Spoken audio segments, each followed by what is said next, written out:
Hey there, story lovers. This is Prime Fiction, and we're bringing you an epic adventure. What if Naruto was the Prince of Hell who met and married Mavis in Hotel Transylvania? Hit like, subscribe, and let's begin this journey. Chapter 1. The prince checks in. The road to Hotel Transylvania didn't exist on any map that humans could read. It wound through a forest so old the trees had stopped keeping track of their own age, up a mountain that appeared on satellite imagery as nothing more than a smear of cloud and rock, through 3 separate layers of misdirection fog that had been maintained by a family of banshees since the 11th century. The drawbridge alone had eaten 17 uninvited guests in the last decade, and the gargoyles flanking the entrance gates were not decorative. None of this slowed Naruto down even slightly. He came up the mountain road with his hands behind his head, his coat, black, flame-trimmed at the hem, moving in a wind that wasn't blowing, open over a dark shirt, his blonde hair catching what little moonlight filtered through the permanent overcast. He was whistling something that had no name, a tune that made the banshee fog part around him like it had been personally offended and didn't want to deal with it tonight. The gargoyles tracked him with their stone eyes as he approached the gate. He stopped in front of the drawbridge, looked up at the gatehouse, and grinned. "Hey," he said, to no one visible. "I'm registered. Check the treaty ledger. Uzumaki Naruto, Crown Prince of the Underworld, formal arrival notification submitted 6 weeks ago through the Council of Shadows." He tilted his head. "Also, I'm not going to bite anyone, I'm not here to conquer anything, and I'm starving, so if we could move this along I'd really appreciate it." There was a long pause. The drawbridge lowered. He walked across it with the easy, unhurried stride of someone who had never once in his life walked into a room worried about what was waiting for him on the other side. The courtyard beyond was enormous and deliberately unsettling: cracked stone, iron lamp posts with green flame torches, statues of creatures that had no names in any human mythology. Naruto glanced around with genuine interest, the way a person looks at a city they've always wanted to visit. He was cataloging things, noting the architecture, the defensive sight lines, the placement of what were very obviously not decorative wards carved into the stone at each corner. Good security. Solid. Old. "You're smaller than I expected." The voice came from directly above him. Naruto didn't flinch. He looked up. A man, and he used that word in the broadest possible supernatural sense, was descending from the battlements without the assistance of stairs, his black cape spreading behind him, his pale face arranged into an expression of measured authority that had taken centuries to perfect. Count Dracula landed 12 feet in front of him with the kind of theatrical precision that announced, without words, "I have been doing dramatic entrances since before your civilization learned to write." Naruto looked at him for a moment. "You're shorter than I expected," he said. The measured authority on Dracula's face developed a small crack. "I am 5 feet 11 inches, Dracula said, with the careful diction of someone who had corrected this particular point many times. "Yeah, that's what I said." "That is not." Dracula stopped.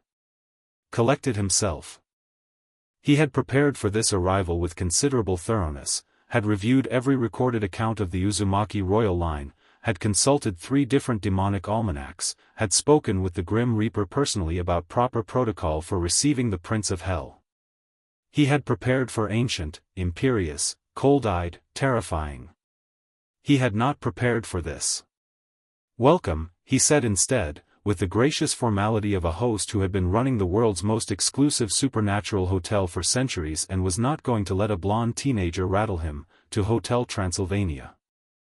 I am Count Dracula. This establishment has operated as neutral ground for the supernatural community since the year 1422, and we are honored. It smells amazing in here," Naruto said, looking past him toward the hotel entrance with an expression of profound personal interest. "Is that food? What time does the kitchen close?" The crack in Dracula's expression widened. "The kitchen," he said slowly, "does not close." "Great." Naruto looked back at him, and the grin that broke across his face was the kind that made people instinctively check whether they still had their wallet. "Then we can do the whole formal greeting thing after I eat." "You're Dracula, I'm Naruto, you've clearly read my file, I've read yours, we can be friends or we can be polite, either works for me. He extended a hand. Dracula looked at the hand. He looked at the young man attached to it. He had lived for over 500 years and had encountered supernatural beings of virtually every classification, and he could feel, in the way that a creature of great age and power feels things, in his bones and in the older instincts that lived beneath rational thought, what this boy was. What he actually was, beneath the easy grin and the coat and the whistling. It was like standing next to a volcano that had decided to take a gap year. He shook the hand.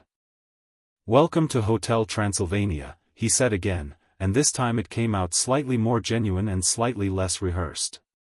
"Thanks, man." Naruto released the handshake and looked up at the hotel's facade with the same open, cataloging interest he'd given the courtyard. "This place is seriously incredible. The wards alone, who laid the foundation enchantments? They're like 8 centuries old minimum, but they're still running clean. That's really hard to maintain." Dracula, who had not expected the crown prince of the underworld to lead with architectural appreciation, paused.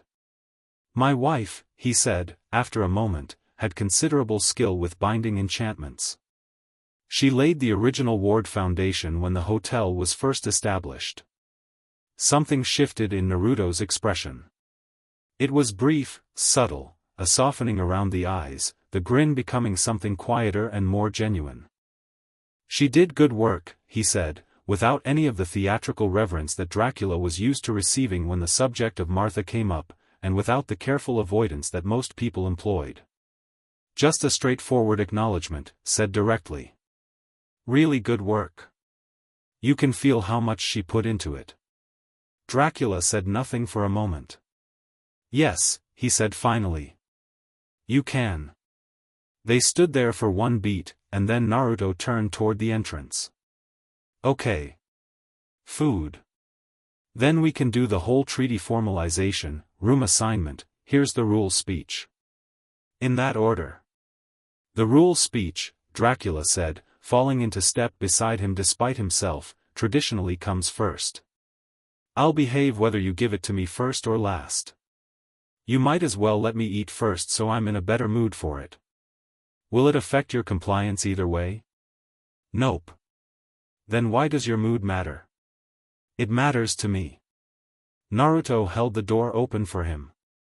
He held it with the casual, instinctive courtesy of someone who did things like that without thinking, and the gesture was so ordinary that it wrong-footed Dracula more thoroughly than any display of power could have.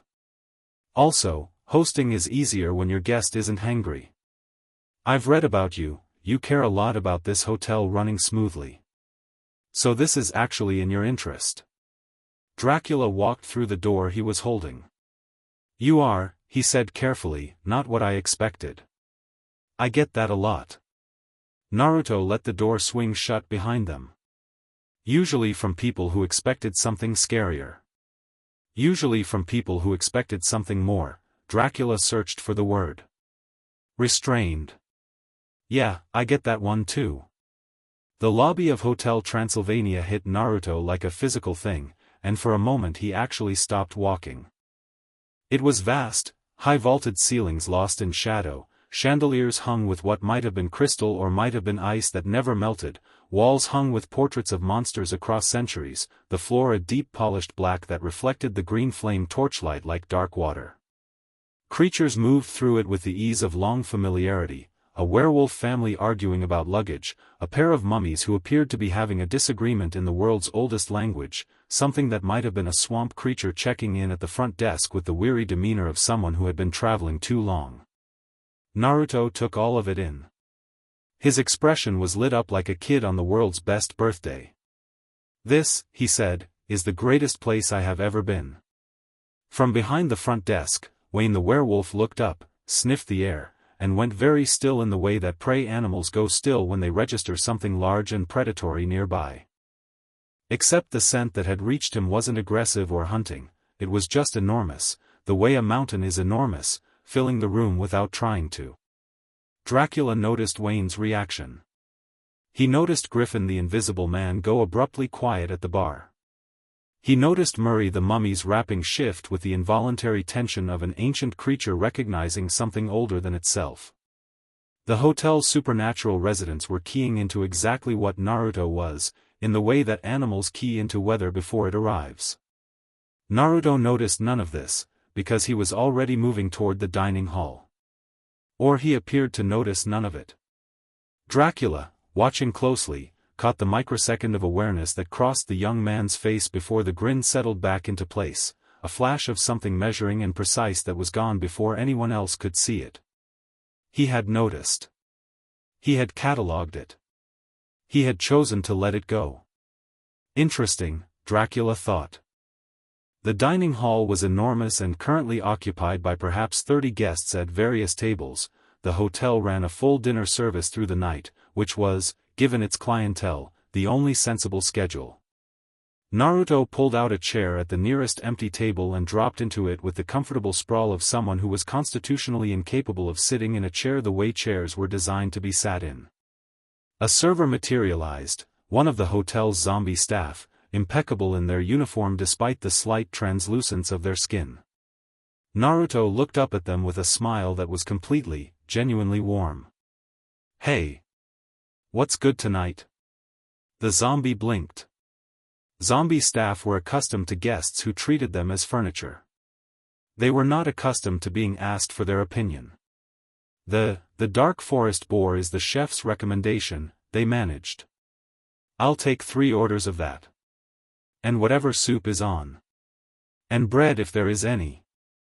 And actually," he looked at the menu, then back up, "what's the heaviest thing on here, calories-wise?" Dracula, who had sat across from him with the expression of a man watching a natural disaster in slow motion, said, "He is a growing," and then stopped, because "growing boy" was not the correct categorization for the Prince of Hell, and he wasn't sure what the correct one was. "The black iron stew," the server said, finding their footing, "is the most substantial dish. It's designed for," a brief pause, "guests with higher metabolic requirements." "Perfect. That too." The server disappeared. Naruto propped his elbow on the table and looked at Dracula with an expression of comfortable expectation. "Okay," he said.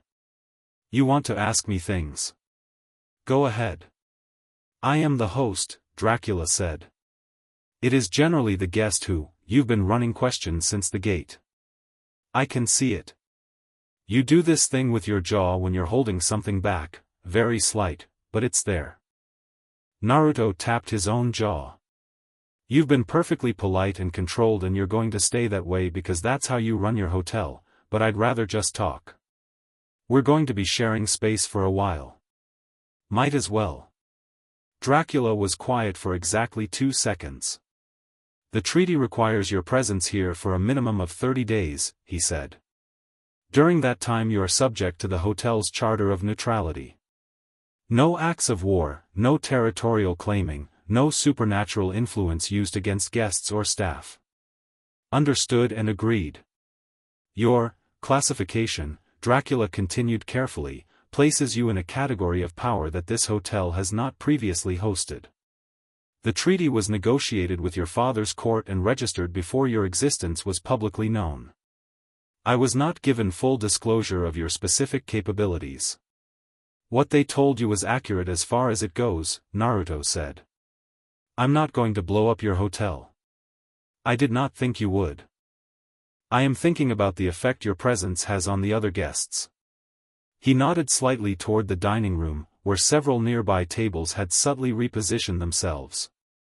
Naruto glanced around the room.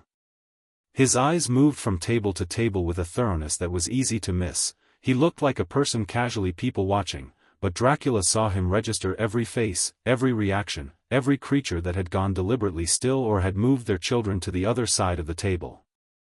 The young man's expression didn't change.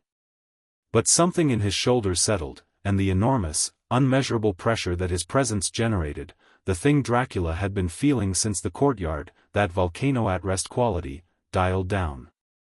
Not dramatically. Not completely. But enough that the nearest table relaxed visibly without appearing to know why. He had done that on purpose, Dracula realized. Intentionally reduced his own presence to make the room more comfortable. Better? Naruto asked, not looking at him. Yes, Dracula said. I can't turn it off completely. That's just what I am. But I can keep it quieter. He picked up a piece of bread that had appeared without fanfare and tore off a piece. I'm not here to make anyone uncomfortable. I just needed to register the treaty obligation. Yeah. When the seals broke and the bloodline came through, a small, rueful gesture, suddenly I had this whole lineage and a throne and a list of things I'm apparently obligated to do. Registering at Hotel Transylvania is one of them. So here I am. He paused. Also, this place seemed genuinely interesting and I've been wanting to see it for a while. How long have you known? Dracula asked, and it was a more personal question than he'd intended, which told him the young man's conversation style was already pulling him slightly off his prepared script. That I'm the Prince of Hell? About 8 months. The food had arrived, an impressive amount of it, and Naruto pulled the first plate toward him with unceremonious enthusiasm. Before that I was a ninja. Dracula stared at him. A ninja, he repeated. A really good one. He said it without arrogance, just as a statement of accurate fact. I was Hokage level before the bloodline broke through. Now he waved the bread vaguely, whatever this is. Still figuring that out, honestly. You seem remarkably settled for someone in the process of figuring things out. I know who I am, Naruto said, with a directness that landed cleanly. I'm Naruto. The Hell Prince thing is new information, but it doesn't change the rest of it. I've been figuring out versions of what I am my whole life. This is just a bigger version of the same problem. Dracula looked at him across the table. In 500 years of encounters with creatures of enormous power, he had developed a sense for the ones who were stable and the ones who were dangerous in ways that had nothing to do with capability. The truly dangerous ones, and he had met several, were the ones whose identity was unstable, whose sense of self was tethered to their power or their position or the fear of others. Those were the ones that created catastrophes. This young man's sense of self appeared to be tethered to absolutely nothing except himself. That was either the most reassuring thing Dracula had encountered in decades, or the most terrifying. He hadn't decided which yet. The hotel will accommodate you in the East Wing, he said, returning to practical ground. You have the entire floor. The treaty specifies appropriate separation from general guests until the initial registration period is. I'd rather be on the regular floors, Naruto said. He said it without any particular heat, just as a preference stated clearly. I'm not here as the Prince of Hell attending a state function. I'm here as a guest. I don't want a separate floor. The East Wing is significantly more what? Isolated? He looked up. I don't want isolation. I've had plenty of that. Something passed through his face, brief and honest, and quickly filed away. Regular floor. Normal room. I'll behave. Dracula thought about arguing this. He thought about the 17 protocols he had prepared for managing a guest of this classification. He thought about the East Wing, with its triple reinforced walls and its independent ward systems and its very comfortable distance from everything else. Third floor, he said instead. Corner room. Larger than standard, quieter hallway. Naruto grinned at him over a spoonful of black iron stew. Deal. It was at this precise moment that the argument started happening at the top of the stairs. The staircase that swept down into the dining room from the hotel's upper levels was the architectural centerpiece of the building, grand, curved, dramatically lit, the kind of stairs that demanded a grand entrance. What descended them now was not a grand entrance but a rapid, energetic disagreement between what appeared to be a teenage girl in a black dress and a bat that kept transforming into a middle-aged vampire and back again mid-sentence. But I've been 500 years old for one day and you were 499 yesterday, and, that is literally the same thing, Dad. It is not the same thing. 500 is a milestone that requires what? More of the same, More staying in? More, it's not safe, Mavis, it's not the right time, Mavis. The bat reformed into Dracula, the other Dracula, Naruto realized, the one currently standing at the bottom of the stairs, which meant the one sitting across from him had done something extremely interesting in the last 3 seconds, and Naruto turned to find his table companion now gone, already moving toward the staircase with the smooth urgency of a parent recognizing their child's voice mid-argument. Naruto set his spoon down. He hadn't moved. He was sitting in exactly the same chair, with exactly the same posture, but his full attention had snapped to the staircase with the quiet totality of someone who has just heard something that changes the room.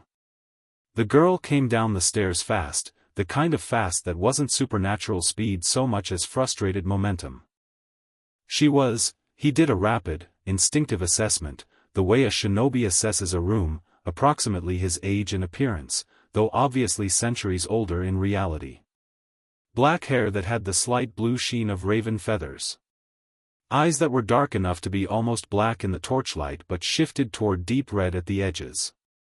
Pale skin, the genuine kind, not the theatrical vampire pallor of her father, but the real, naturally occurring absence of color that came from 500 years of intentional separation from sunlight. The black dress was somewhere between formal and practical, the kind of thing you wore when you'd given up arguing about why you wanted to wear jeans. She was mid-sentence when she hit the bottom of the staircase and saw Dracula standing there, and the sentence stopped. Mavis, Dracula said, in the voice of someone who was trying to be patient and was operating on a limited reserve of it. We discussed this. The East Wing is where you put things you don't want me to see, she said. Her voice had the sharp edge of someone who had been making this same point for years without it landing. It is where I put things that are dangerous. I can feel that whatever it is, it's already in the dining room, Dad, there's no point pretending it's in the East. She looked past him. Her eyes found Naruto at the table. He looked back at her. There was a second, one specific second, distinct from the ones on either side of it, where neither of them said anything. Naruto, who had been in fights that could level mountains and negotiations with entities old enough to predate most religions, felt something happen in his chest that he had absolutely no tactical framework for. Mavis, who had spent 500 years waiting for something she couldn't name, looked at the blonde boy sitting in her father's dining room with 3 empty plates in front of him and felt, for the first time in a very long time, genuinely surprised. "You're the dangerous thing," she said. He grinned. It was the same grin he'd given the gate, the same one he'd given Dracula in more actions right the next chapter now. Chapter 2, 500 years and one day. The birthday party started at sundown. Dracula had outdone himself, which was saying something, because Dracula outdid himself every year and the bar was already absurd. The ballroom had been transformed overnight, not decorated, transformed, the way only someone with 5 centuries of practice and an obsessive love for his daughter could transform a room.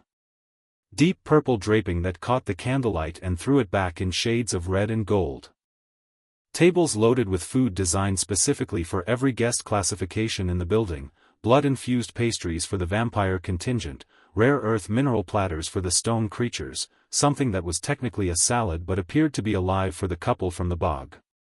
The ice sculpture in the center was 30 feet tall and depicted Mavis in flight, her bat wings spread, her face turned upward, carved with the kind of precision that took genuine artistic skill and also genuine knowledge of the subject. It was beautiful.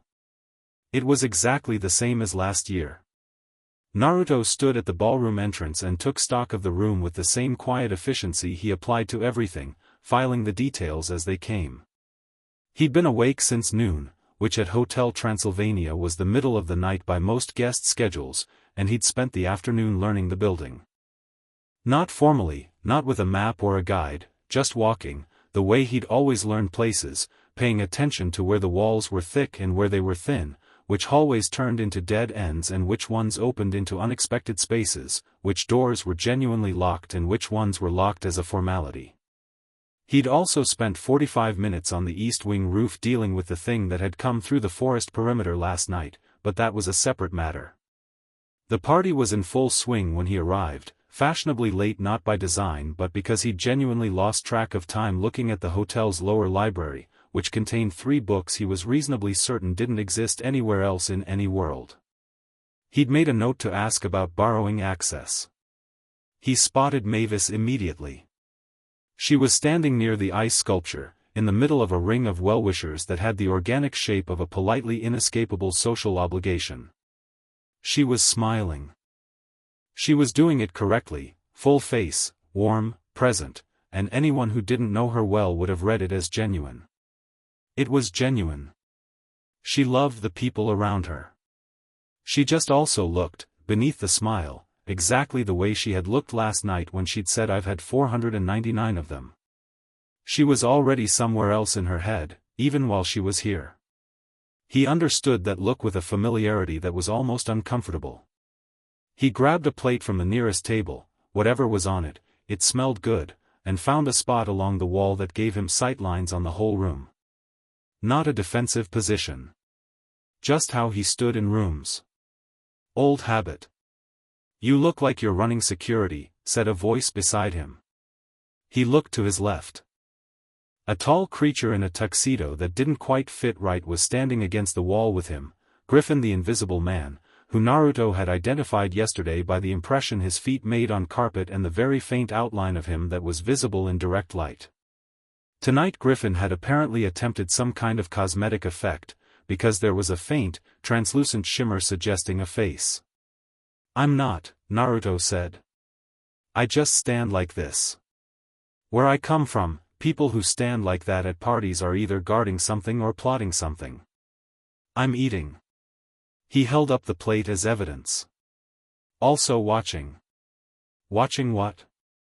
He glanced toward Mavis. Griffin's not quite visible eyes followed. Ah, Griffin said. Not like that, Naruto said. I mean, he reconsidered. Not only like that. She looks like someone who needs rescuing from a very polite situation. She always looks like that at these parties. Does anyone ever rescue her? Griffin was quiet for a moment. Drac keeps trying. He pulls her away from one group and puts her in front of another one. He thinks changing the group solves the problem. The group's not the problem. No, Griffin agreed. It's not. He tilted his head, which Naruto tracked by the shimmer. You know, most supernatural entities of your classification who walk into this hotel are either posturing or politicking within the first 24 hours. You've been here a full day and you've just been, a gesture, present. Should I be posturing? Your father would have been. Naruto looked at him sideways. You knew my father? Not personally. But his reputation arrived here well before you did. Griffin took a drink of whatever was in his glass. He had a very specific way of being in a room. What way? The kind that made sure everyone in the room knew exactly what he was. Naruto considered this. On the other side of the ballroom, Dracula was moving through the crowd with the smooth efficiency of a host who was also monitoring a potential problem and trying to do it without looking like he was monitoring a potential problem. He kept Mavis in his peripheral vision the way Naruto was keeping the room in his. My way works better, Naruto said, and took a bite of whatever was on the plate. Griffin made a sound that might have been a laugh. Ask me again in 30 days. Across the room, the ring of well-wishers shifted, and Mavis glanced up over someone's shoulder. Her eyes found him along the wall and she did a small double take that she covered quickly. He raised his plate in a minimal greeting. She gave him a look that said help in a language that required no translation. He pushed off the wall. He crossed the ballroom with the easy, shoulder-forward movement of someone navigating a crowd that was incidentally parting for him, not out of fear, exactly, but out of that involuntary instinct that large things produce in smaller ones, the way water moves around a stone. He arrived at the edge of Mavis's circle in time to hear the last of a very long story being told by a squat, enthusiastic creature that appeared to be made primarily of moss, about the time it had attended Mavis's 350th birthday in Vienna. And the castle, it was simply magnificent. Do you remember the cake they made? 5 tiers, each one, I remember, Mavis said, with the warm patience of someone who has heard a story many times and continues to be kind about it. Excuse me, Naruto said, stepping into the circle without preamble. Several of the creatures around Mavis turned to look at him with expressions ranging from startled to instinctively unsettled. He smiled at all of them with the same uncomplicated warmth. I'm sorry to interrupt, I'm Naruto, I'm a new guest, and I was hoping Mavis could give me a minute because I have absolutely no idea what's in this food and I ate half of it before I thought to ask if that was a good idea. Mavis's eyes lit up. Oh, she said, in a tone of immediate, genuine engagement, what did you eat? The purple stuff? That's fine, that's just enchanted berry compote. She stepped out of the circle naturally, turning toward him, and the circle closed behind her with the smooth ease of a social system that had long practice at redistributing itself. What else? There was a brown thing. Sort of crystalline on top. The bog truffle tart? That's also fine, that's for everyone. She was walking with him now, away from the sculpture, toward the food tables. You were worried you'd eaten something for a specific species? There are 7 different dietary categories in this room, he said. I didn't want to eat something designed for, I don't know, creatures that metabolize sulfur. She glanced at him sideways. You counted the dietary categories. I count things. Habit. He picked up a new plate, handed it to her, took one for himself. Also, the enchanted berry compote was really good and I wanted more of it, but I needed a reason to come talk to you that your father couldn't object to. She stopped walking. He kept moving down the table, loading his plate. That was very honest, she said, catching up. I've found it's generally more efficient. Most people would have just, she gestured vaguely. Come up with something less obvious? Yeah, but you'd have known anyway. You've been reading people for 500 years. A transparent excuse is less disrespectful than a good lie. She stood there for a second, plate in hand, looking at him with the expression of someone recalibrating something. How do you know I would have known? She asked. He looked at her. Because you knew exactly what was happening with every person in that circle for the entire conversation. I could see you tracking them. You knew which ones were about to repeat themselves, which ones were building up to ask you a favor disguised as a birthday wish, which one was going to try to corner your dad about the room pricing. He took a piece of the tart. You've got a really good read on rooms. She was quiet. That's either flattering or slightly unsettling, she said. The noticing or the being noticed? Both. She put something on her plate without really looking at it. People don't usually notice that I'm noticing. What do they notice? The birthday girl, she said dryly. The daughter of Dracula. The occasion. She glanced around the ballroom, at the ice sculpture, at the draping, at the crowd that was genuinely here in genuine celebration. They noticed the event. Not, she stopped. Not you. I didn't say that. You were going to. She pointed her fork at him. You are very annoying. I've been told that. He was completely unbothered. It's a precision thing. I say the thing that's true instead of the thing that's comfortable.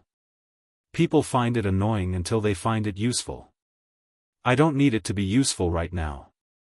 Fair enough. He ate a piece of truffle tart and didn't say anything else, which was, she found, somehow exactly the right move. They stood at the food table in companionable quiet for a moment, which was a remarkable thing to achieve at a party, a genuine pocket of quiet that felt chosen rather than awkward.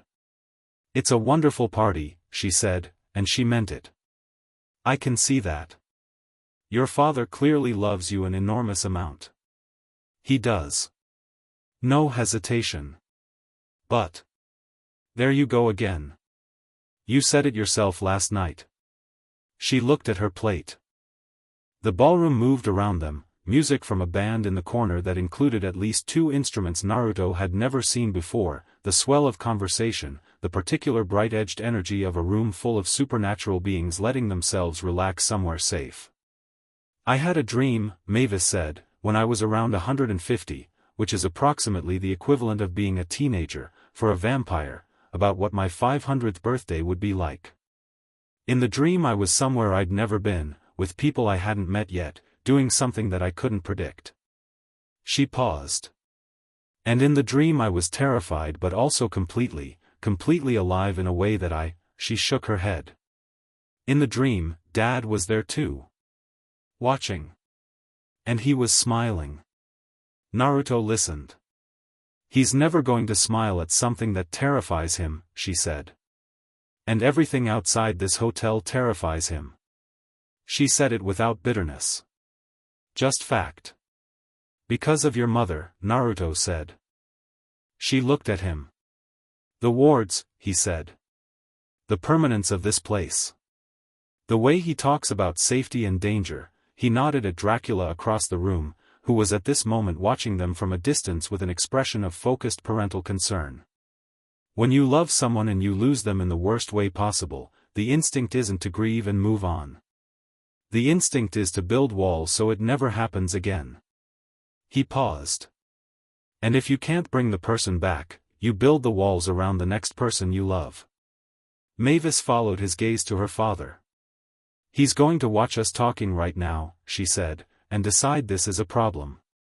He's already decided it might be a problem. He's in the evidence-gathering phase. She almost laughed. How are you so calm about being someone's potential problem? I've been someone's potential problem since I was born. He said it without any self-pity, just the comfortable ease of a fact long since made peace with. I grew up being looked at the way people are looking at me in this room right now. You learn to just, a shrug, exist through it. You don't perform harmlessness because that never works anyway.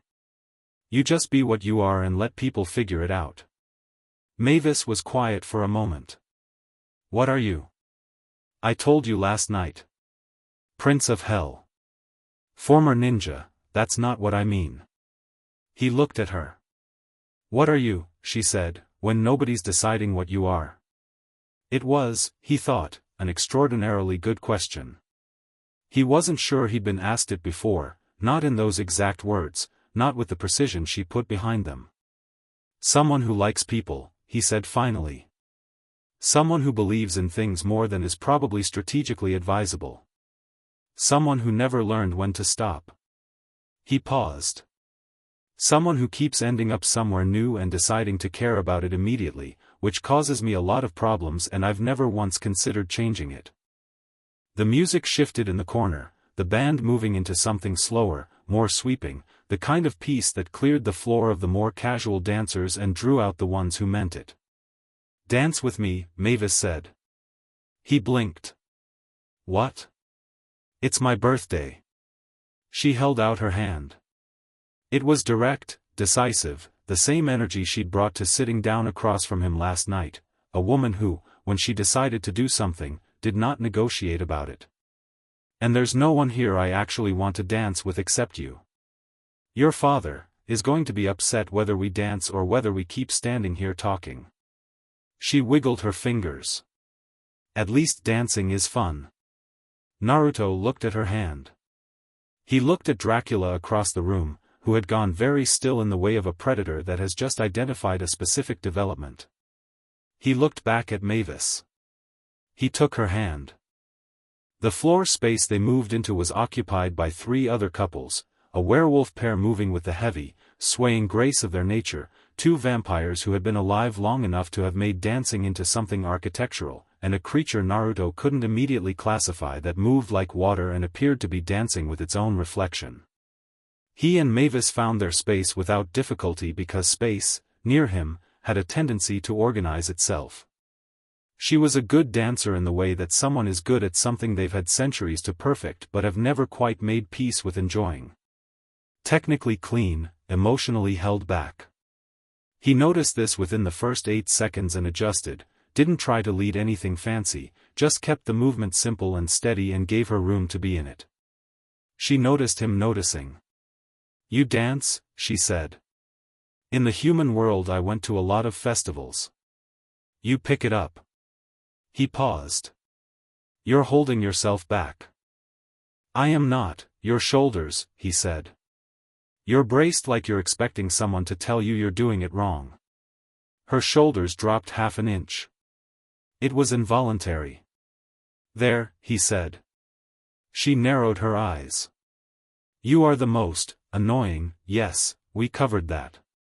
I was going to say perceptive. That's a better word." He turned them slightly, putting her back to the room so she didn't have to look at the audience that had materialized at the ballroom's edges. "Better?" She glanced behind her, registered what he'd done, and looked back at him. "You did that on purpose. You were tracking whether people were watching." "Were they?" "Half the room," he said honestly, "but you don't have to watch them watching you." She was quiet for a few bars of music. "Why are you being this kind to me?" she asked. It was a direct question, unguarded, asked quietly enough that only he would hear it. "Because you're worth being kind to," he said, with equal directness, "and because I think people have been so busy celebrating the idea of you for 500 years that they haven't always remembered to actually see you." The music moved. She moved with it, and the held-back quality was gone, not replaced by anything performed, just relaxed into something more honest, more present. "Don't make me like you too quickly," she said. "Why not?" "Because I have to live here after you leave." He thought about that. He thought about the corner room on the 3rd floor and the way it had felt, last night, like somewhere he might want to stay.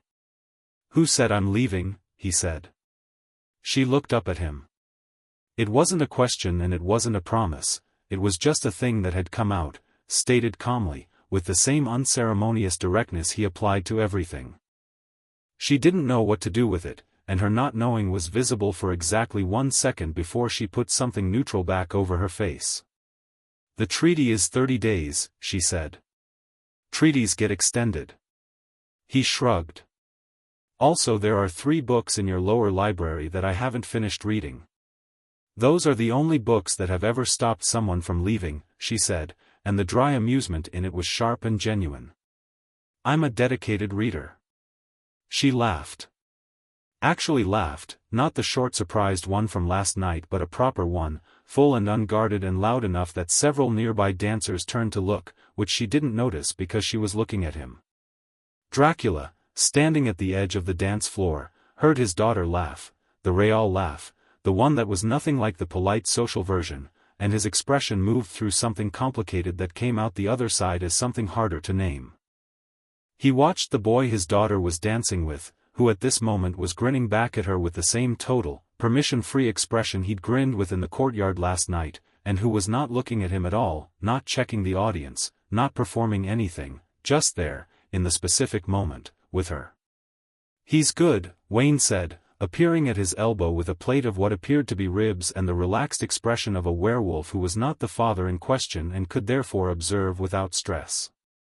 "He is not," Dracula started. "At making her laugh like that, Drac." Wayne took a bite. "When's the last time she laughed like that at one of these parties?" Dracula said nothing. 322nd birthday, Wayne said, answering himself. "It was the year we accidentally released the bog creature into the ballroom and everybody panicked except Mavis, who thought it was the funniest thing she'd ever seen." He watched the dance floor. "That was 178 years ago, man." "I know how long ago it was," Dracula said, with the careful precision of a man keeping his composure intact through sheer force of will. "The kid's just dancing with her." "The kid is the Prince of Hell, Wayne."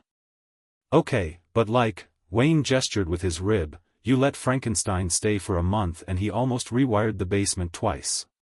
That is a completely different, I'm just saying." "She's laughing." Wayne shrugged. "It's her birthday."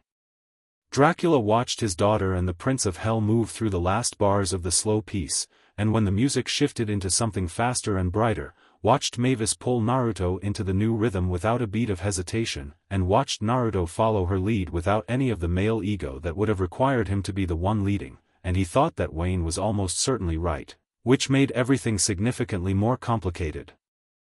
The party moved the way good parties move, with its own momentum, pulling people through hours without them noticing. At some point the formal celebration dissolved into something more organic, clusters of guests drifting through the ballroom and the adjoining rooms, Dracula's ice sculpture losing its corners to the warmth of a full crowd, the music becoming more experimental as the band's second set hit its stride. Naruto and Mavis ended up on the ballroom's open balcony somewhere around 2 in the morning. Not by plan, just the natural drift of a conversation that kept needing a little more air. The mountain stretched out below them, the forest moving in no wind, the sky above the hotel's permanent overcast a deep, starless black.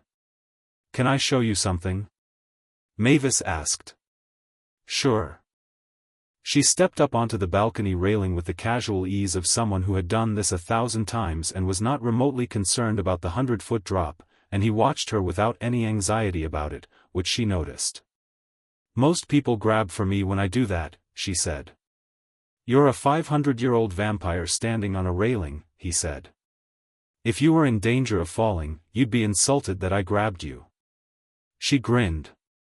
Then she pushed off the railing and the air around her shifted, a brief, rushing transformation, and then she was a bat, a small black shape wheeling upward into the dark, corkscrewing up and up until she was 30 feet above the balcony, and then the transformation reversed and she was herself again, falling, and the fall became a dive and the dive became a glide and she arced back toward the balcony and landed on the railing again in one smooth movement. She was breathing a little fast. Her eyes were bright. "I don't get to do that in front of guests usually," she said. "Dad thinks it's unladylike." "That was amazing," Naruto said flatly. Not performative appreciation. Just the direct statement of someone who had been genuinely impressed. "Do it again." She blinked. "What?" "The corkscrew at the top." "Do it again." She did it again. This time she went higher, 60 feet, 80, a small dark shape spiraling up through the dark air above the mountain with the pure, unself-conscious joy of a creature doing the thing it was built to do. She stayed up there for a long time, just flying, circling the hotel's towers, touching the top of the tallest spire with her wingtip, and when she came back down and landed on the railing she was grinning so hard it had moved past grinning into something that was more like radiance. "Your turn," she said. "My turn to be a bat?" "Your turn to show me something." He thought about it for a second. Then he stepped off the balcony. She reached for him, a reflexive grab that caught nothing, because he wasn't falling. He was standing on air. Not hovering, not floating in the dramatic, effortful way of people who had learned levitation, just standing, weight distributed, hands behind his head, on absolutely nothing, 20 feet out from the balcony and completely unbothered by this. "You can just," she said. "Yeah." He walked forward. In the air. With the same stride he used on solid ground, unhurried, comfortable, like gravity had agreed to be a courtesy rather than a rule. He walked a circle around the balcony. "I can do a lot of things. Most of them are significantly less elegant than what you just did. Show me one." He looked at her for a moment. Then he opened his hand, and what gathered in his palm was not fire and not light and not the chakra she'd heard described in the treaty documentation, it was something that was all of those things and also none of them, a small, concentrated star of energy that was deep orange and gold and at its heart a deep, genuine red, the color of something ancient and alive and not remotely interested in being categorized. It didn't hurt to look at. It was warm from 20 feet away. She stared at it. "That's," she started. "Part of me," he said. "Always been there. Just has a bigger range now." He closed his hand and it was gone. Nothing dramatic. No explosions planned. Just, he shrugged, "This is what I am." She was quiet for a moment. "I told you last night I wanted to see something I hadn't seen before," she said. "Yeah. That counts. He walked back to the balcony, stepped back onto the railing beside her with the easy balance of someone who spent considerable time on unstable surfaces, and they stood there for a moment looking out at the mountain. The party behind them was audible through the glass doors, music and voices and the particular warm noise of a room full of beings who had found somewhere safe. "This is the best birthday I've had in a long time," Mavis said. "How long?" 178 years, she said, echoing Wayne's math without knowing it. He looked at her. She looked at him. The balcony doors opened and Dracula appeared, with the very specific energy of a parent who has been not watching from inside for 20 minutes and has finally run out of not watching. "The cake," he said, with careful neutrality, "is about to be cut." "Dad." She turned, and something in how she said it was different, not the exasperated, cornered tone of the staircase argument, but something warmer and more solid. "Thank you for the party. It's wonderful." Dracula looked at her. The careful neutrality shifted into something real. "Happy birthday, Mavis," he said quietly. She stepped down from the railing and went to him, and he wrapped an arm around her shoulders with the automatic, total protectiveness of a father who would burn down the world before he let anything hurt this person, and they went inside together. Naruto stayed on the balcony a moment longer. The mountain was quiet. The forest below was still. He was aware, in the back of his mind where the operational part of him ran continuously, that the presence he'd dealt with this afternoon on the east wing roof had not been alone.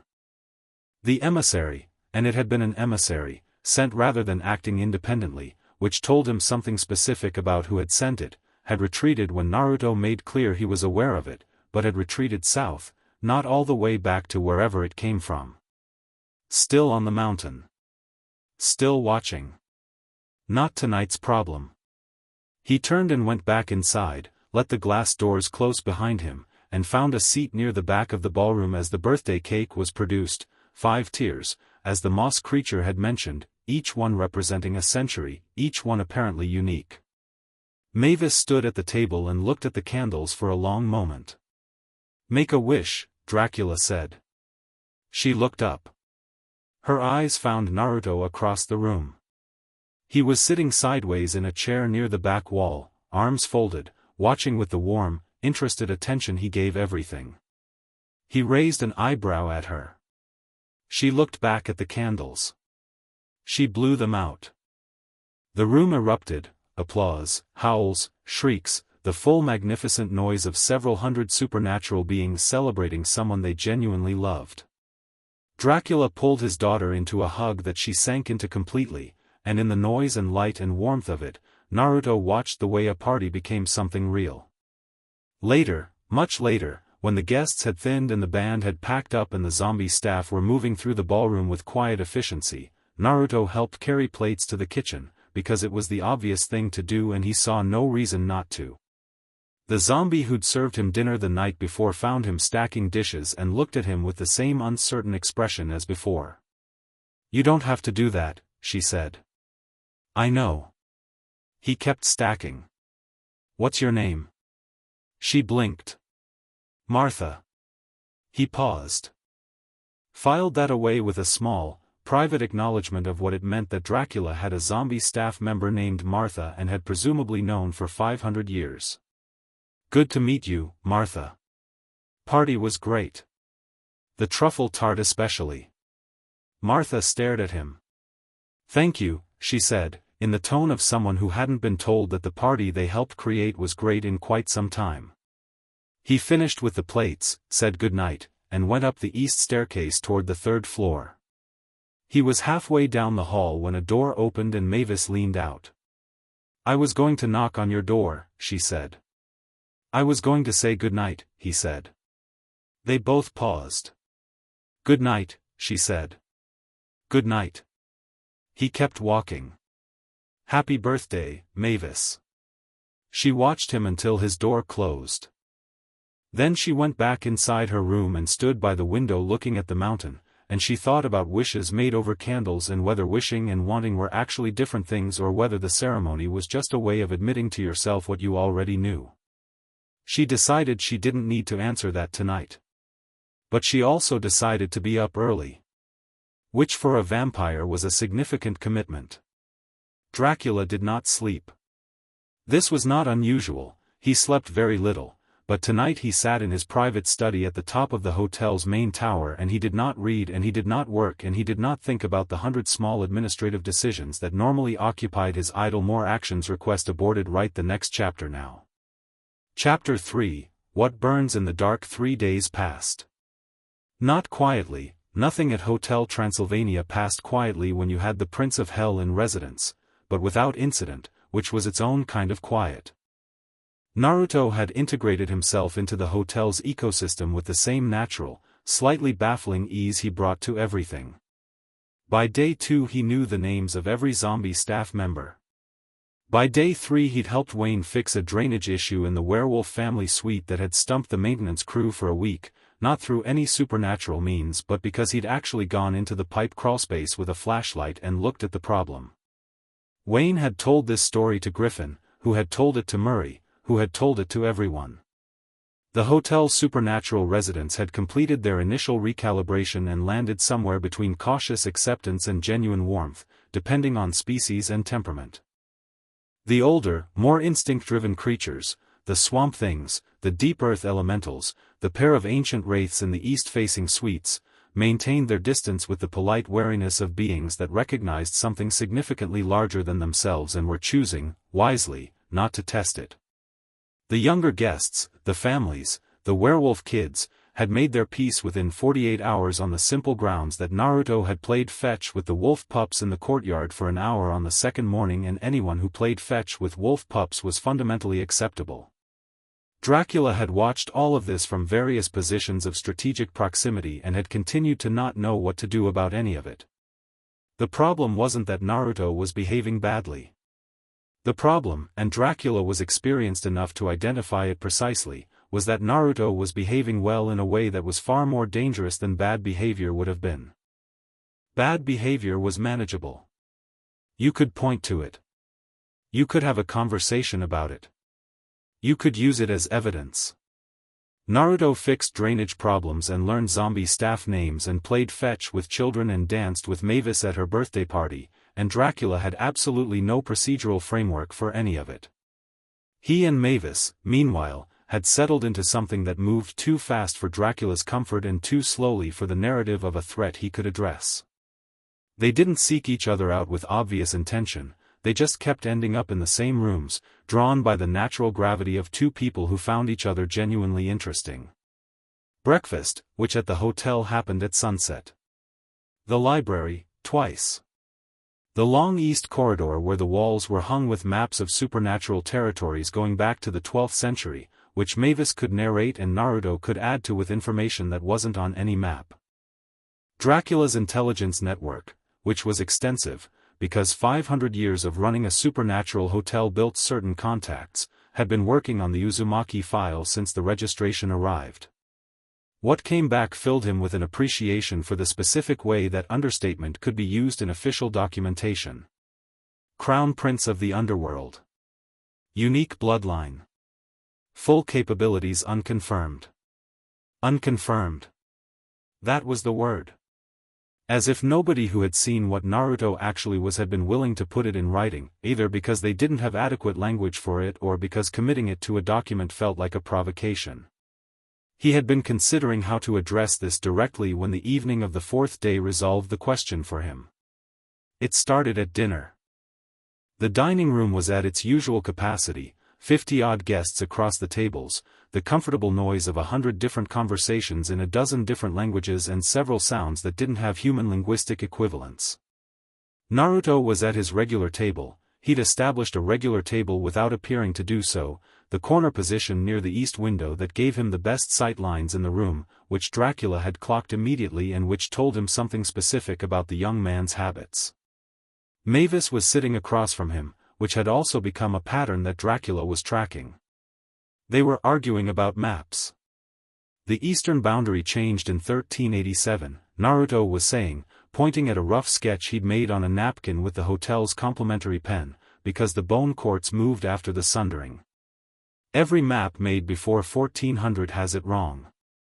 The hotel's cartography collection has a 1389 survey that shows the boundary correctly, Mavis said, pointing at the napkin with the particular energy of someone who was very confident in their source material.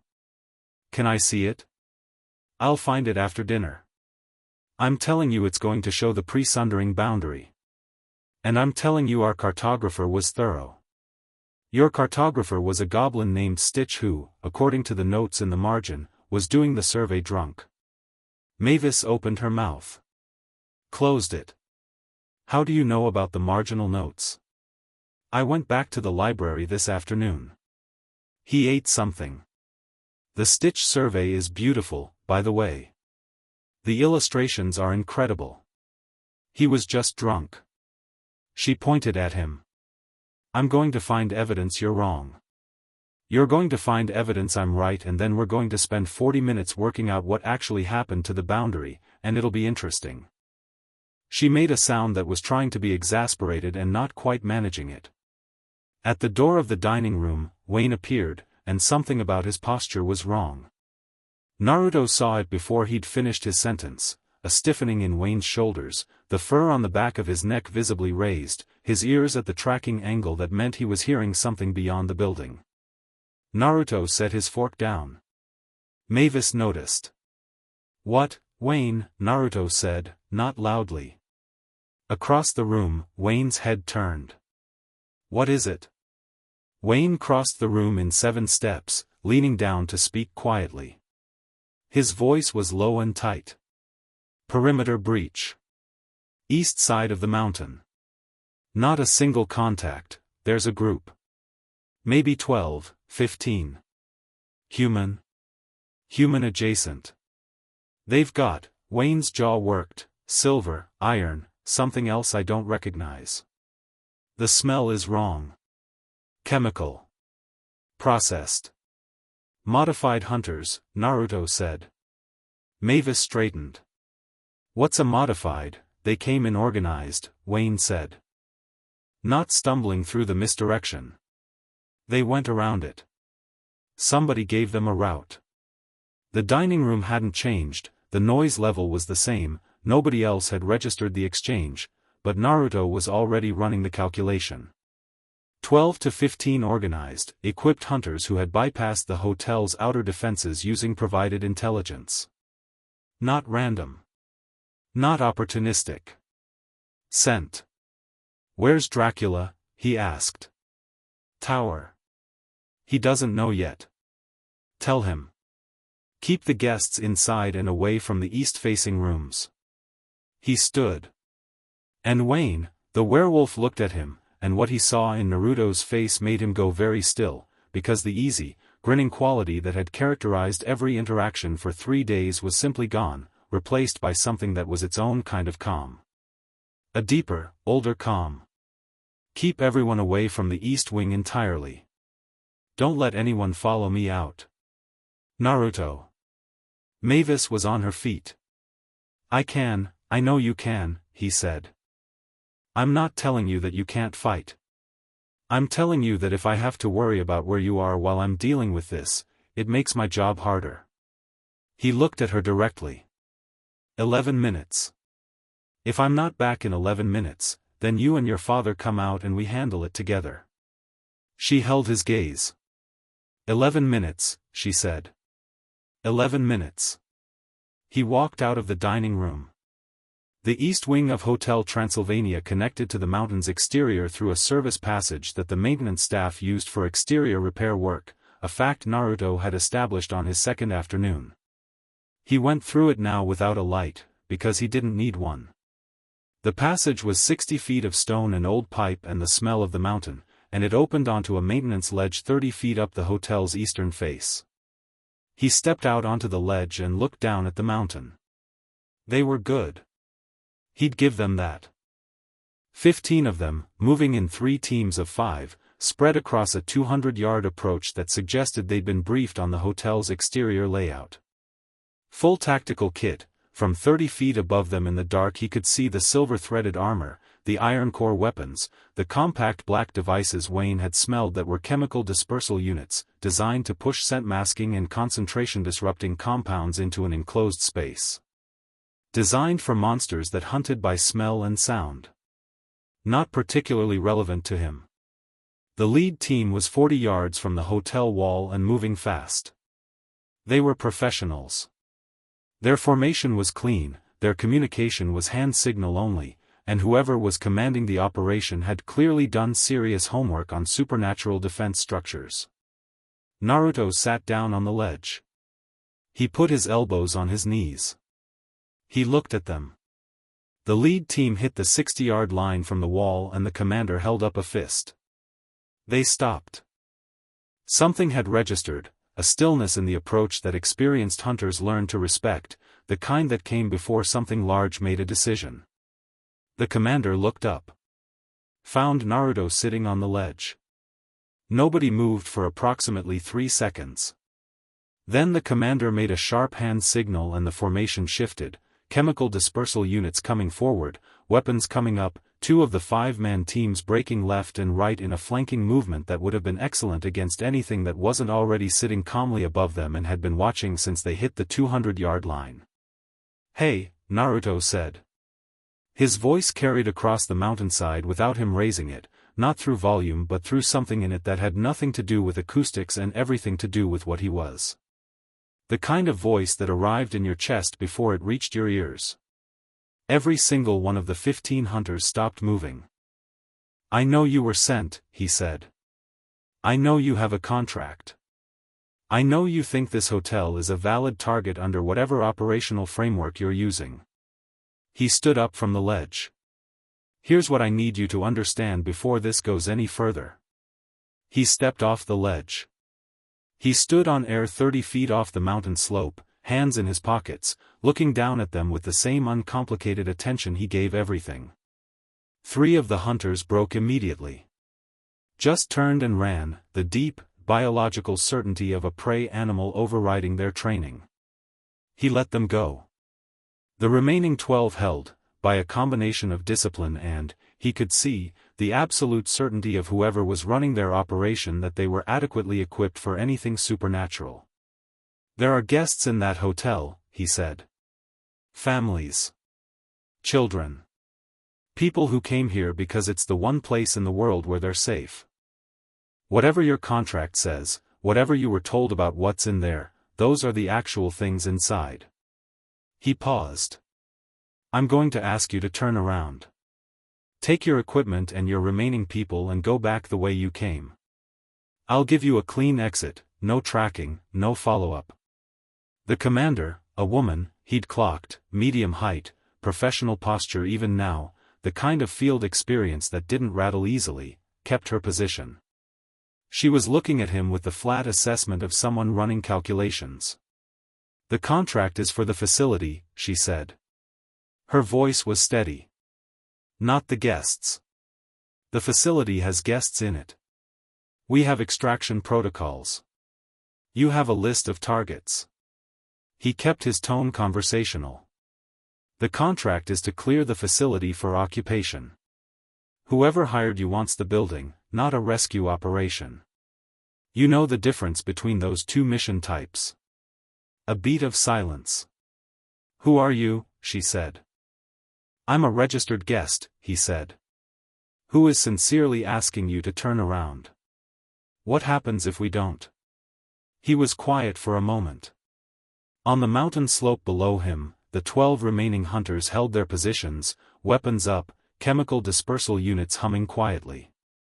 They were afraid, he could feel it, the acute, genuine fear of people facing something they didn't have a category for, but they were holding. Trained to hold. "Nothing permanent," he said. "I don't do permanent to people following orders. But your night gets significantly more unpleasant, your equipment stops working in about 30 seconds, and you walk back to whoever sent you having failed the mission." He tilted his head. "That's the whole range of outcomes for the no turnaround scenario." The commander was still doing her calculations. He waited for her.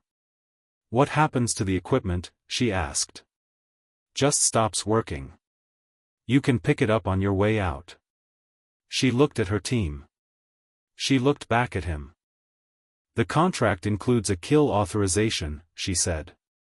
Not a threat, information, stated precisely, the way a professional communicates relevant facts in a negotiation. I know, he said. I'm not particularly worried about that part. Something shifted in her expression. The flat assessment cracked, very slightly, into something that was almost recognition, the specific expression of an extremely experienced person identifying that they have stepped into a situation that is fundamentally different from what was on the briefing document. She looked at the man standing on nothing, 30 feet up a mountainside, in the dark, calmly explaining the options. She looked at his hands in his pockets. She made her decision. Stand down, she said. Her team's weapons dropped with the trained precision of people who did what they were told when they were told. We're pulling back. Smart, he said. Not condescending. Just direct. The client isn't going to be happy. Tell your client, he said, that the facility has a permanent resident who wasn't in the briefing documentation. Tell them what that resident told you. He paused. Tell them I said hi. She looked at him one more time. Then she turned and her team moved back up the mountain slope in the clean, organized withdrawal of people who were unhappy with the outcome and professional enough not to let that make it worse. He watched them until they hit the tree line. Then he went back through the service passage. He walked into the dining room at the 9-minute mark. Mavis was standing near the entrance with her arms crossed, her father 3 feet behind her, Wayne beside Dracula, and the particular energy of a room full of supernatural beings who had been quietly told there was a threat and were maintaining their composure through varying degrees of effort. Mavis looked at him. She looked at his hands, still in his pockets, and his coat, no damage, and his general condition, completely unchanged, exactly as he'd left. 9 minutes, she said. I work fast. He looked at Dracula. 15 hunters, organized, equipment suggesting significant funding and preparation. They had a route around your outer defenses. Someone provided them with the hotel's exterior layout. He paused. They've pulled back. Clean exit. I told them to report back to their client. Dracula's jaw was doing the thing. You let them go. They were following a contract. The problem isn't the contractors, it's whoever's holding the contract. He looked at the count steadily. This wasn't random, and it wasn't opportunistic. Somebody sent them here specifically, with specific intelligence about your defenses. You have a leak. The dining room was very quiet. The intelligence about the outer defenses, Dracula said slowly, is classified at the highest level of the hotel's security documentation. I know. Only a handful of people outside this building have access to that material. I know that too. Then you know what it means. Yeah. Naruto pulled out his chair and sat back down at his dinner table. He picked up his fork. It means whoever sent them has been planning this for longer than my arrival. I'm not the target. He looked at Dracula. The hotel is. And whoever it is knew enough to send this particular operation on the night I got settled in, before I'd had time to properly establish a perimeter. They thought you wouldn't interfere, Wayne said. They thought I'd be inside doing the formal registration period and wouldn't be watching the mountain. He ate a piece of whatever had gone cold on his plate and was still good. They underestimated the gap year energy. 3 people in the room who had learned what gap year meant in the last 3 days looked at each other. Mavis uncrossed her arms and sat back down across from him. She did it with the decisive energy that characterized all her movements, but he caught the fractional delay before she did, the moment where she was taking stock of him, cataloging that he was genuinely fine, before letting herself return to normal. He filed it away. You stood in the air, she said. Yeah. In front of them. Just, stood there.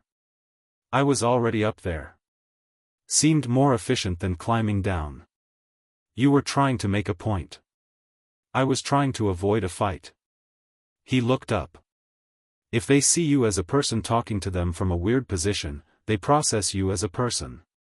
If they see you as something that flies or floats or moves wrong, they process you as a target. Standing on nothing is weird enough to make them stop and listen, but normal enough in posture that they kept listening.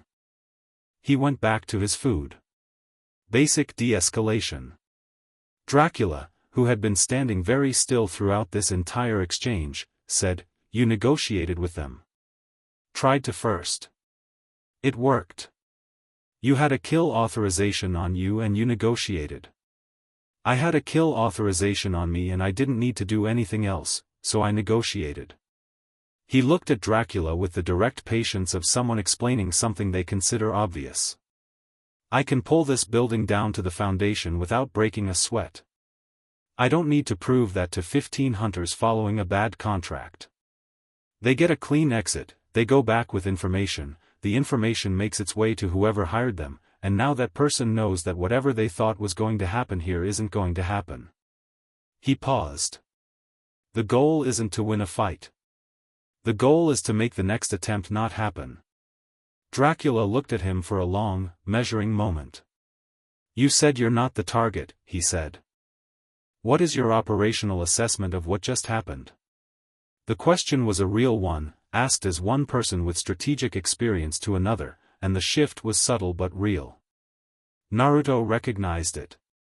He also respected it, which was why he answered it directly rather than deflecting. "Someone wants this hotel out of operation. The method is occupation, not destruction. They wanted the building intact. That means they want the neutral ground, not the destruction of it. Whoever controls Hotel Transylvania controls the only certified neutral meeting ground in the supernatural world." He let that sit for a second. "It's a power move. Not a military one. Political." The dining room had slowly resumed its background noise, guests registering that the immediate issue had resolved and returning to their own conversations.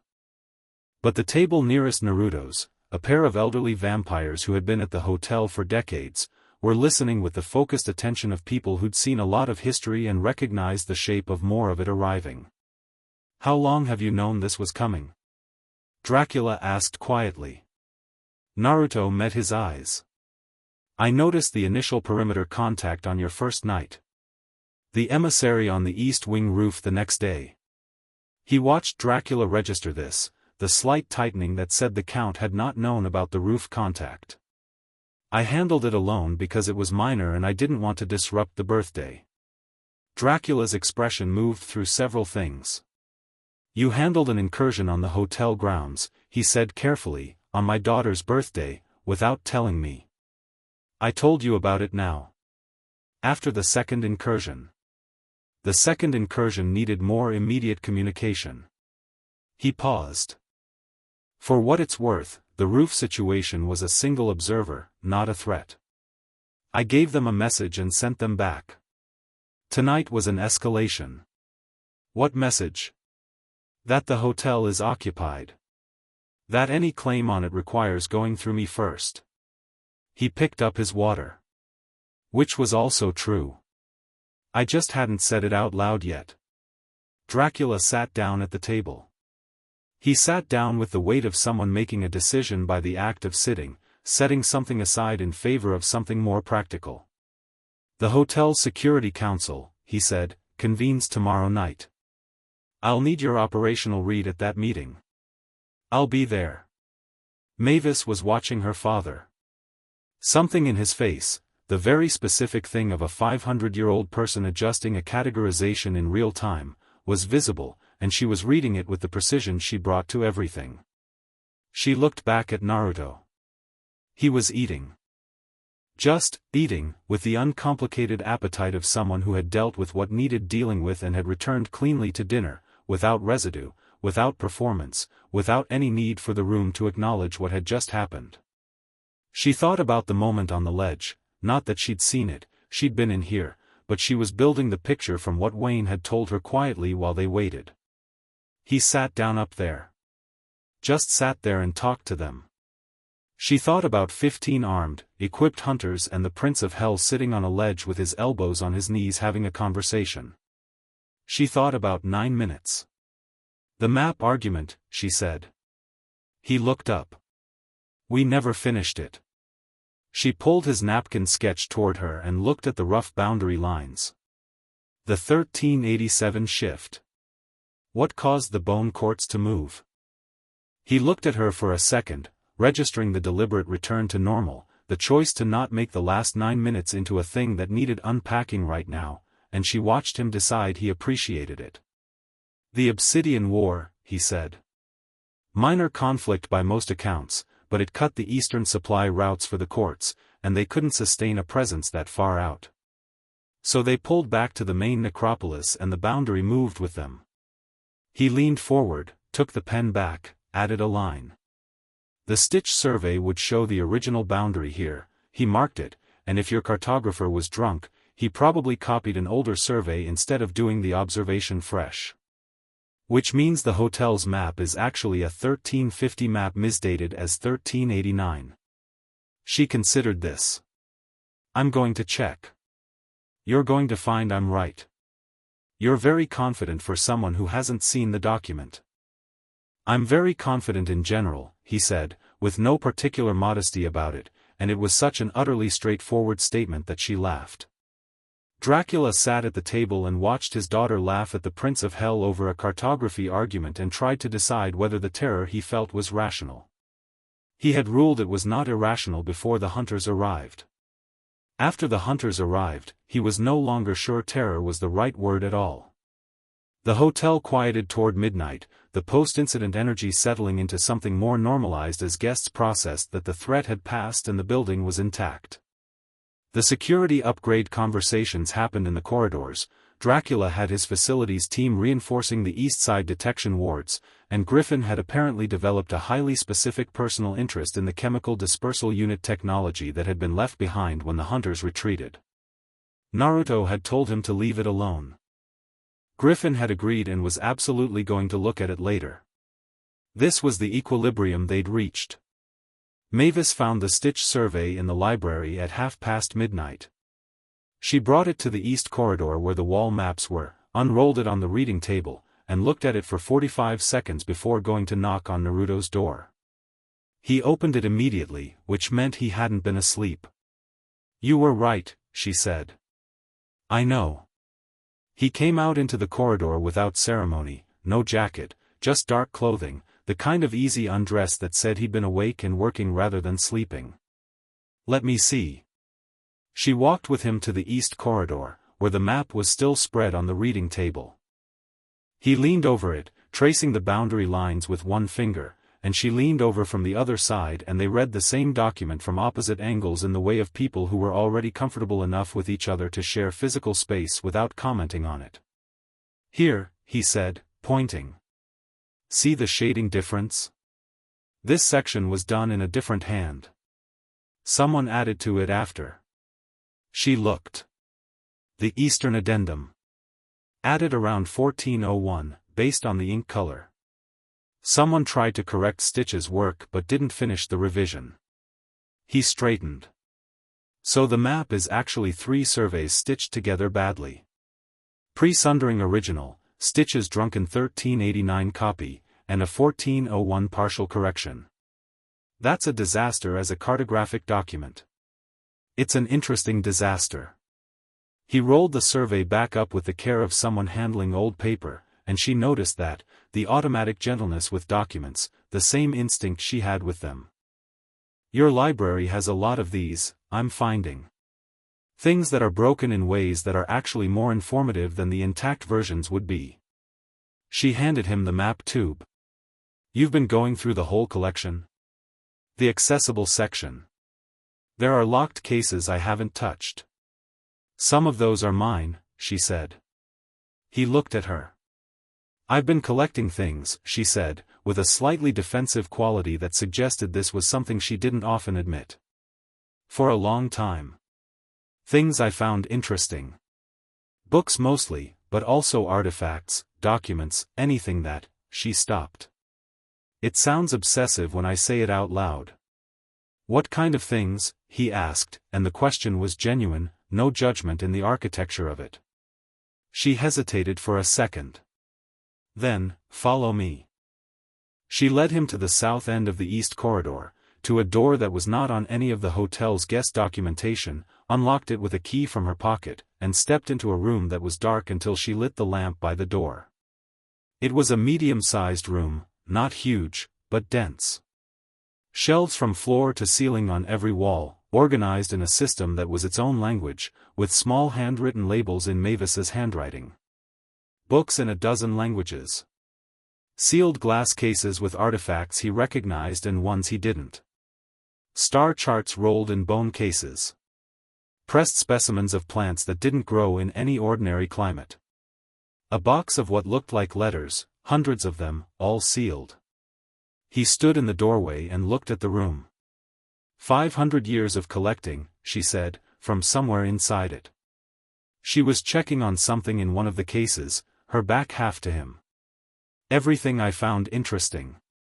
Everything I wanted to understand better. She paused. Everything that was a piece of a world I wasn't allowed to actually go into. He stepped inside. He moved slowly, reading the labels without touching anything, just looking. Bone Court Boundary Treaties, 13th century. Fairy Ring Growth Patterns, 40-year observation. Correspondence, Harker Estate, 1897, Family History. Kunoichi Training Manual, recovered, origin unknown. He stopped. This, he said. She looked over. Oh. That came through a trader about 60 years ago. Nobody could identify the origin, the writing system isn't in any of the standard references. She came to stand beside him. It's been sitting there because I couldn't read it. He reached out, not touching, just pointing. This is a shinobi training manual. Kunoichi specific. The writing system is an old dialect of the one I grew up with. He looked at her. Where did the trader say they found it? He didn't. He said it came from the human world, from somewhere in what's now Japan, through 3 intermediary dealers. She was looking at the manual and then at him. Can you read it? Yeah. What does it say? He leaned closer. His eyes moved across the text with the ease of someone reading in their native script.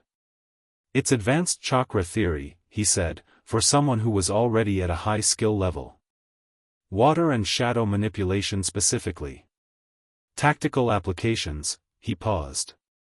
This was written for a specific student. There are annotations in the margins in a different hand. Annotations saying what? He was quiet for a moment, reading the margins. Saying she was the best student they'd ever had, he said. Saying she was going to be extraordinary. He straightened. Saying they hoped the world was going to be ready for her. The room was very quiet. Mavis was looking at the manual with an expression that had moved past the cataloging curiosity she applied to her collection into something more personal. I couldn't read that, she said. For 60 years. Now you can ask me. She looked at him. In the lamplight of her private collecting room, with the accumulated 500 years of her careful, hungry attention to the world surrounding them on every shelf, she looked at him with an expression that had stopped being guarded some time ago without either of them marking exactly when. I've been collecting pieces of the world I couldn't go into, she said. 4-5 centuries. I know. And you just walked through the door, she said. I did. I don't know what to do with that, she said. You don't have to do anything with it. He was looking at her with the steady, direct quality of someone who had decided something without making a production of it.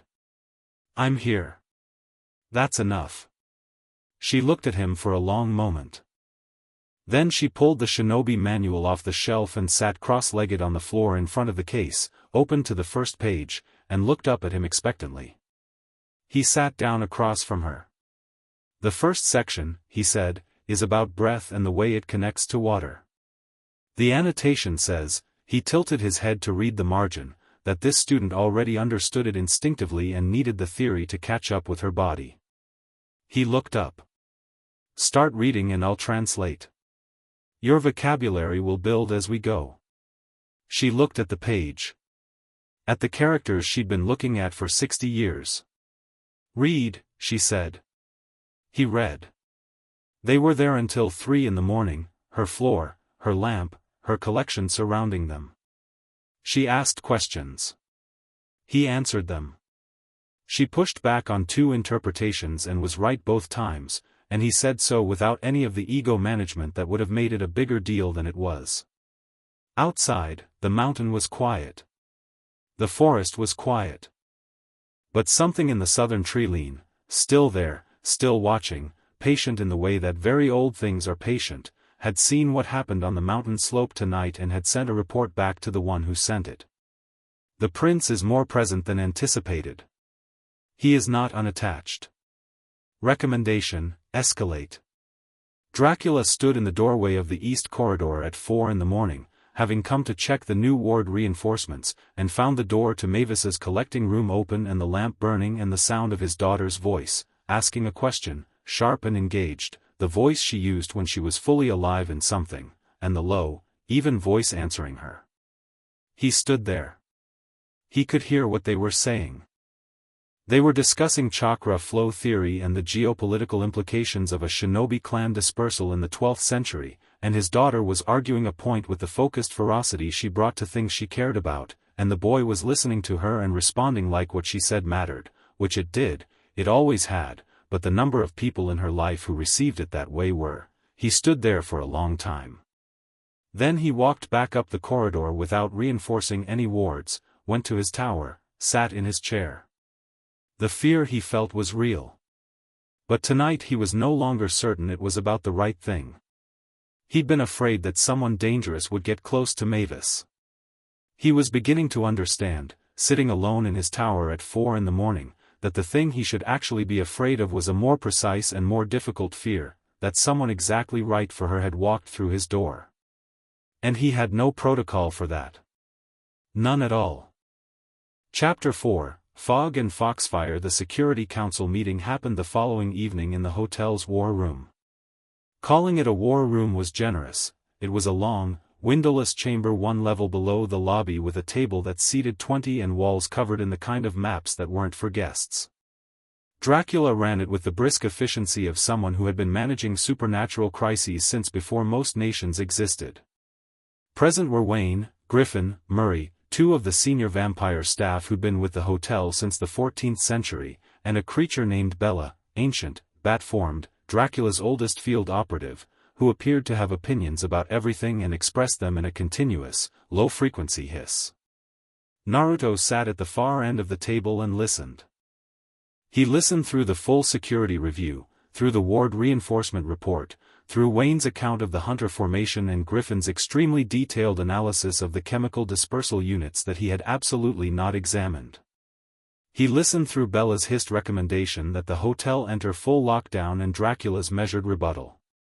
He listened through Murray's contribution, which was largely emotional and mostly concerned with what the hunters might have done to his bandages. Then Dracula looked at him. "Your assessment," he said. The table turned toward him. Bella's hissing stopped. The 2 senior vampires who had spent the entire meeting regarding Naruto with the flat, careful attention of beings who had lived through enough history to know that the classification of threat and ally were not always separable, leaned slightly forward. Naruto put both hands on the table. "The operation was funded," he said. "Not resourced. There's a difference. Funded means someone with significant capital hired a professional outfit. Resourced means someone with an organizational infrastructure deployed their own assets." He looked at Dracula. "What you had last night was funded. Which means whoever is behind this isn't directly in the field yet. They're proxying." "Why proxy?" Griffin asked, from somewhere slightly left of where he appeared to be sitting. "Because direct action has a cost that proxy action doesn't. If the hunters succeed, the client gets the outcome. If the hunters fail," he gestured at the table, meaning last night, the client loses money and gains information, but takes no reputational hit. Nobody can point at them. Nobody can respond in kind. He paused. The proxy structure tells us two things. 1. Whoever this is, they're operating in a world where their identity being connected to an attack on Hotel Transylvania would be a significant problem, which narrows it considerably. 2. They're in a testing phase. Last night was reconnaissance dressed as an operation. Bella made a sound. Translated, Dracula said dryly, that means Bella agrees. I assumed, Naruto said. The concern, Dracula said, is the intelligence breach. The hunters had the outer defense route. That documentation exists in 3 places: the hotel's own secured archive, the Council of Shadows treaty records, and, he paused, the Underworld succession registry. The table went quiet in a specific way. Naruto looked at the table surface for a moment. The succession registry, he said.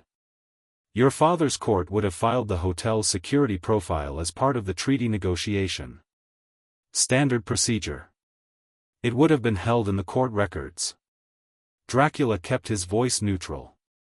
Those records are currently, in Astaroth's keeping, Naruto said. Yeah. The name landed in the room. The 2 senior vampires exchanged a look. Wayne's fur went up slightly. Even Griffin's shimmer flickered. You know the name, Dracula said. I know who he is. Former regent, held the throne in trust after my parents sent me away. Was supposed to return the seat when I came of age. He straightened. He has not done that. No, Dracula said. He has not. And now he's testing whether Hotel Transylvania can be neutralized. Naruto looked at the map on the near wall, the supernatural territorial overview, the positions of every major faction. He found the Underworld's mapped region, traced the border, found where Astaroth's holding territory sat within it. He wants the neutral ground gone because this is the only place where a challenge to his regency could be formally registered and witnessed. As long as this hotel operates, anyone can convene here and dispute his claim. Including you, Griffin said. Especially me. Naruto looked at Dracula.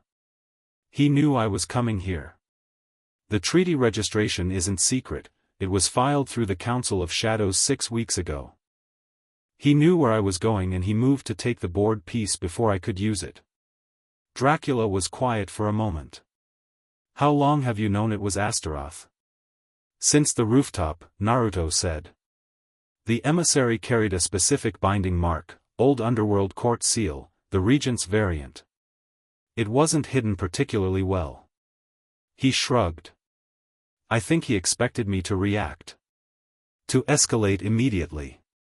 Instead I sent the message back and waited to see what he'd do next. And what he did next, Dracula said slowly, was the hunters. Testing my response time. My methods. Whether I'd go public with the conflict or try to manage it quietly. He looked around the table. I'm going public with it. Right now, in this room. Astaroth is moving against this hotel because of me, and you deserve to know that and to make your own decisions about it. The room absorbed this. Bella hissed something long and complicated. He says, Dracula translated, with the slightly pained expression of a man who has been interpreting for this particular operative for centuries, that the correct response is to engage the Underworld court directly and demand a formal succession hearing. He's right, Naruto said. That's the correct formal response. He paused. It's also exactly what Astaroth is prepared for. He's had 8 months to build his case since the seals broke. A formal succession hearing on his ground, in his court, with his witnesses, goes the way he designed it to go. Then what's your response? Wayne asked. Naruto looked at the territorial map again. I don't play his game on his board, he said. I make him come to me. He said it with the simple, unhurried confidence of someone stating a plan they'd already built to its conclusion, and nobody at the table asked if he was sure, because whatever quality Naruto carried in a room was at full strength right now, and it answered the question before it could be asked. "He will come," Dracula said. "I know. He will come here." "I know that too." Naruto looked at the Count. "I'm going to need your hotel to be the battlefield. I'm asking your permission to put that on you." It was a real question, stated as a real question. He wasn't announcing a plan and expecting compliance. He was asking. Dracula held his gaze for a long moment. "The hotel," he said, "has survived 600 years of supernatural politics. It has been the site of 3 formal succession events, 2 territorial tribunals, and 1 incident that we do not discuss in the main minutes but which you can read about in the supplementary record." He straightened.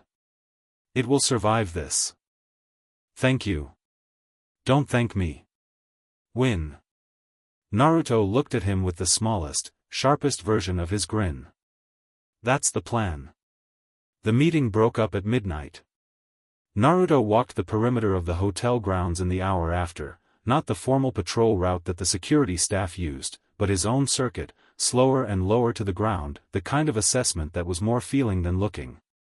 He did this the way a doctor takes a pulse, not because he expected to find something, but because knowing the baseline was necessary before you could measure a change. The mountain was quiet tonight. Clean. Whatever was watching had pulled back after last night. Astaroth's people were regrouping, reporting, waiting for instruction. The window it created was real but temporary. He walked through the courtyard and sat on the edge of the fountain in the center, a stone thing with a creature he didn't recognize at the top, water running dark and clear in the moonlight. He had been running the Astaroth problem through the tactical portion of his mind since the roof, and the shape of it was becoming clearer. The problem with Astaroth was not that he was a bad tactician. He was a very good one, which made him predictable in a specific way. Good tacticians operated within frameworks of good tactics, which meant their moves were innumerable. You could map them. What made them dangerous also made them finite. The problem was timing. Naruto had 30 days registered at the hotel. Astaroth knew this. He would calculate that forcing the succession issue before the 30 days was up put Naruto in a position of having to leave neutral ground or fight from a position that wasn't formally established. After 30 days, with the full registration complete, the hotel's protections applied to Naruto as a registered long-term guest, which changed the political math considerably. Astaroth would move before the 30 days were up. Naruto had 26 days. "You're doing the face," said a voice. He looked up.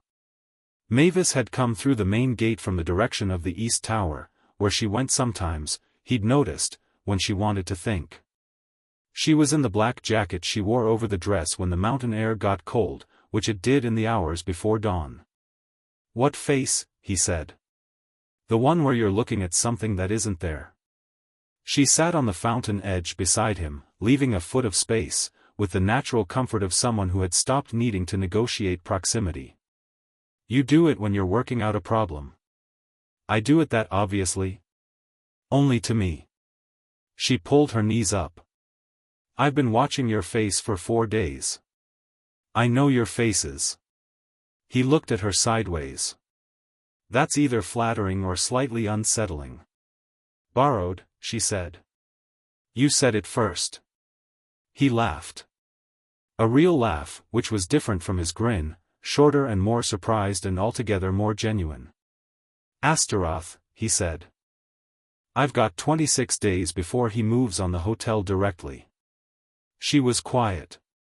She'd heard the name at dinner from Wayne, who had the werewolf quality of not entirely understanding what was sensitive information. She knew the shape of the problem. "What happens if he moves on the hotel directly?" she asked. "Depends how he moves. If he comes himself, physically, with his court, it becomes a formal territorial challenge, and there are rules about that." "Rules I can work with." He looked at the fountain.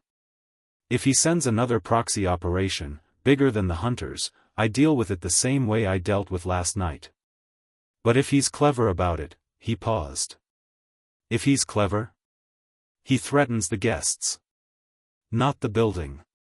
Guests he can use as leverage, as a reason for me to come out of the hotel and meet him on his terms. He was quiet for a moment. He can't touch anyone inside the building while the Charter of Neutrality holds. But outside, he'd go after people who leave, she said.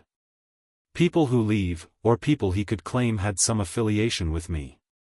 Make it look like collateral from a succession dispute. He looked at her directly. Which is why for the next 26 days I'm going to need everyone who might be used that way to stay close to the hotel. She looked back at him. Are you telling me to stay inside? She said. I took you outside 4 nights ago. Into the air.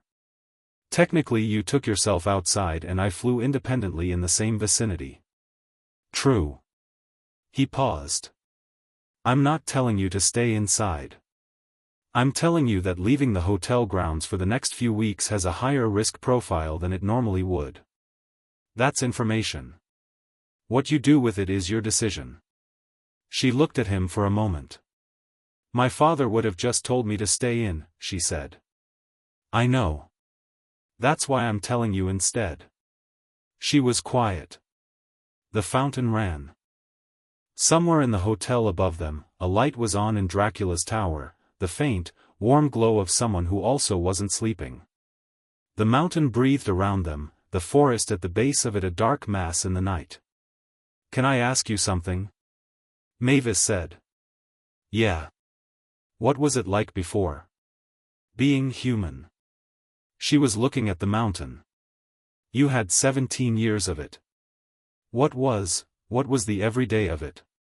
He took a breath. Loud, he said. Small apartment, too many neighbors, not enough money. The town I grew up in was this, he thought about how to put it, it had a very specific feeling. Like everyone was watching you for the wrong reasons. I was different in ways nobody could explain, including me, and small towns don't do well with unexplained differences. That sounds lonely. It was. For a long time. He paused. But I had this thing, I refused to let it mean anything. Being lonely, being the outsider, being the one people crossed the street for. I just decided it didn't get to define me. I'd make my own thing instead. Did it work? Eventually. By the time I was 15 I had people. Real ones. He smiled, and it was the kind of smile that was about something specific, faces he could see clearly. A team. A teacher. A person who drove me absolutely insane who turned out to be the best rival I ever had. He paused. I lost some of them. The way you lose people in a world where there's real danger. But I had them. Mavis was looking at him. Then the seals broke, she said. Then the seals broke. And the people who knew me, he thought about it. Some of them were fine. My team, my teacher. They were fine because they already knew who I was and this was just more information. He paused. Some of them weren't. Some of them looked at what I became and, he made a small gesture. Decided the 17 years were a version of me they understood and this version was too much. That must have hurt. Yeah. He said it without minimizing it. But it also clarified things. You find out who someone actually is when something changes significantly. He looked at the mountain. The ones who stayed, they're the ones who were actually there all along.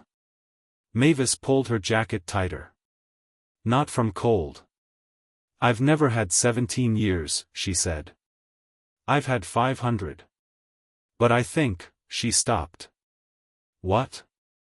I think the version of me that's been here, in this hotel, for 500 years, I think some of the people who love me have only met that version. She said it quietly, not with bitterness, just with the precision of someone who had been turning a thought over for a long time. The version that fits in this building. And I don't know if the rest of me, the parts one keep in that room, or the parts that want to go out and see things and argue about maps with people who aren't afraid to be wrong, I don't know if the people who love the hotel version would love those parts too. She wasn't looking at him. He was looking at her. I would, he said. She went very still. The map parts, the collecting room parts, the parts that fly up to 80 feet and stay up there because you can, he paused. Those are the best parts. Those are the parts that are actually you. He said it with the same directness he applied to everything, no performance around it. You don't have to wonder about me.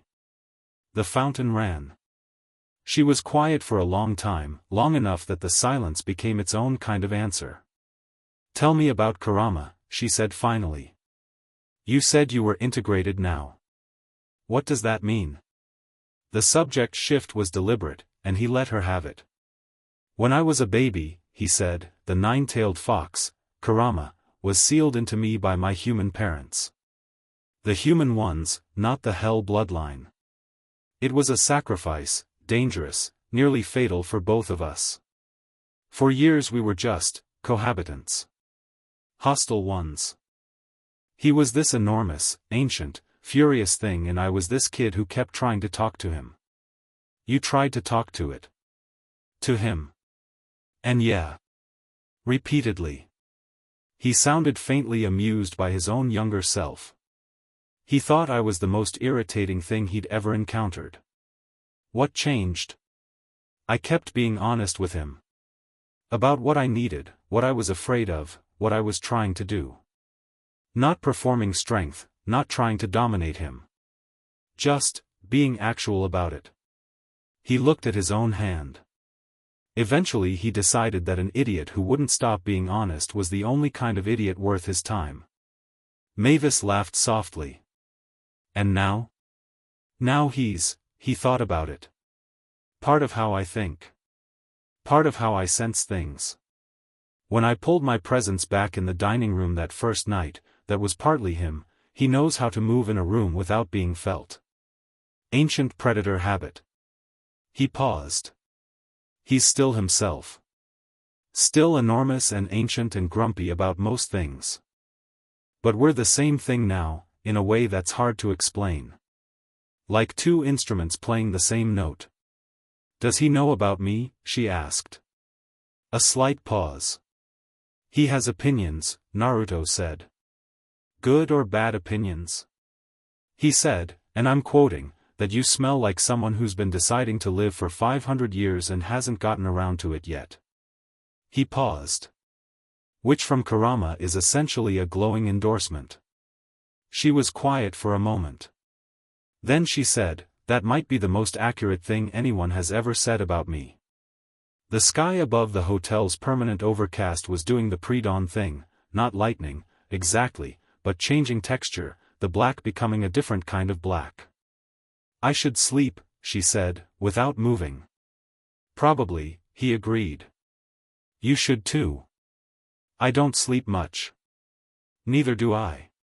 She looked at him. I used to think it was a vampire thing. Now I think it's just a gesture, too much to think about. Same. He stood from the fountain, stretched. Go inside. Get a few hours. She stood too. They were close in the way that happened when you'd been sitting next to someone for 2 hours and neither of you had moved away. She looked up at him with the expression she'd been wearing more frequently, the one that was past the cataloging curiosity and into something more immediate and more complicated. Naruto, she said. Yeah. I'm glad you're here. She said it simply, without making it larger than it was. I know the situation is complicated. But I'm glad. He looked at her. Me too, he said. She went inside. He stayed at the fountain for another few minutes, looking at the mountain, the 26 days running through him like a second heartbeat. Then he felt something that made him go still.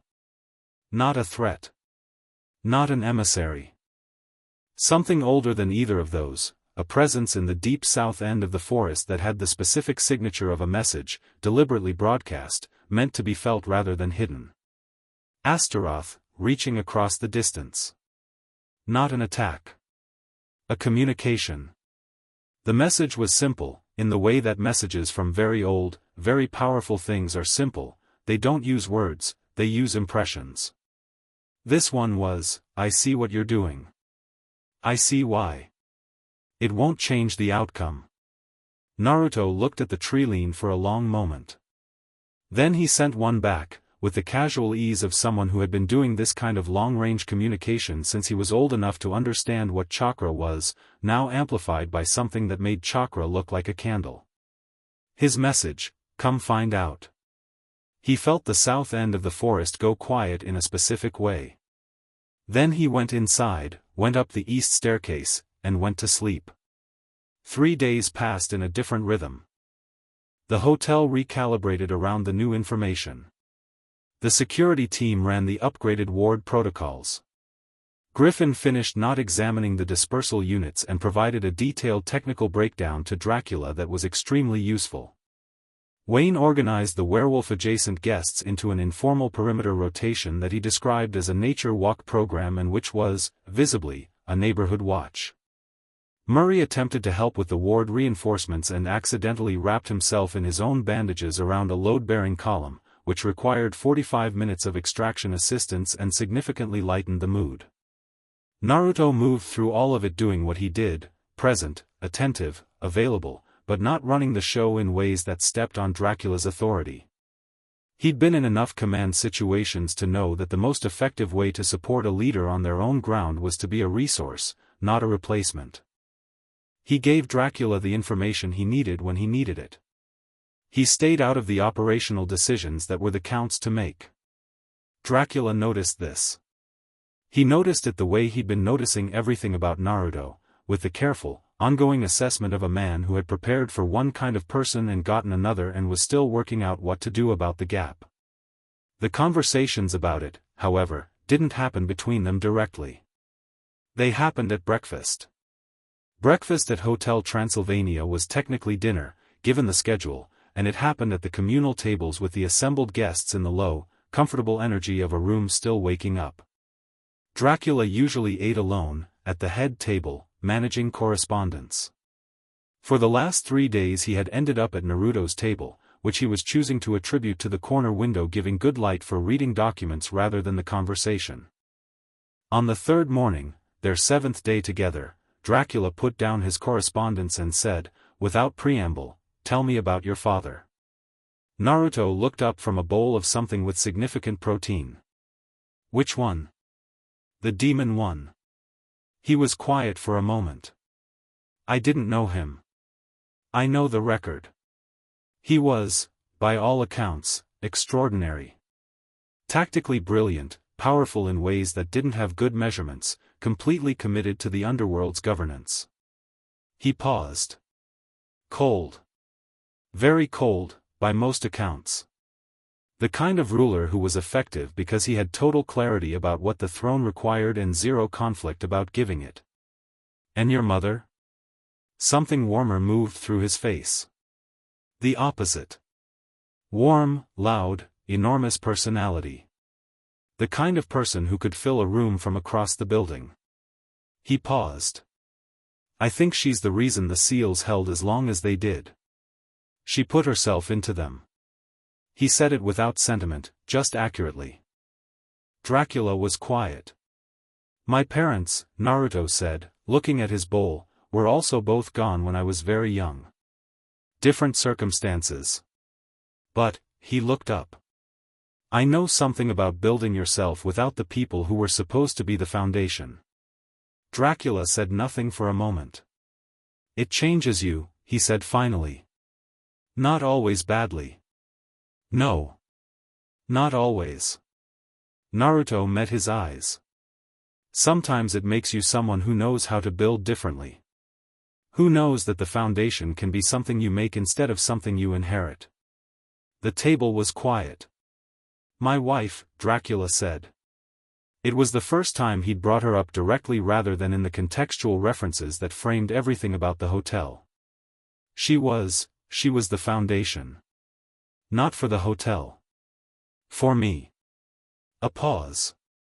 When I lost her, I built walls instead. I know, Naruto said.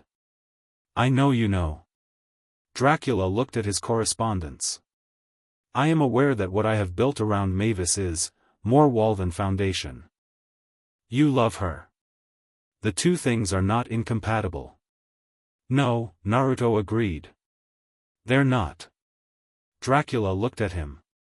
The measuring quality was still there, it had never left, but it had changed in character over the 7 days, moved from threat assessment toward something more like the consideration of a complicated person trying to determine trust. She is, he started. Extraordinary, Naruto said. Dracula blinked. She has been extraordinary for 500 years, Naruto said.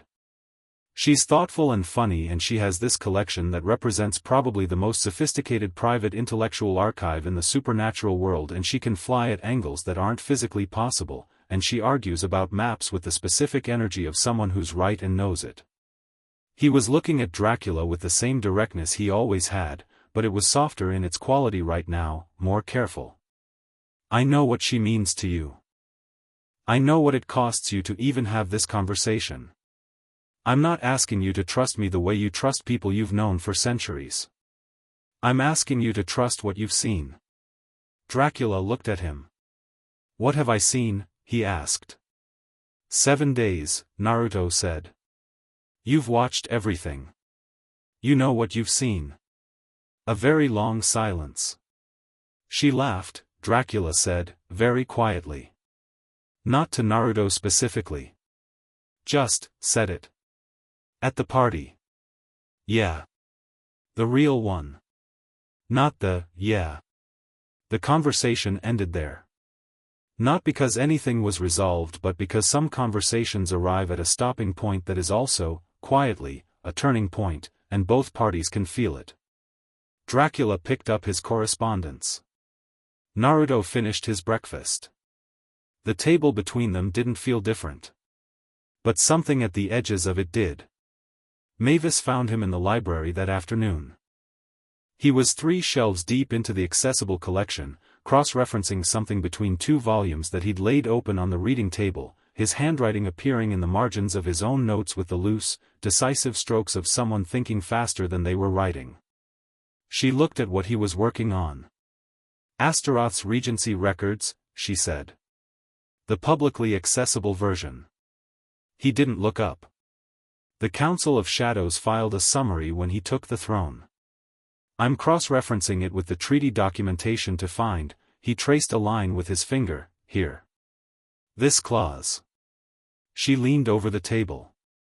The treaty documentation was dense, old formal language, the kind that was deliberately complex to protect against easy misreading. But she'd been reading legal and political documents for 500 years, and her eye went immediately to the clause he was pointing at.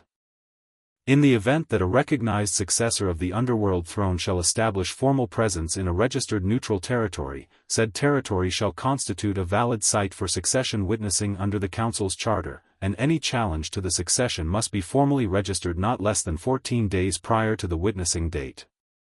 She looked at it. You've been here 7 days, she said. Yep. If you can extend the stay past the 30-day initial registration, and formally register the hotel as my succession witnessing site, Astaroth has to come here, she said. He has to file a formal challenge and then wait 14 days before he can contest it. He looked up. It makes this the battlefield on my terms, not his. He can't proxy attack a formally registered succession site without invalidating his own claim. The council would strip him of the regency automatically. She stared at the clause. He knows about this. Of course he does. Which is why he's trying to move before I can establish the registration. The hunters were trying to destabilize the hotel's charter of neutrality.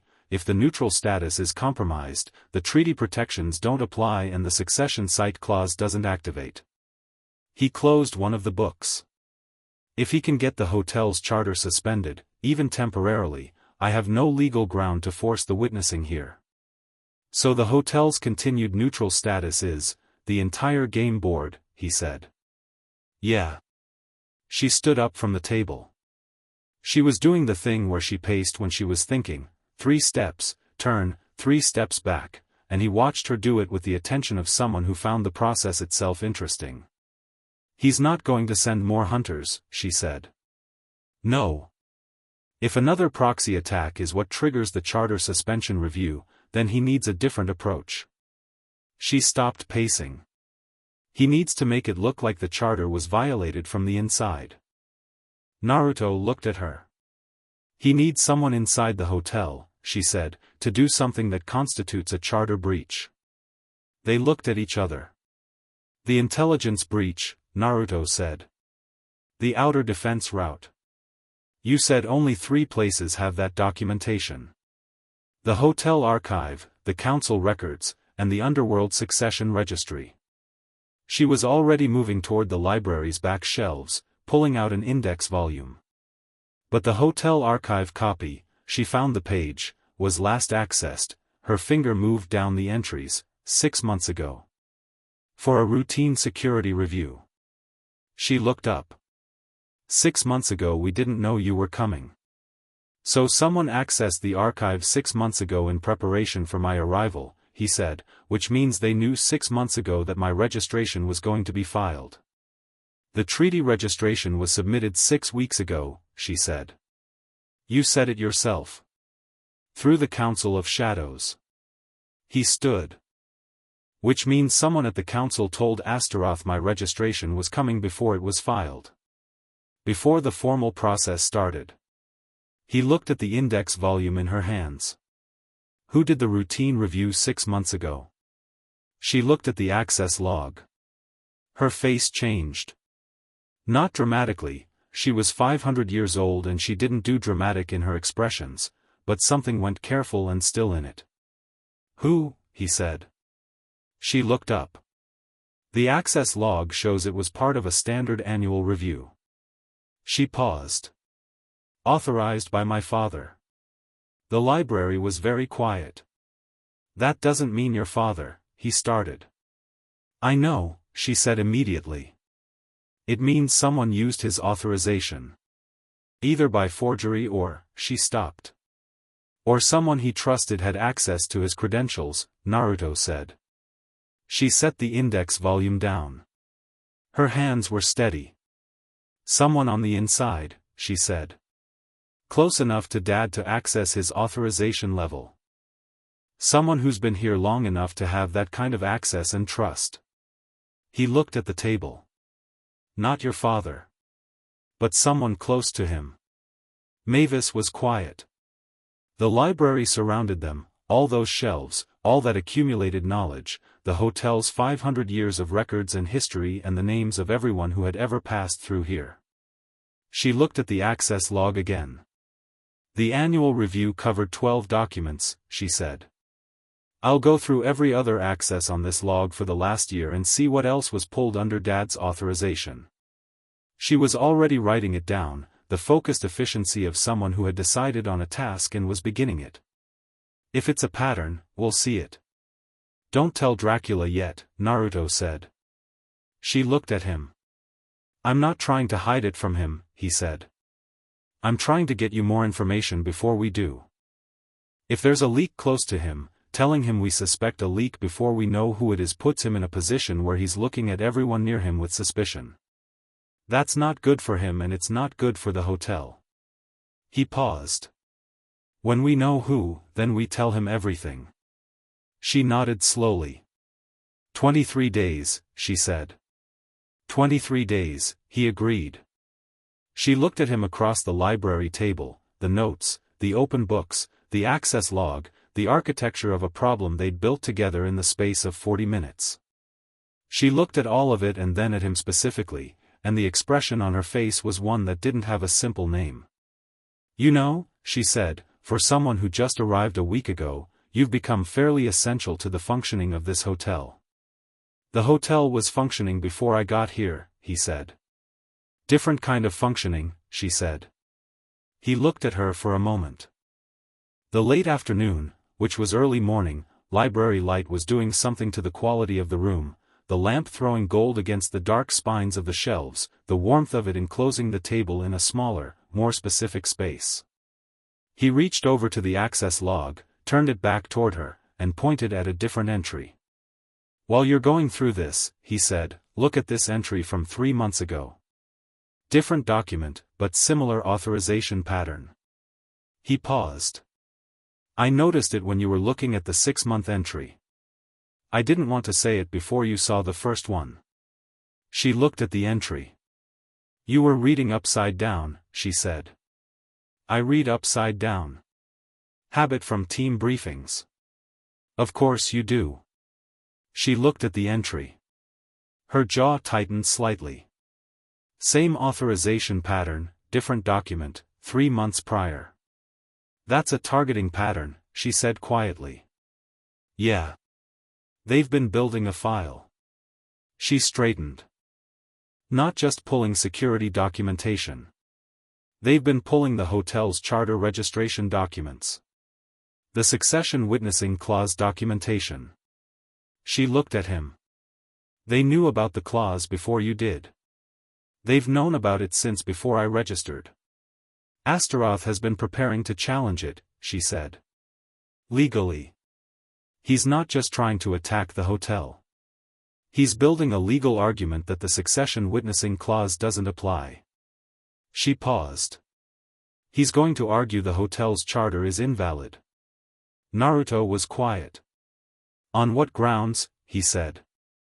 "If he can show that the hotel's neutrality has been compromised." She stopped, and then she made the connection that he'd already made, and he saw her make it.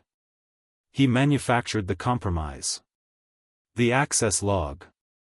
He had someone inside pull the documents using Dad's credentials, which constitutes a security breach, and he's going to use the existence of that breach to argue the charter is invalid." "He set it up months ago," Naruto said.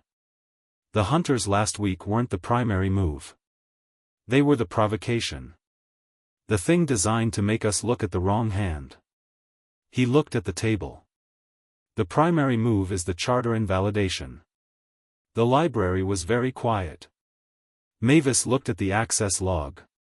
"If he invalidates the charter," she said, very controlled, "this hotel loses its neutral status. 500 years of..." She stopped. "He won't," Naruto said. She looked at him. "He won't," he said again, with the same quality he'd had on the mountain slope looking at 15 hunters. "Not aggressive. Not performing confidence. Just certain, in the way that people are certain about things they have already decided in the bones." "How do you know?" she said. "Because I'm not going to let him." He said it simply. "Then, and because you just found his move before he made it. That's the difference between someone trying to run a game on a board they think they control and realizing the other players have been reading the board longer than they thought." She looked at the access log one more time. Then she looked at him. "I want to find who it is," she said. "The insider. I want to find them before we tell Dad, and I want to be the one who..." She stopped. "I want to handle it." He didn't argue with this. He didn't reassure her. He looked at her with the same level attention he gave everything. "Okay," he said. She blinked. "Just, okay? You know this hotel better than anyone alive," he said. "You've been watching the people in it for 500 years. If anyone can identify who it is, it's you." He paused. "I'll run the legal argument research. You find the person." She looked at him for a long moment. "I said I didn't know what to do with you," she said. "I remember." "I'm starting to figure it out," she said, and it was quiet and direct and said to the access log rather than to him, which was the specific kind of honesty that comes out sideways because saying it straight is too much. He didn't respond to it directly. He pulled the legal volume back toward him and started reading. But there was something in the quality of the silence between them after that, warm and specific and chosen, that was its own kind of answer. Outside, the pre-dawn mountain was still. Clean. The forest at its base was quiet. And somewhere in the southern reaches of the supernatural world, Astaroth was being told that his move had been seen, and was beginning to understand, for the first time, that the boy on the throne was not his father. His father had been cold and brilliant and had moved in straight lines. This one was something else entirely. Chapter 5, The Thing About Eternity. Mavis found the insider on the 10th day. She didn't announce it dramatically. She came to the library at what passed for afternoon, set a folder of documents on the table in front of Naruto, sat down, and said, "Bella." Naruto looked up from the legal volume he'd been working through. "Bella," he said. "Bella." She opened the folder. "I went through every document accessed under Dad's authorization over the last 14 months. 17 pulls total, 12 that are explainable by the annual review, 5 that aren't. All 5 were pulled on nights when Dad was occupied with significant hotel business. Events, security meetings, guest crises." She pointed at the dates. Bella was present at every one of those events. He's Dad's oldest operative. He has shadow access to most of the hotel's administrative systems, not because he was given it formally but because he's been here so long that the access accumulated by proximity. Naruto looked at the dates. The pattern was clean. Not careless, whoever had done this was careful, smart, spacing the pulls and using plausible cover. But 5 unauthorized accesses over 14 months, each clustered around Dracula's distraction, each targeting documents that were specifically useful to a charter invalidation argument. "How long has Bella been at the hotel?" he asked. "Since the beginning." She said it with the weight of what that meant. "He was one of the original staff. He's been with my father for 500 years. The room was quiet. Naruto understood what that meant for her father. He understood it completely, with the bone-deep comprehension of someone who had experienced betrayal from inside a small, trusted circle and knew exactly what it felt like, not the anger, which was easy, but the specific grief of it, the way it retroactively re-examined everything. "How sure are you?" he said. 90%. She closed the folder. "The last 10% is that I want to be wrong. We need to be 100 before we go to your father." "I know." She'd already thought about this. "There's one more thing I can check. The Council of Shadows filed a notification when your registration was coming. Someone told them to file it, which means someone with council-level communication access sent that instruction." She paused. "Bella has operated as an occasional council liaison for Dad. He has the access. Can you pull the council communication log?" "I already sent the request this morning." She looked at the table. "I should hear back by tonight." He nodded. She was holding the folder with both hands, looking at it. She'd been doing the work, the actual, painstaking archival work, with a focus that he'd recognized immediately as the same energy she brought to the collecting room, to the map arguments, to everything she genuinely cared about. She cared about this hotel the way her father cared about it, with the same total, unreserved investment, just expressed differently. "You've been doing this for 4 days without sleep," he said. "I sleep. 2 hours isn't sleep." She looked up. "How do you know how much I'm sleeping?" "Your lamp is on when I go to bed and on when I get up." He said it matter-of-factly. "I can see your window from mine." She held his gaze for a second. "I'm fine," she said. "I know you are." He closed his legal volume. "I'm not worried about your capability. I'm saying that when we go to your father with this, you need to be sharp and you need to be steady, because what you're about to tell him is going to hit him in a specific way and he's going to need you to be solid." He paused. "So tonight you're not doing archival work. Tonight we're doing something else." She looked at him. "What are we doing?" He stood up. "Get your jacket." "Where are we going?" "Out." She stared at him. "You said the risk profile for leaving is higher than normal, not prohibitive." He was already moving toward the library door. "I've had perimeter contacts twice a day since the Security Council meeting. I know where Astaroth's watchers are positioned. There are gaps." He glanced back. "I know a specific gap that's been consistent for 6 days, which means it's not an oversight, it's a permanent blind spot in their coverage. He paused. Also Kurama wants to show you something. She blinked. Kurama wants to, he has opinions about what you should see. Naruto shrugged. I told him you collected things. He decided you need to see this one. She looked at him for a moment. Then she got up and got her jacket. They went through the service passage and out the maintenance ledge, the same way he'd gone 10 days ago when the hunters came up the mountain. The night was clear by the hotel's standards, the permanent overcast thinned in this specific stretch of autumn, and above the thinning there were stars that were not the same stars that humans saw from the same geography, being filtered through 600 years of layered magical atmosphere that changed their color and their number. Mavis stepped out onto the ledge and looked up. Those aren't the right stars, she said.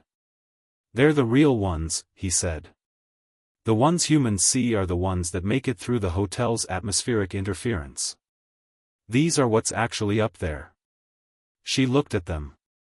There were more of them than there should have been, and they were colors, not the single white blue of regular stars but deep golds and reds, and one that was distinctly, warmly violet, low on the horizon, pulsing slightly in a rhythm that was almost but not quite biological. What's the violet one? She said. I don't know. I've been trying to figure it out for a week. He stepped off the ledge. Air again. He extended a hand. Jump. She looked at his hand. I can fly, she said. I know. But this is faster and the gap in the coverage is narrow. He kept the hand extended. Not insisting. Offering. She took his hand. He pulled her off the ledge and they went up, not the corkscrewing, diving flight of her bat form, but something smoother and faster, a controlled ascent that took them above the hotel's roofline in 10 seconds and over the eastern tree line in 20. Below them the mountain fell away into the forest, and the forest opened at its edges into terrain that the hotel's maps called contested territory, the border region between Dracula's domain and the older, wilder supernatural lands that predated any organization. She was looking at everything. He watched her looking at everything.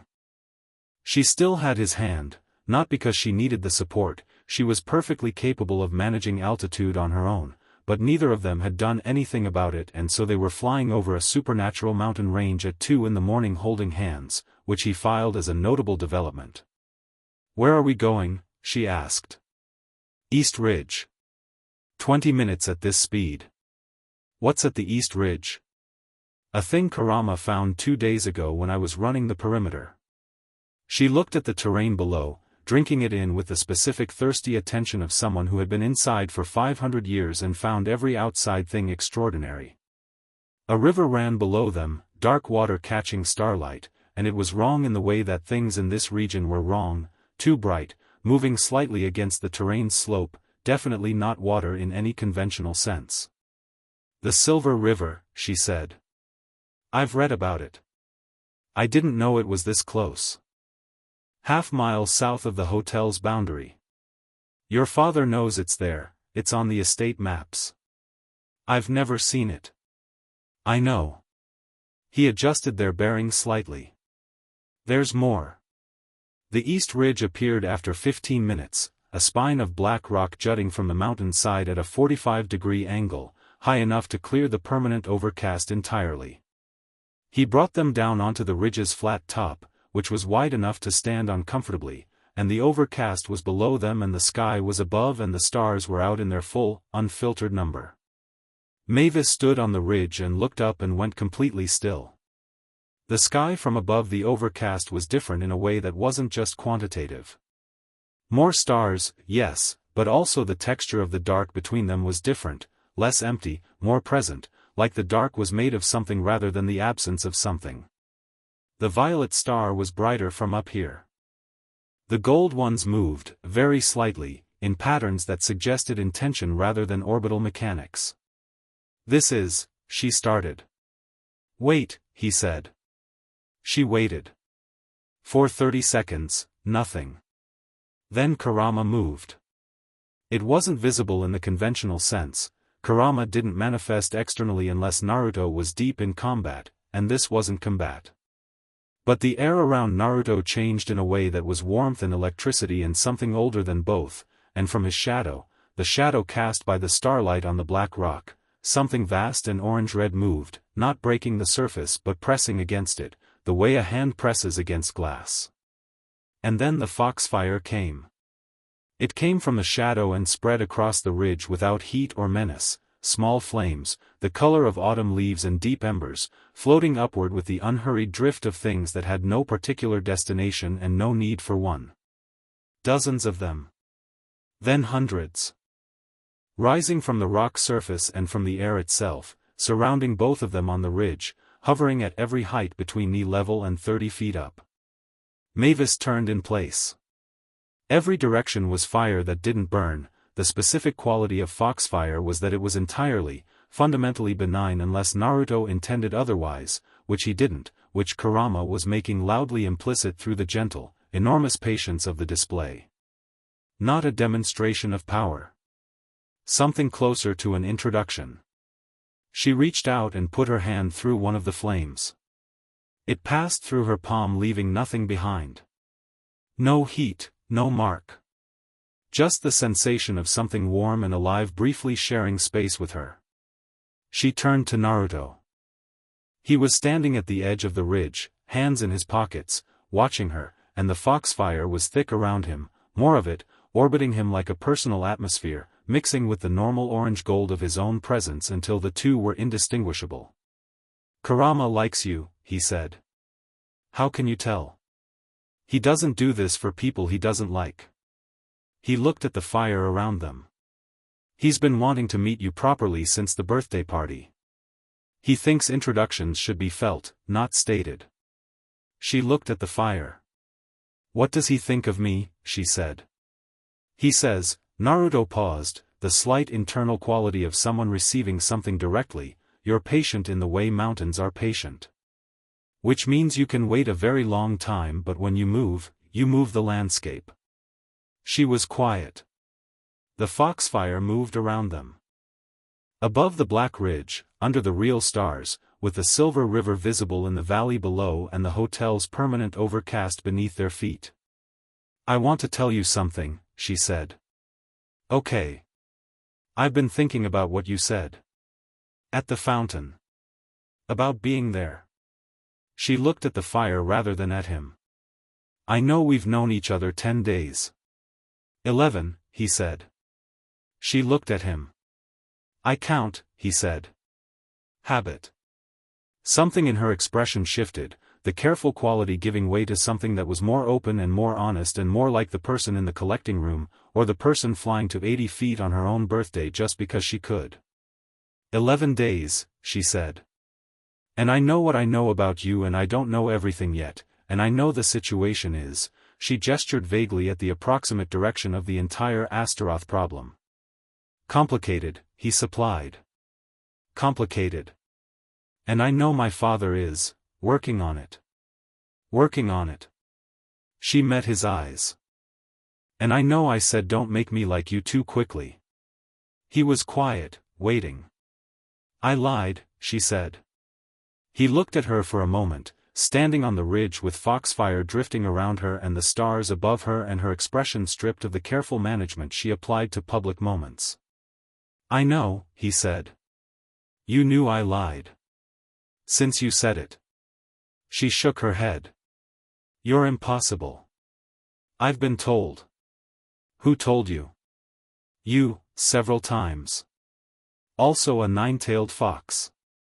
Also my rival from childhood, who is probably, somewhere, furious that I'm standing on a mountain in Transylvania right now instead of doing something useful. She laughed. The real one.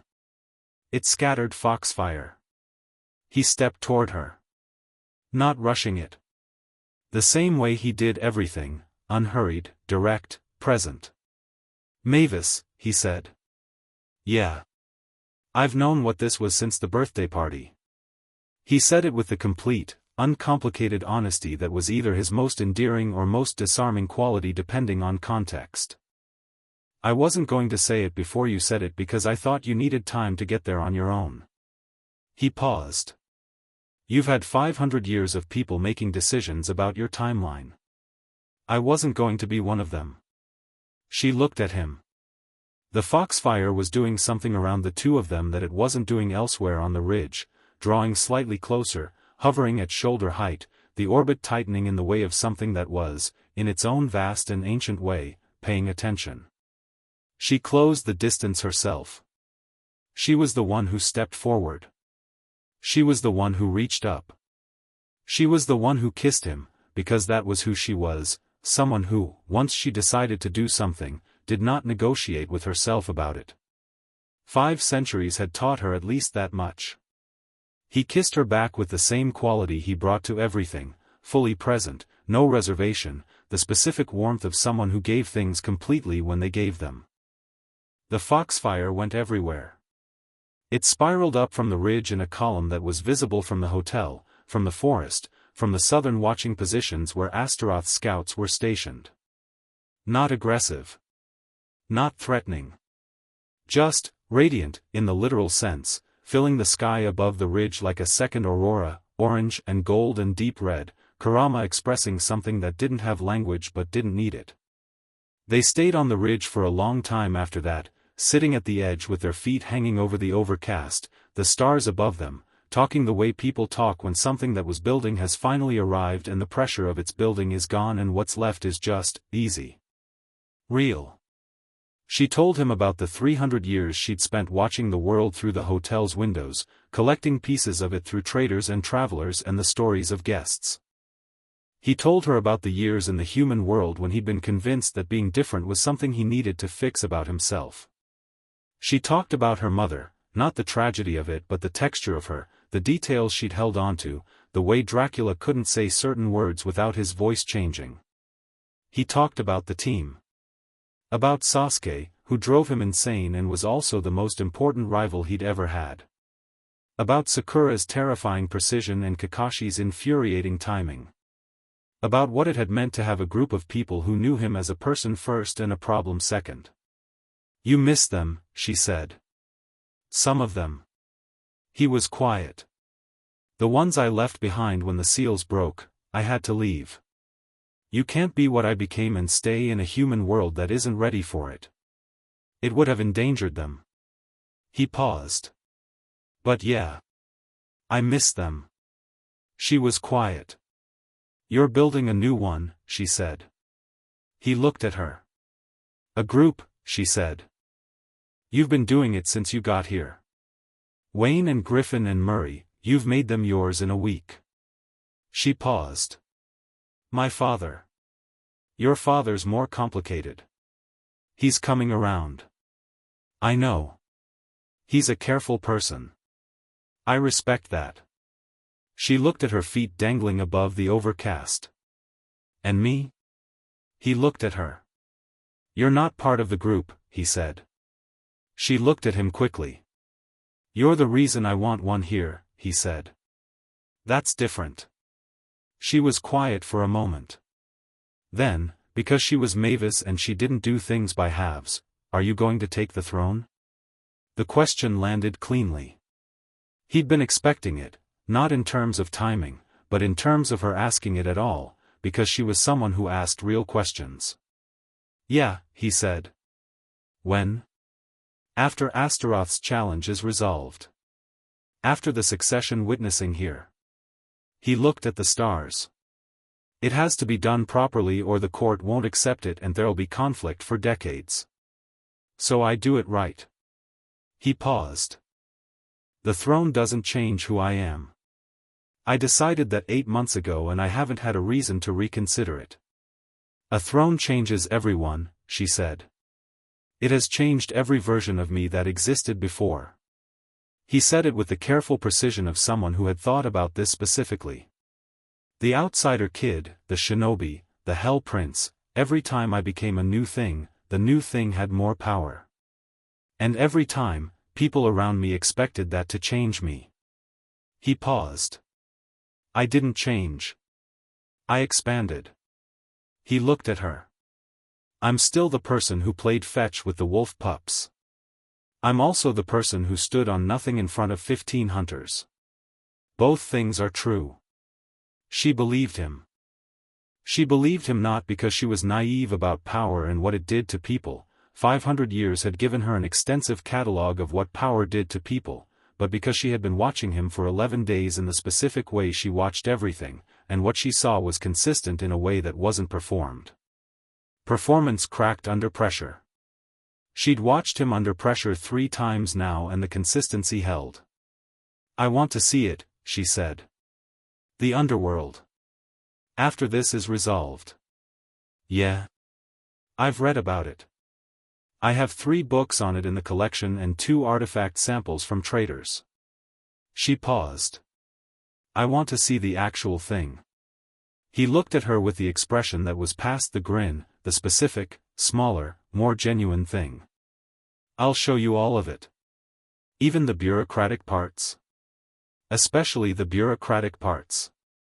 There's a filing system that's been broken since the 4th century and nobody will fix it. It's genuinely incredible. She laughed. That's the part you lead with? You're a collector, he said. You appreciate broken systems. She shook her head. You're so strange. You like it. Insufferably much, she said, and it was said directly to him, holding his gaze, and the words meant exactly what they said and more than what they said. He smiled at her. The full one. Below them, the overcast shifted in the mountain wind. The silver river caught the foxfire's reflection. The violet star on the horizon pulsed. They needed to go back. Neither of them moved for another 20 minutes. They came in through the service passage at 4 in the morning and Dracula was standing in the maintenance corridor. Not waiting, he'd clearly come there for a different reason, some late operational check, and had found the passage open when it should have been sealed, and had been standing there for somewhere between 3 minutes and 3 hours in the specific way of a parent who has been trying to decide something. Mavis saw him first. She stopped. Naruto came through behind her and saw Dracula and also stopped, and the 3 of them stood in the corridor in the particular quality of silence that exists when something is discovered and nobody has decided yet how to frame it. Mavis looked at her father. Her jacket had foxfire on it, faint traces of the orange-gold light, still clinging to the fabric, not enough to be obvious but enough to catch the corridor's lamplight. Her expression was the one she'd never fully had at the hotel before, the open one, the East Ridge one, the 80 feet in the air one. Dracula looked at her. He looked at Naruto. Naruto met his eyes without flinching, without performing contrition, without doing anything except being exactly what he was. He didn't apologize for where they'd been. He didn't offer explanation. He waited. Dracula's jaw worked. The careful control was there, had always been there, was the scaffolding of his public self, but underneath it something was happening that wasn't anger exactly. It was more complicated than anger. You left the grounds, he said, very controlled. I did, Naruto said. I evaluated the risk, identified a coverage gap, and made the call. I kept her safe. You made a unilateral decision about my daughter's safety, she's 500 years old, Naruto said. The decision was hers. I provided the information and the route. Dracula looked at Mavis. Mavis said, "Don't be angry at him for treating me like an adult." The corridor was very quiet. Dracula breathed. In the particular way of someone managing a reaction that has several layers and is choosing which layer to address. You could have been, he started. I wasn't, Mavis said. I was completely safe. He knew exactly where the Watchers were. He had it mapped. She paused, and her voice changed into something more direct. Dad. I saw the real stars. Dracula stopped. From above the overcast, she said. The actual stars. The ones you can only see from the ridge. She held his gaze. I've been here 500 years and I've never seen them. I saw them tonight. Something cracked in Dracula's expression. Not broke, cracked. The same way the careful authority had cracked in the courtyard on the first night, but deeper. Your mother, he said, very quietly. She showed me those stars. Mavis was quiet. The first time I showed her this mountain, he said. She wanted to go above the overcast. He stopped. Collected. I told her it wasn't safe. She went anyway. The ghost of something that was past grief and into the territory of precious moved through his face. She was right. The corridor was very still. Naruto said nothing. He stood back slightly, giving this its space, because this wasn't a moment that needed him in it. Dracula looked at his daughter. He looked at her foxfire jacket and her open expression and the person she was in this corridor at 4 in the morning versus the person she was in the birthday circle 500 years in, and the thing he'd been sitting with in his tower since the first night, the thing that was past fear, the thing he'd called the more difficult and more precise thing, arrived fully and said what it was. He loved his daughter completely. And what he'd built around her, out of that love, had kept her inside. I need to speak with you, he said to Naruto. Mavis tensed. It's fine, Naruto said to her. How do you know it's fine, she said. Because he's not angry right now. He looked at Dracula. You're not angry right now. Dracula, who had spent 500 years being very good at appearing to be exactly what he chose to appear to be, looked at the young man who had apparently been reading him for 11 days and said, No. I'm not. Mavis looked between them. Go get some sleep, Naruto said. For real this time. More than 2 hours. She wanted to argue. She looked at her father, who gave her the small nod that said it's all right, go, and she looked at Naruto who was already turning back toward Dracula with the comfortable, unafraid directness of someone walking into a conversation they're not dreading. She went. Her footsteps retreated up the corridor. The two of them stood in the lamplight. Walk with me, Dracula said. They walked, up the maintenance passage, through a service door, into the hotel's lower level, and up through the back stairs toward Dracula's tower. Neither of them spoke on the way up. It was the particular quiet of two people who have a real conversation ahead of them and are not filling the space before it with performance. The tower room was what Naruto had expected: high windows, old books, a desk with the archaeology of 5 centuries of paperwork, a chair that faced east and had the specific where pattern of something sat in for long hours alone. 2 smaller chairs near the cold fireplace that had the quality of never being used for their purpose. Dracula lit the fire. He did it with a match, not with any supernatural means, and the gesture was domestic enough to be deliberately so, a choice to be in the room as a person rather than as the king of vampires. They sat. My wife, Dracula said, was not afraid of anything. Naruto waited. She went above the overcast on our 3rd night on this mountain, he said. She went alone because I was busy with the hotel's construction and she didn't want to interrupt. She came back and tried to explain what she'd seen and couldn't find adequate words. He looked at the fire. She took me up the following night. I went because she asked me to. He paused. That was the first time in my very long life that I did something I was afraid of because someone I loved wanted to share it with me. Naruto said nothing. I stopped doing that, Dracula said, when she died. I stopped letting love move me toward fear. I started letting it move me away. He looked at his hands. What I built for Mavis, the hotel, the safety, all of it, it was real. It is real. But you are not wrong that it also became a wall. And I am not unaware of what that wall has cost her. He was quiet for a moment. Naruto said, she's never blamed you for it. I know. Something in the word, no, was heavy with everything that knowing had cost. She's also never stopped loving you for it, Naruto said. Whatever changes, whoever she becomes outside this hotel, wherever she goes, that doesn't change. He said it with the certainty of someone who had spent 11 days watching a daughter love her father through every complication. You should know that.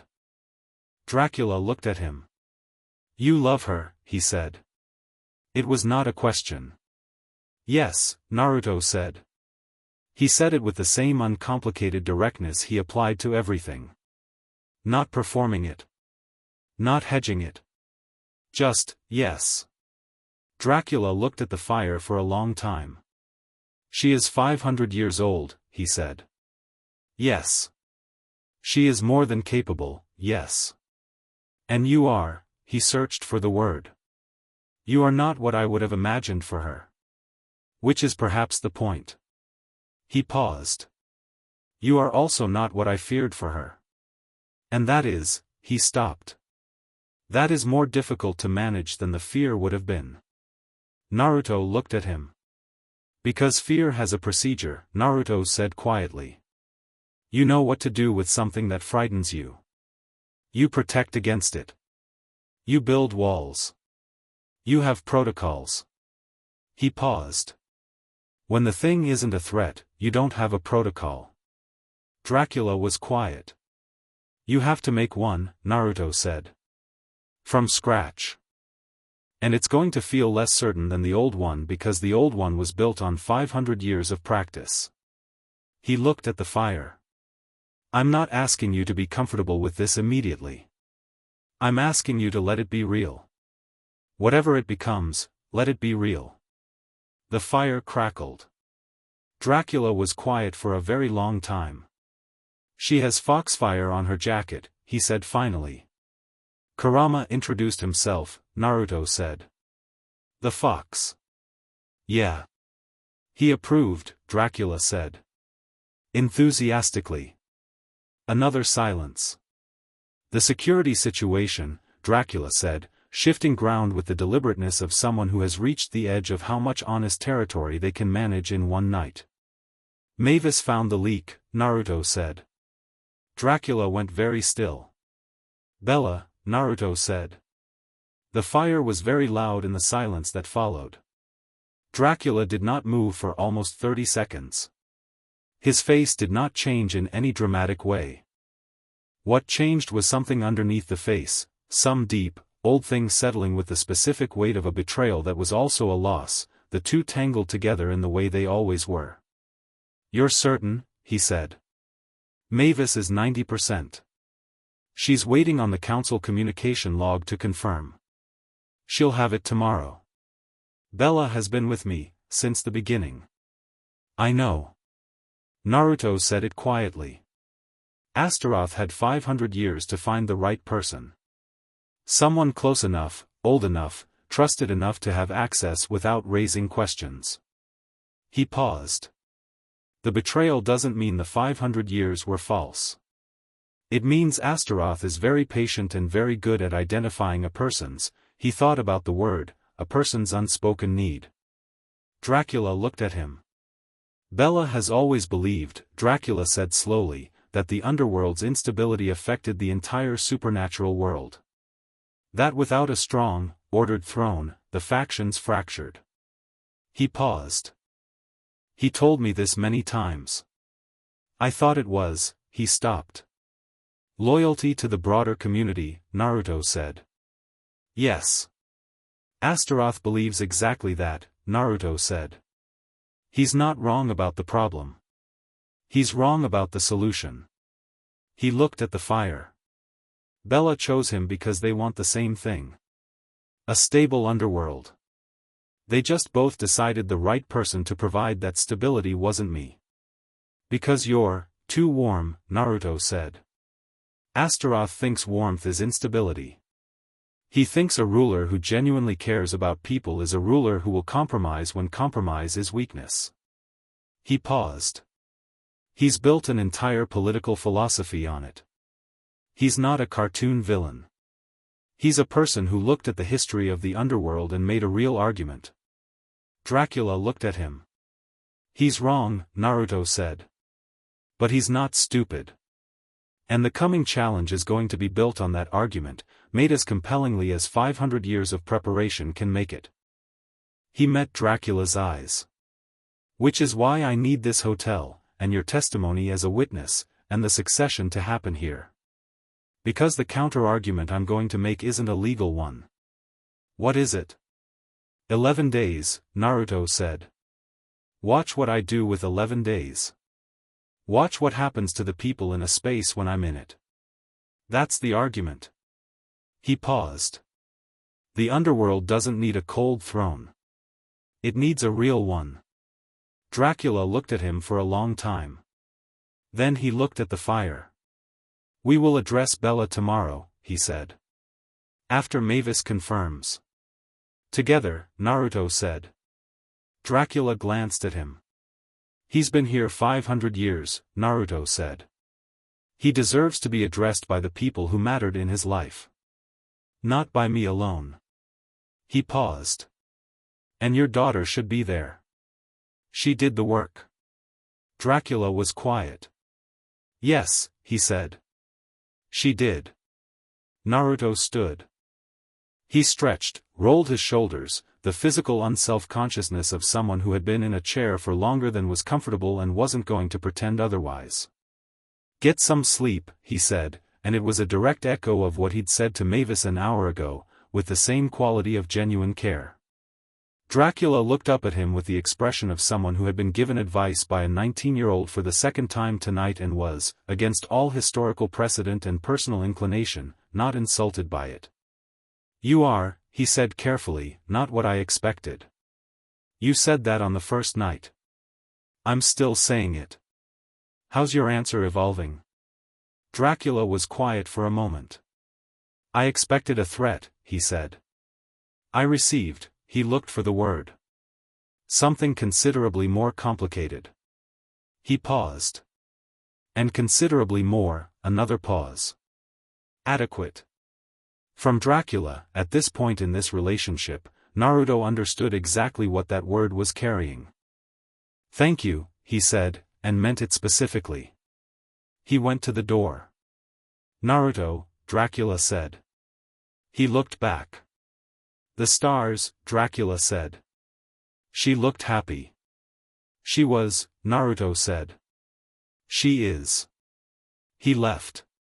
Dracula sat in his tower for a long time, in the chair that faced east, and looked at the fire, and thought about a woman who had gone above the overcast alone and come back trying to find words for what she'd seen, and a daughter who had come back from the same sky with foxfire on her jacket and her face finally, fully open. He thought about walls and what they kept out. He thought about what they kept in. The fire burned down. He didn't rebuild it. He sat in the cooling room and listened to the hotel around him, its sounds, its breathing, the specific quality of a building that was full of people who were alive and safe, and for the first time in a very long time, the silence didn't feel like the absence of Martha. It felt like something else. Something that was not yet a word but was becoming one. Outside, on the mountain, the southern watchers were still. Patient. Waiting. 20 days remaining. Chapter 6, Courts of Fire and Shadow. The Council of Shadows communication log arrived at noon. Mavis brought it to Naruto's room, knocked once, came in when he said to, found him at the small desk with 3 different volumes open and his notes covering half the available surface, which was the state she'd come to associate with him being in the middle of something. She put the log on the desk. He looked at it. The relevant entry was clear. 14 months ago, a communication had been sent from a Hotel Transylvania liaison access point to the Council of Shadows treaty desk, flagging that an Underworld succession registration was incoming and requesting advance notification of the filing date. The liaison access point was Bella's. Naruto looked at the document for a moment. Then he looked at Mavis.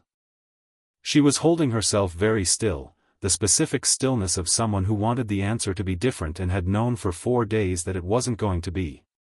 100%, he said. 100%, she confirmed. He closed the volumes. Stacked them neatly. Stood. Your father is in the war room, he said. I told him last night we'd have confirmation today. You told him last night. She looked at him. How did he take it? The way someone takes something that's both a betrayal and a loss at the same time. He picked up the communication log, the access records, and the folder she'd compiled over 4 days of no sleep. He held it. He's had all night. He looked at her. He's ready. She breathed. Okay, she said. They went down together. The war room at noon felt different from the war room at midnight. The maps were the same and the table was the same, but the quality of the light was different, lamps rather than the deep night energy of the Security Council meeting, a more austere, deliberate feel. Dracula was standing at the map wall when they came in. He didn't turn immediately. He stood looking at the territorial overview with the stillness of a person who had been standing in one place long enough that the stillness had become a decision. Then he turned. Mavis put the documents on the table. He came and looked at them. He went through each one with the methodical thoroughness of someone who needed to see the full picture rather than accept a summary, and nobody spoke while he read. When he finished, he set the last document down and stood with his hands flat on the table. 14 months, he said. At minimum, Naruto said. The first access we can confirm. The relationship with Astaroth is likely older. Dracula was quiet. He believed he was doing the right thing, Mavis said quietly. Not defending. Just accurate. I know, Dracula said. That doesn't, he stopped. It makes it more complicated. Not less. Yeah, Naruto said. Where is he now? East Wing. His usual quarters. Naruto paused. He doesn't know we know. I'd like to keep it that way until we speak with him. Dracula straightened. He looked at his daughter, who looked back at him with the composed, present quality of someone who had done serious work and was standing behind it. You found this, he said. Naruto found the pattern. I confirmed it. You found this, Dracula said again, and the repetition was deliberate. He was giving her the credit with the specificity of a parent who understood what the work had cost and wanted her to receive it properly. Something in Mavis's face moved. We go together, Dracula said. All three. Bella's quarters were at the far end of the East Wing, a suite of 3 rooms that he had occupied, in various configurations as the hotel changed and grew, for 500 years. The door was old wood reinforced with iron, and the plaque beside it had his name in a script that predated the hotel's current signage system. Dracula knocked. A pause. Then the door opened. Bella was in his bat form when he answered, which was his natural state, a large, ancient specimen, leathery and dark, with the particular intelligent stillness of a creature that had lived long enough to calculate before it reacted. He looked at Dracula. He looked at Mavis. He looked at Naruto. And Naruto watched the moment of calculation happen in the old bat's eyes, fast, very fast, the assessment of what this grouping meant, what they were carrying, what the expression on Dracula's face said. Bella was old enough to know immediately. He shifted to his partial form, mostly bat, but with the humanoid voice capacity that allowed for conversation, and stood in the doorway with the specific dignity of a creature that had decided how it was going to meet something. Come in, he said. They came in. The room was sparse in the way of someone who had been in one place so long that accumulation had given way to essentials. A few books. A perch. The kind of sparse that wasn't empty but deliberate, like everything unnecessary had been slowly shed over centuries until only what actually mattered remained. They sat, Dracula in the single chair, Mavis on the edge of the perch's platform, Naruto standing near the door because the room was small and standing gave Bella more space. Dracula put the documents on the table. Bella looked at them. He didn't touch them. He looked at them for a long moment and then he looked at Dracula, and what passed between them was the specific language of a relationship so long that it didn't need most of its words anymore. I won't insult you by denying it, Bella said. Dracula's jaw worked. Tell me why. Bella was quiet for a moment. You know why, he said. You've always known my concerns about the throne. I didn't know your concerns extended to undermining my hotel. I wasn't undermining your hotel. The old bat's voice had the even quality of genuine conviction. I was ensuring the transition of power happened correctly. Astaroth sent hunters onto my mountain, Dracula said. Very controlled. Into my hotel. With guests inside. With my daughter inside. Bella went still.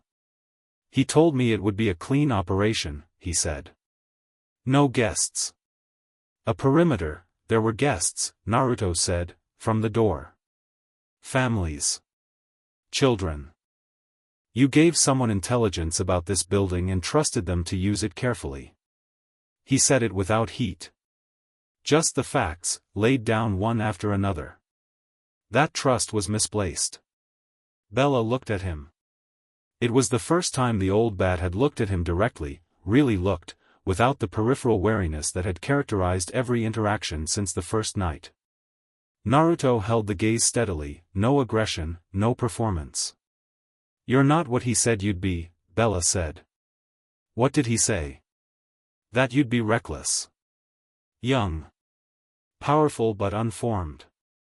That the throne would break you or corrupt you before you understood what it required. Bella paused. He said the underworld couldn't afford to wait for you to make the mistakes necessary to learn. He's not wrong that I'm young, Naruto said. Everything else he said, you've been watching me for 12 days. Make your own assessment. Bella was quiet for a long moment. I made mistakes, he said finally. Not to Naruto. To Dracula. The sentence was simple and carried everything complicated underneath it, the 500 years, the weight of the relationship, the specific grief of a betrayal that the betrayer also felt as a loss. Dracula looked at him. Yes, he said. You did. What happens now? You're confined to the East Wing until after the succession witnessing. Dracula's voice was carefully level. Your access to hotel systems is suspended. You will not communicate with Astaroth or any of his agents. He paused. After, we discuss what comes next. Bella absorbed this. He's coming, Bella said. Regardless of what I've told him, regardless of, he gestured at the documents, this. He's been planning the challenge for over a year. He'll come in person. I know, Naruto said. He'll bring the full court. Every regent, every subordinate lord who owes him allegiance. He'll make it a formal tribunal, not just a succession challenge. Bella looked at Naruto directly again.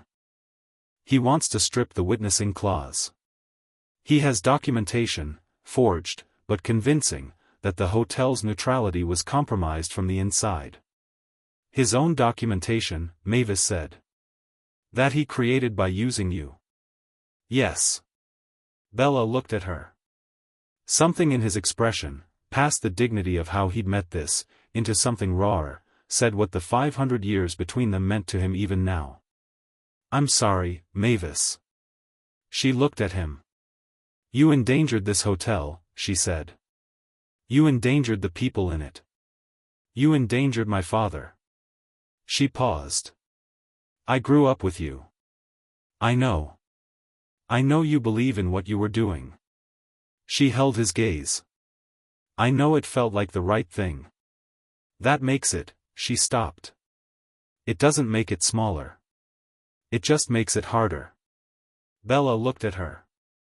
The old, ancient face in its bat form had the specific sorrow of something that had lived long enough to know what it was losing and why. I know, he said again. They left him there. The walk back through the East Wing was quiet.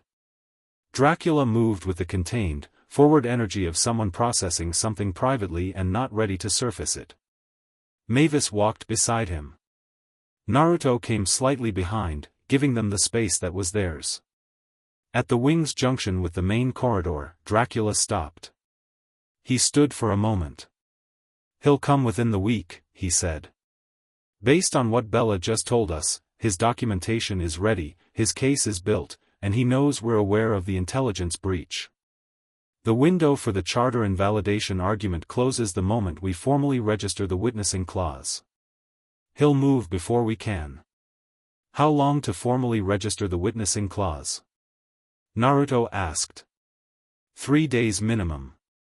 The council requires a formal filing, witnessed by the hotel's administrative authority and the registering party. Dracula turned. I can expedite the process. 2 days if I call in certain, he paused, historical obligations. Do it, Naruto said. Today. As early as possible. He looked at the count. And I need to send a message to Astaroth. Dracula raised an eyebrow. Directly, Naruto said. No intermediaries.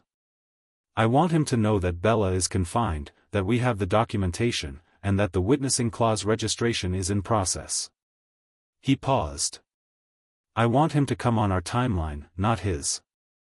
You want to provoke him into arriving before he's ready, Mavis said. I want to remove his strategic advantage of surprise and replace it with a situation where he has to choose between coming now, on our terms, on our ground, or conceding the succession by not coming at all. He looked at Dracula. If he doesn't come, the witnessing completes uncontested and the throne transfers legally. If he comes before he's fully prepared, his case is weaker. He paused. Either way, we're better off. Dracula looked at him. You've been running this since the Security Council meeting, he said. Since before that. Since the mountain on your daughter's birthday, actually. He said it without drama, just the sequencing of how the plan had built. The hunters confirmed Astaroth's timeline.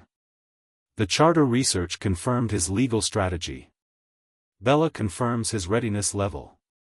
He paused. He's got one move left before the registration closes. I'm going to hand him the moment.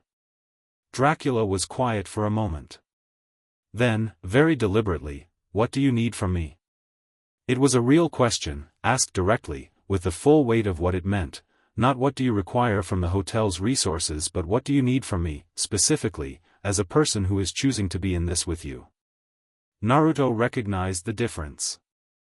The filing, as fast as you can get it done, he said. The war room tonight for the communication strategy. And, he paused. Stand with me when he comes. Visibly. Whatever he argues about the hotel's neutrality being compromised, you standing next to me makes it impossible to claim I don't have the hotel's genuine support. That's a political statement, Dracula said. Taking a visible position in a succession dispute puts this hotel at, I know what it costs, Naruto said.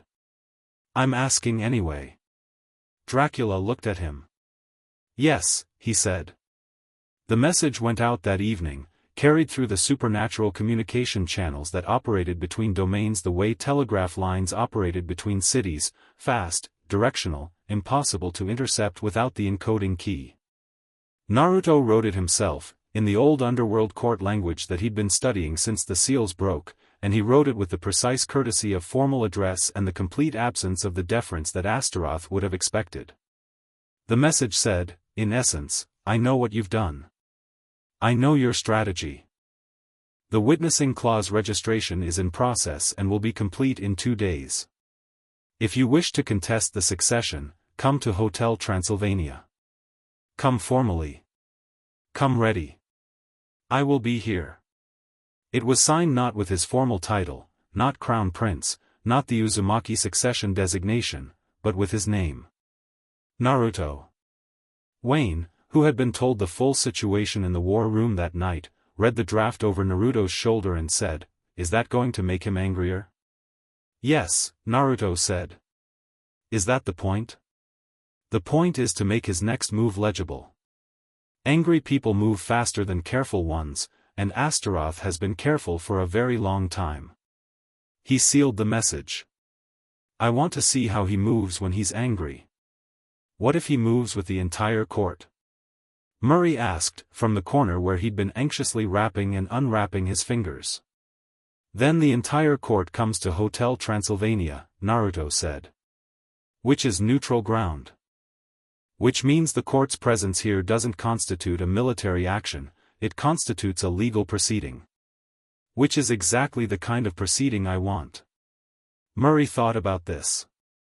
That's either very smart or very smart, Mavis said, from her chair near the wall. She was watching Naruto with the expression she'd been wearing since the ridge, open, direct, present. It's very smart. Naruto looked at her. She raised her chin slightly. Not challenging. Just confirming. The specific gesture of someone who had committed to believing in a thing and wasn't going to equivocate about it.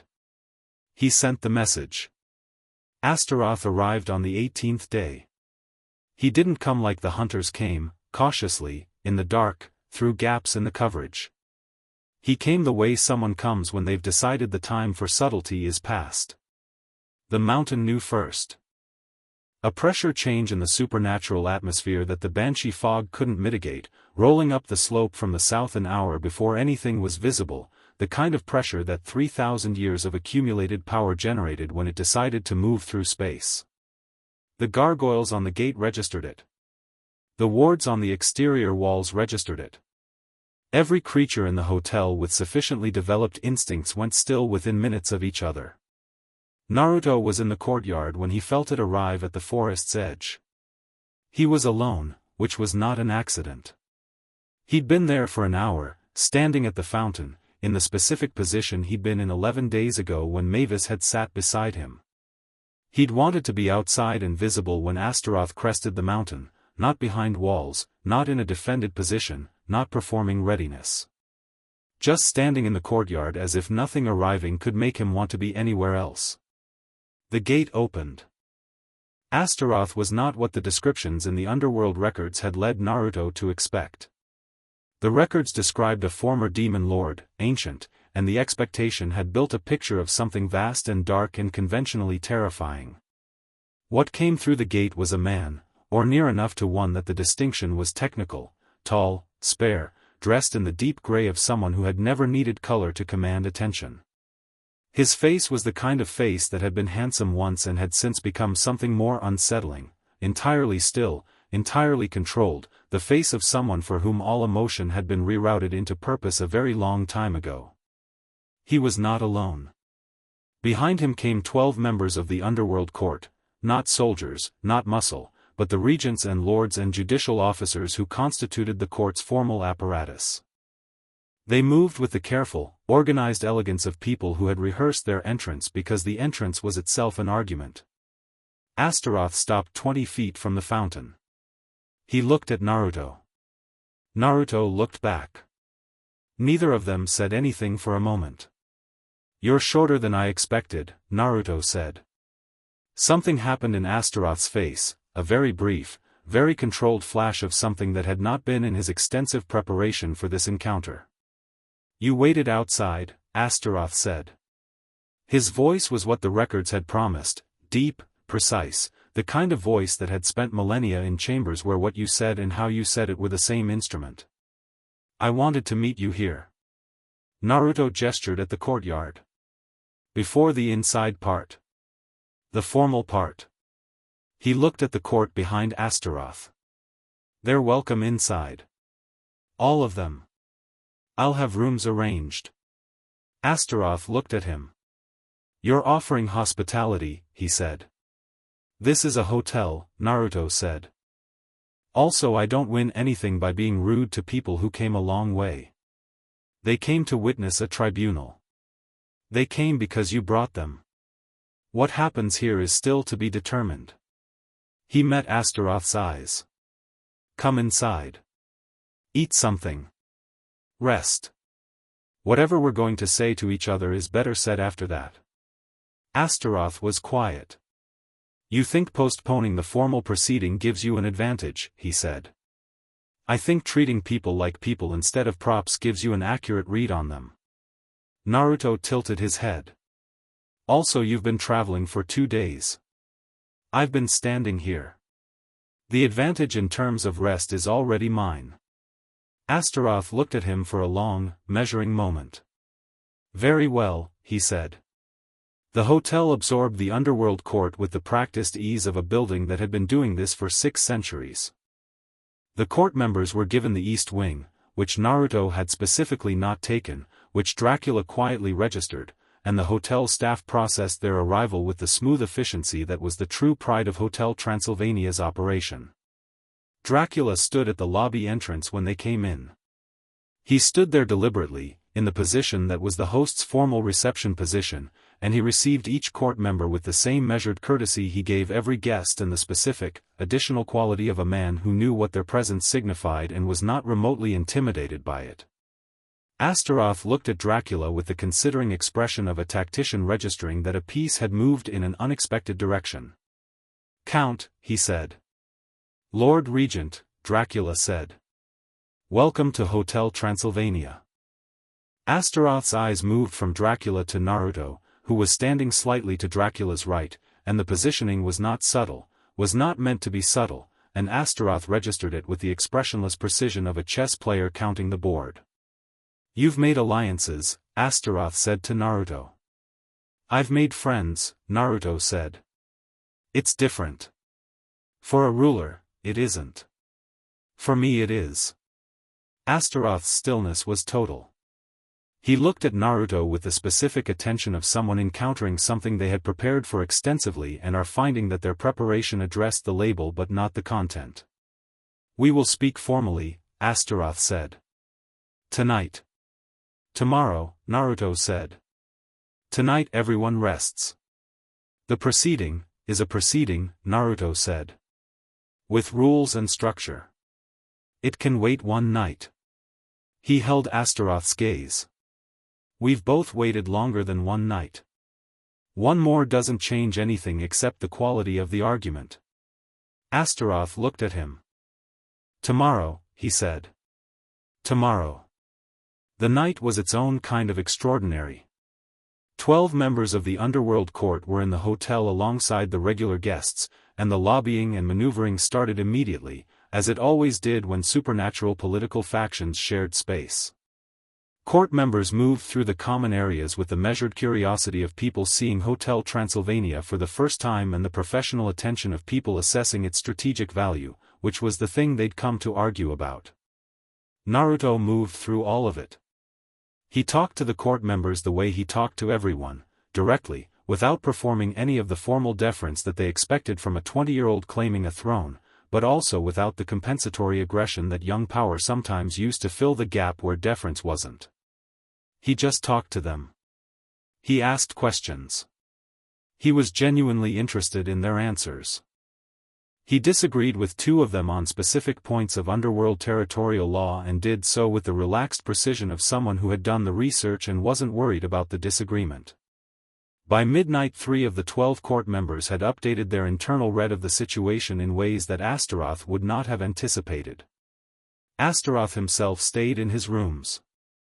Naruto respected that. The man was preparing. He was building his argument, reviewing his documentation, organizing his case. He was doing what a methodical, experienced political operator did before a formal confrontation. Naruto spent the night with Mavis, Wayne, Griffin, and Murray in the dining room, eating too much food and arguing about 3 different things simultaneously in the way that groups of people argue when they're comfortable enough with each other to have parallel conversations.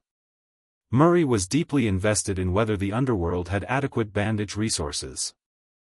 Griffin had developed a comprehensive theory about Astaroth's legal strategy that was 50% accurate, which was 30% more accurate than expected. Wayne wanted to know if the wolf pups could attend the formal proceeding. "No," Naruto said. "They're very well behaved, Wayne." "Fine." Mavis was sitting beside him, close in the way that had become their default without either of them announcing it, the natural proximity of 2 people who had made a decision about each other and were now just living in it. She had a book open on the table that she wasn't reading, and she was listening to the conversation with the expression of someone who was tracking multiple things at once and finding the experience of tracking them with other people significantly better than tracking them alone. "He's going to lead with the charter," she said, during a gap in the bandage conversation. "Yeah," Naruto said. "He has the forged documentation." We have the real documentation. He looked at her.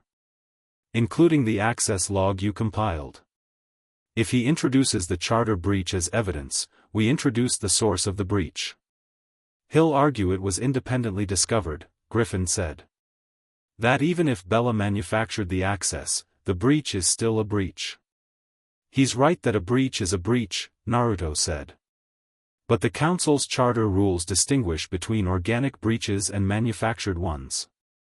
A manufactured breach, one created by the challenger's own agent, can't be used as invalidation grounds by that challenger. He paused. There's a case from the 9th century. The Duskhold precedent. It's obscure but it's valid. Everyone looked at him. You found a 9th century precedent, Mavis said.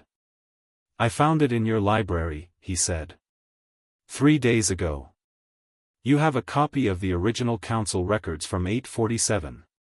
It was filed as general history, but it's actually the most relevant legal document in this building right now. Mavis stared at him. The thing you were reading in the library when I thought you were just reading history, yes. Also reading history. He ate something. The Duskhold precedent explicitly bars a challenger from using evidence their own agents created. If we can establish that the access log breach was Bella acting on Astaroth's direction, he looked at the table, the charter invalidation argument collapses. Can we establish that? Wayne asked. Bella will testify, Dracula said. The table went quiet. Dracula was standing at the dining room entrance. He'd come down quietly, which was one of his habits, and nobody had clocked him until he spoke. He came to the table and sat with the comfortable authority of someone who belonged at this table in a way that had shifted over 18 days from host authority to something more personal. He told me this afternoon, Dracula said. He said he'd testify. He said, a pause, that he understood the difference between believing in a cause and committing an act that put people in danger. That he'd crossed a line he hadn't intended to cross, and the right thing was to say so. The table absorbed this. That changes his position, Naruto said. Yes. Dracula looked at the table. It doesn't excuse what he did. But it closes the evidentiary gap. He paused. He's 500 years old. He spent those 500 years believing genuinely in the stability of the supernatural world. He made a terrible choice in service of that belief. Another pause. I am not prepared to discard 500 years for one terrible choice. Mavis looked at her father. Something in her expression said more than words would have. He'll need protection, Naruto said practically. If Astaroth's people know he's going to testify, the East Wing is sealed, Dracula said. My people are with him. Good. Naruto looked around the table. Tomorrow it's legal and political. Astaroth is very good at those things. He's going to be compelling. I want everyone in that room to know that going in. He has a real argument. He paused. The counter-argument is also real. We let both exist and we let the proceeding work the way it's supposed to work. What if it doesn't go your way? Murray asked. Then I adjust, Naruto said. But it's going to go our way. Murray considered this. How are you always so certain? I'm not certain about the outcome, Naruto said. I'm certain about myself. Different thing. He paused. I've been in situations where the odds were much worse than this, with much less preparation and much fewer people I trusted beside me. He looked around the table, Wayne, Griffin, Murray, Mavis, Dracula. I'll take this room over a lot of things I've faced. The room was quiet for a moment. Then Wayne raised his glass. It was a simple gesture, instinctive, the kind of thing that happened naturally in rooms that had become what this room had become. One by one, around the table, everyone raised their glass. Naruto looked at them. He raised his. Astaroth came to Naruto's room at 2 in the morning. He knocked. Naruto said, "Come in." Astaroth opened the door and stood in the doorway for a moment, looking at the room, the desk with the open books, the notes, the map of the Underworld's territorial structure that Naruto had pinned to the wall with the specific annotation marks of someone who had been studying it intensively. "You expected me," Astaroth said. "I thought you might come." Naruto gestured at the second chair. "Sit down." Astaroth came in. He sat with the careful, deliberate quality of everything he did. He looked at the desk. "The Dusk-Cold Precedent," he said, reading the volume titles. "I underestimated your preparation." "You underestimated what I'd find in this library," Naruto said. "Understandable. I underestimated you. You underestimated what I am. Different from underestimating me." Naruto looked at him. "You built your picture of what the Prince of Hell would be based on your knowledge of the throne. Cold, powerful, descended from cold powerful people. You prepared for that." "You are descended from cold powerful people," Astaroth said. "Yes. And I'm also this."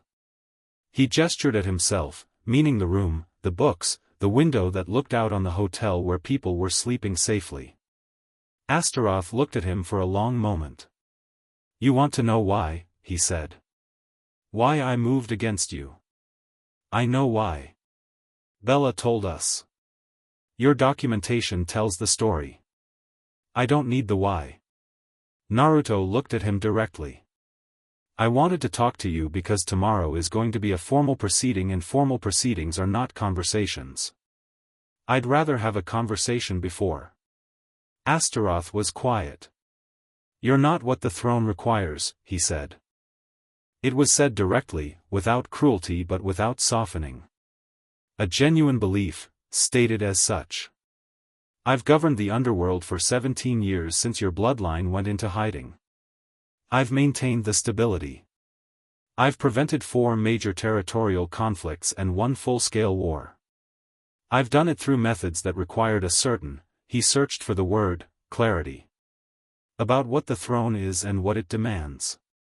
"Cold clarity," Naruto said. "Effective clarity." Astaroth looked at the window.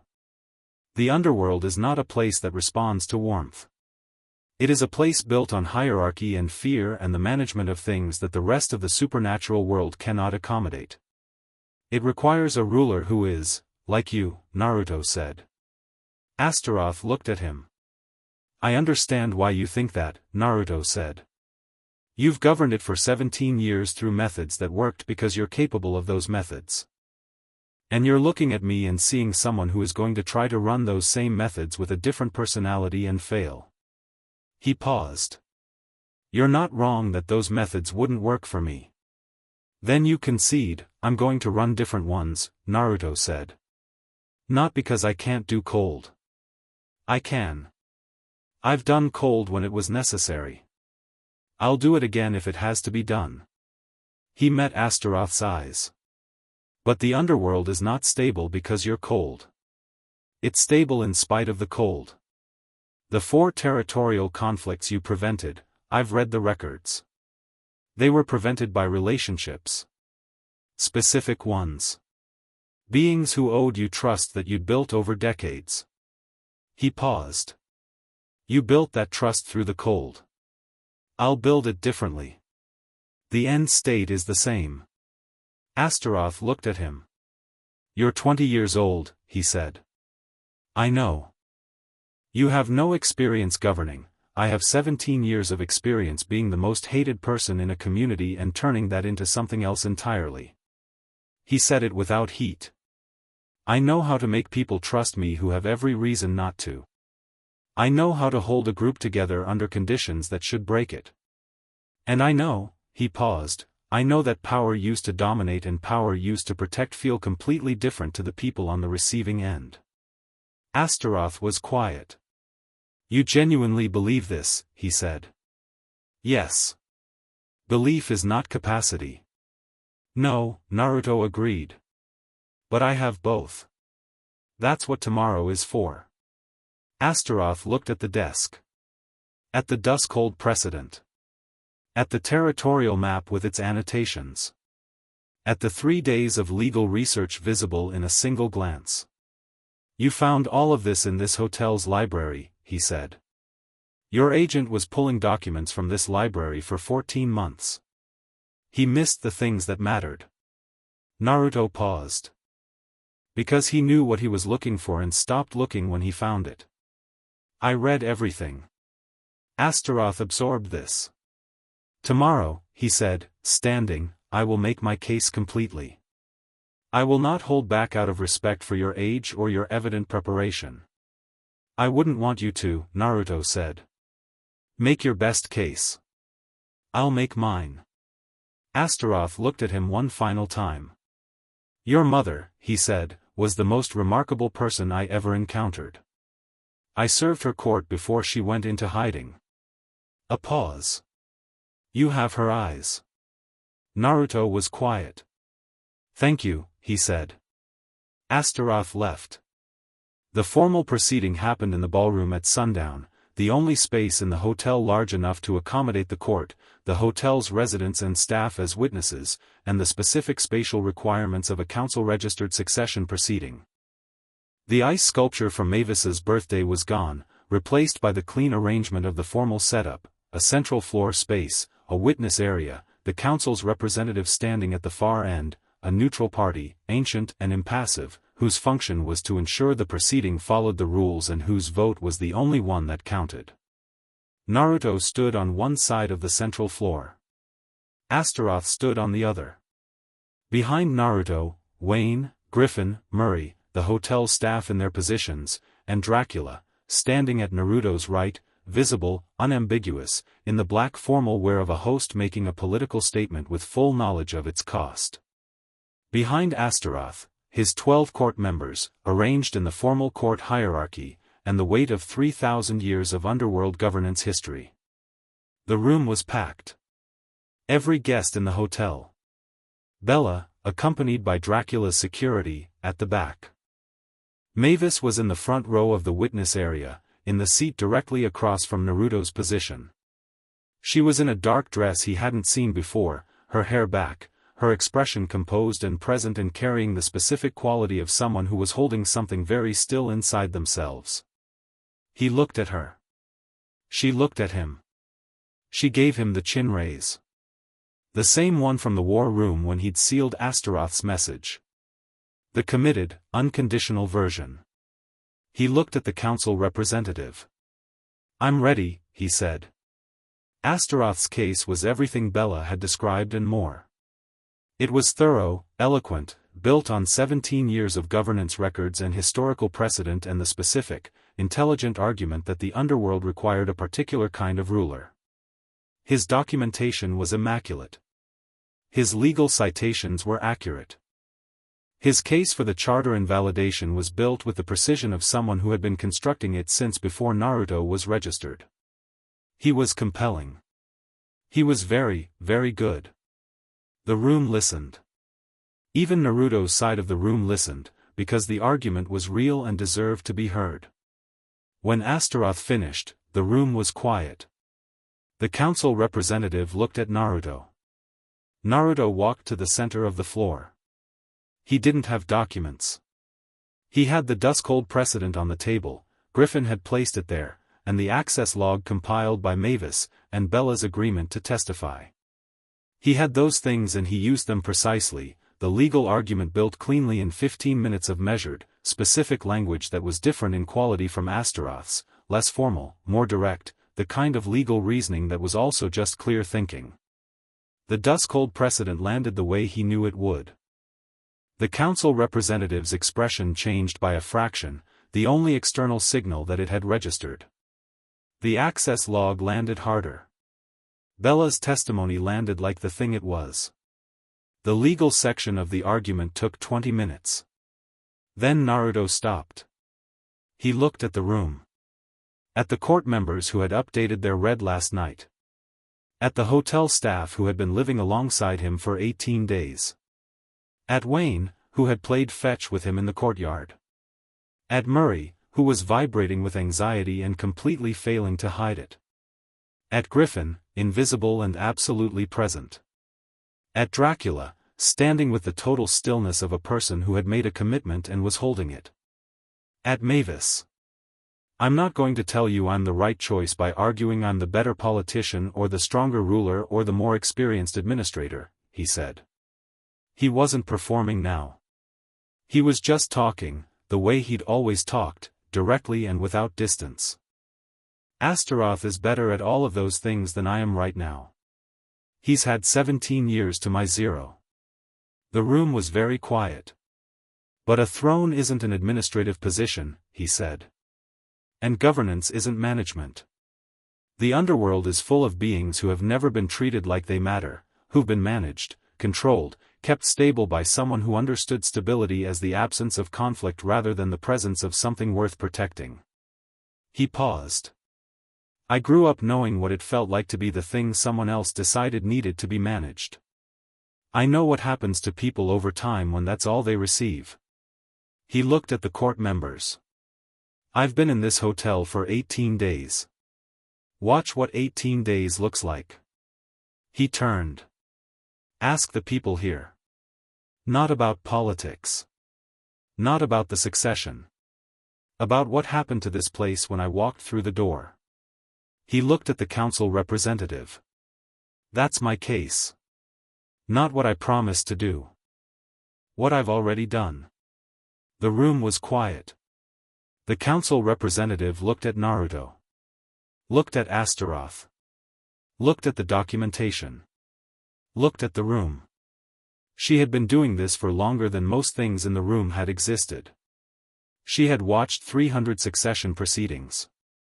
She had a method, and the method was simple. She looked at the room the way the room actually was, not the way the arguments described it. She looked at the room. Then she looked at her ledger.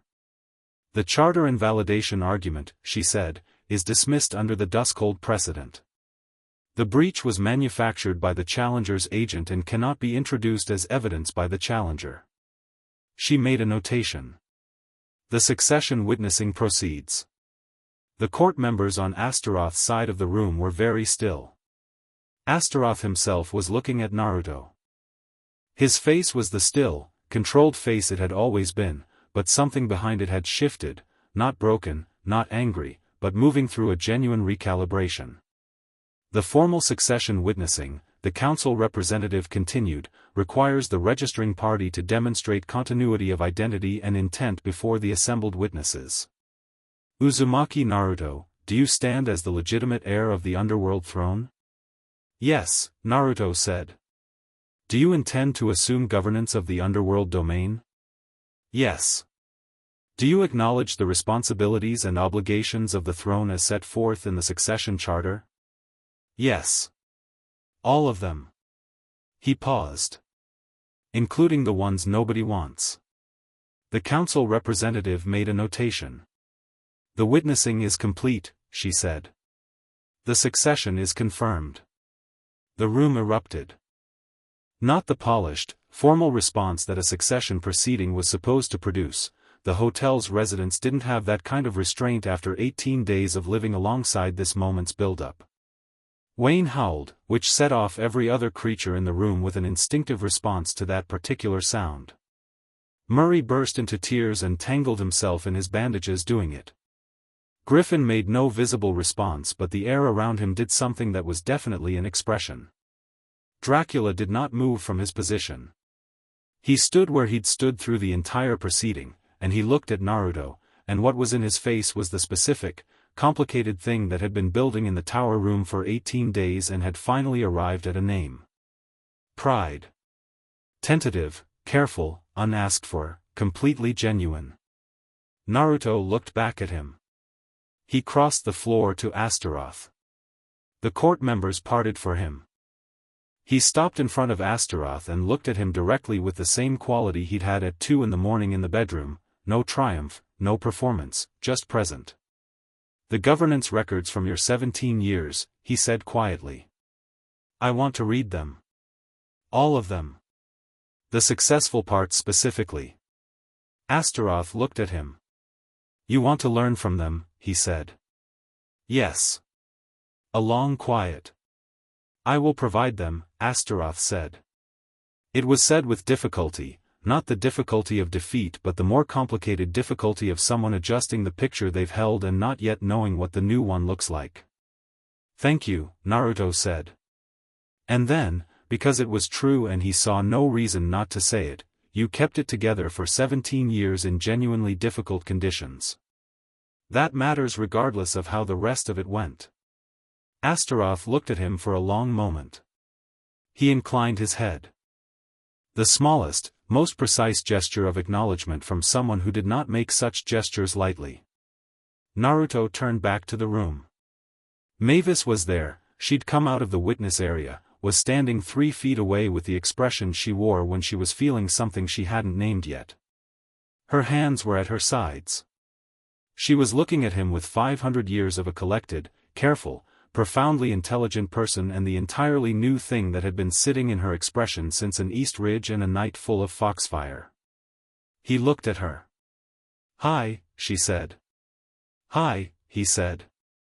She crossed the 3 feet and he was ready for it, pulled her in before she'd finished crossing, and she came completely, none of the managed quality, none of the held-back shoulder tension, just all of her, in the way she'd kissed him first on the ridge, total and decided.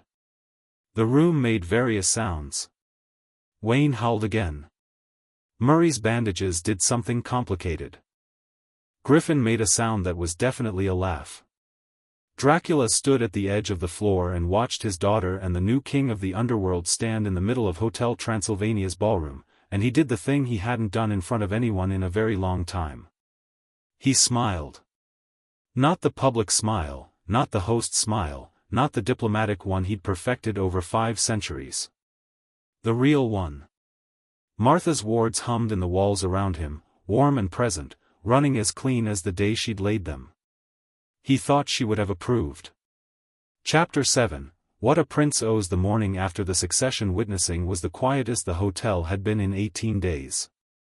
Not empty quiet, the building was full, the underworld court still in the east wing, the regular guests still in their rooms, the staff already moving through the corridors with the practiced efficiency of people who had learned not to let extraordinary events disrupt the breakfast service.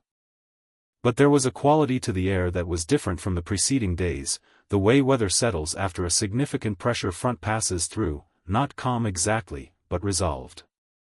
Naruto was up before anyone else.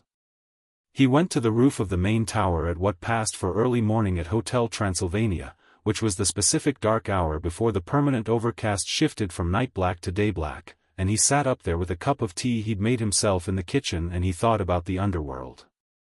He'd been thinking about it in the background continuously since the seals broke, the way you think about an obligation you haven't met yet, aware of it, planning around it, not ready to look at it directly. The succession witnessing made the looking directly unavoidable. He was the king now, formally, in every record the council maintained. The throne was his. The throne he'd never seen.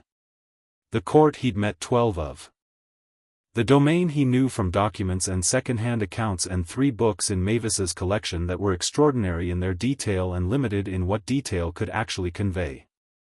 He drank his tea and thought about what it meant to inherit something enormous that you hadn't built, and what responsibilities lived in the inheritance that weren't in the documentation, and what kind of king he was actually going to be when the theory of it hit the reality. The door to the roof opened. He didn't look. He knew the footstep. Mavis sat beside him with the ease of someone who had claimed the right to his proximity over 19 days and wasn't questioning it. She had her own cup, whatever vampire equivalent of tea she preferred, dark and steaming. She looked out at the overcast rather than at him. "You're doing the face," she said. "The underworld face," he said. "Different from the Astaroth face." "I know. This one is bigger." She looked at him. "Tell me." He told her. Not the tactical version, not the governance structure and the territorial obligations and the political relationships that needed managing. The other version. The one about standing at the edge of something he'd inherited that was larger than anything he'd ever stood in front of, without the team that had made every previous large thing manageable, without the years of preparation that legitimate succession should have provided, without anyone who'd known him since before the seals broke to remind him of who he'd been before this became the story. She listened to all of it. "You have a team," she said, when he finished.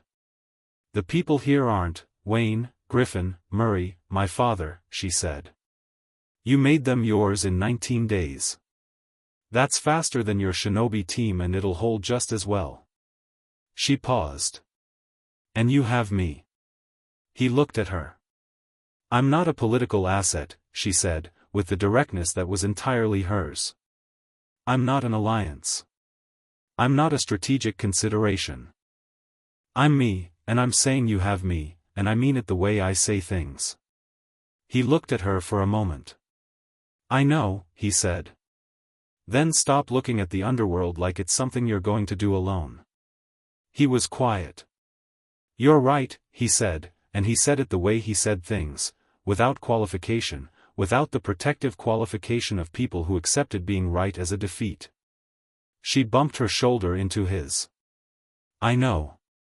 He laughed. They sat on the tower roof while the overcast shifted color, two people in the specific silence of two people who have said the important things and can be quiet together without the quiet meaning anything other than that. "I need to go to the underworld," he said. "Soon. Within the week." "I know. I'd like you to come." She looked at him. "To the underworld? You said you wanted to see it." "I said I wanted to see it after this was resolved." "It's resolved." "Mostly resolved," she said. "Mostly is enough to start with." He looked at the overcast. "The court needs to see me take the throne in person. The formal succession proceeding here covered the legal requirements, but the actual governing relationship starts when I walk into the throne room." He paused. "I want someone beside me who I trust completely when I do that. Someone who's mine and not the court's and not the inheritance." She was quiet. "You want to take the king of vampires' daughter to the underworld as your..." She stopped. "What exactly?" He looked at her. "Whatever you want to call it," he said. "I'm not making it a political thing without your permission. But I want you there. Not as a symbol. As you." She thought about it. The thinking was genuine, she wasn't performing hesitation, she was actually working through it, the way she worked through everything, with the thorough, serious attention of someone who made real decisions. "My father," she said. "I'll talk to him. He's going to, I know what he's going to say. I'll talk to him anyway." He paused. "You've spent 500 years with people making your decisions. I'm not doing that. If you want to come, tell me, and we'll both tell your father. If you don't, tell me that." She was quiet for a moment. "I want to come," she said. "Okay.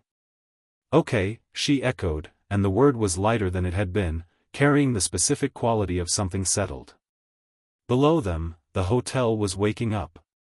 The underworld court began its formal departure process mid-morning. 3 of the 12 had requested extended stays at Hotel Transylvania, not for political reasons, as far as Naruto could tell, but because the hotel was genuinely comfortable and the food was extraordinary, and 2 of them had been traveling for 6 weeks and were not ready to travel again immediately. He'd told Dracula, who had received the requests with the composed professionalism of a host who treated all guests equally regardless of how they'd arrived. Astaroth came to Naruto at noon. Not to his room this time, to the library, where Naruto was doing a final review of the succession documentation before filing the completion record with the council. Astaroth came in, sat down across the table, and put a sealed document in front of him. "The governance records," he said. "As I promised." Naruto looked at the document. It was a transfer seal, the kind that moved entire archives between secure systems in the supernatural world. Everything Astaroth had accumulated in 17 years of running the underworld. "This is everything," Naruto said. "Everything." Astaroth looked at the table. "Including the things that went badly." "I've had some of those." "I know. I read about them. Astaroth looked at him. You read the failure records. Those first. He said it simply. You learn more from the failures. Something shifted in Astaroth's face. Very slight. The specific shift of someone whose assessment of a situation is undergoing a genuine revision. The Eastern Territorial Dispute, Astaroth said. The one in the records from 4 years ago. The Ash Court's conflict. Yes. I resolved it through force. It held for 4 years and it will break again in another 2. He looked at the table. I know it will break. The method was wrong, but I had no alternative that I could see. He paused. You will have the same problem. I'll have the same problem with a different set of tools, Naruto said. Not the same resolution. The Ash Courts do not respond to warmth. I know. I'm not going to send warmth at the Ash Courts. I'm going to go there myself and sit down with their council and stay until we work out something that actually holds. He paused. That will take longer than force. But 4 years from now the Ash Courts won't be in the failure records. Astaroth was quiet. Your confidence, he said, is either the most valuable thing you have or the most dangerous. Usually both, Naruto said. Astaroth looked at the document on the table between them. You asked me last night to consider whether what I'd built could be built differently, he said. I've been thinking about that. Naruto waited. I don't know, Astaroth said. I genuinely don't know. I built what I built with the understanding that the alternatives were worse. If the alternatives are not worse, he paused. Then I spent 17 years doing the wrong thing correctly. You spent 17 years doing the only thing you knew how to do, Naruto said. That's different. Astaroth looked at him. Your mother, he said, used to say something. When I served her court. He paused. She said that the Underworld's problem was not that it was full of darkness. The problem was that darkness had been made the governing principle instead of the medium. He looked at the window. I thought she was being poetic. I think now she was being precise. Naruto was quiet for a moment. What was she like? He asked. Loud, Astaroth said. It came out with something that was almost, not quite, but almost, warmth. She was extraordinarily loud. In the way that very strong things are loud, not volume, but presence. She filled the court the way fire fills a room. You knew when she'd arrived without being told. He paused. You are more like her than like your father. Is that good or bad? I thought it was bad, Astaroth said. Now I'm less certain. He stood. I'll make arrangements for the transition briefing. Your presence in the Underworld before the month is out would be appropriate. I'll be there within the week. Bring whatever support you need. A pause. Bring who you need. It was said neutrally, but it was said with awareness, and Naruto received it as the thing it was. Astaroth left. Naruto sat in the library for a moment, looking at the sealed governance archive on the table. 17 years of someone else's work. 17 years of a genuine effort to hold something together, made with the wrong tools, producing results that were real even when the methods weren't right. He picked it up. Held it. Put it in his coat. The conversation with Dracula happened in the tower room at sunset. Naruto knocked. Dracula said, "Come in." Naruto came in and sat in the chair that had become, over 19 days, his chair by habit, and Dracula was at his desk with the reading glasses that he wore when he thought no one was watching and put away when he thought someone was watching but which he no longer bothered with around Naruto. "You're taking her," Dracula said, without looking up from the document he was reviewing. "She wants to come. I know she wants to come. She's wanted to leave this hotel since before she could fly." Dracula set the document down. "The question is not whether she wants to. She's 500 years old," Naruto said. "I keep saying it because I keep meaning it. I know how old she is. Dracula took his glasses off. Looked at them.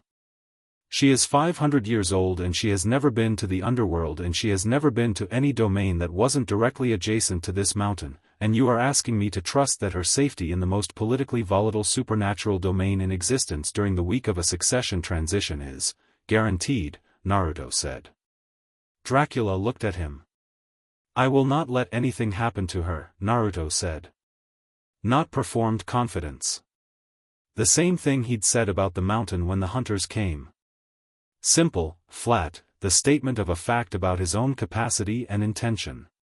Whatever is in the underworld, whatever the transition brings up, whatever moves Astaroth's remaining loyalists make when they see me walk through the throne room door, none of it gets near her. You cannot guarantee. I can, Naruto said. I know what I am. You've watched it for 19 days. You know what I can do. He held Dracula's gaze steadily. I'm not asking you to be comfortable with this. I'm asking you to trust what you've seen. It was the same thing he'd said 19 days ago, in this same room, about Mavis. The echo was deliberate. Dracula recognized it. He recognized it with the expression of a man who had told himself for 19 days that he was gathering evidence and had gathered enough to make a conclusion and was now being asked to make it. She'll come back, Naruto said. I'll bring her back. And when I do, he paused, she'll be someone who has actually been in the world. Who has seen it. Who has stood in the underworld court as herself, not as a protected thing. He looked at Dracula. You told me about the stars. You said Martha was right to go. You said you went because she asked you to. Dracula was quiet. You said it changed you, Naruto said. Going somewhere that scared you because someone you loved wanted to share it. That was different. It's the same, Naruto said. Exactly the same. You went somewhere that scared you. She's going somewhere that scares you.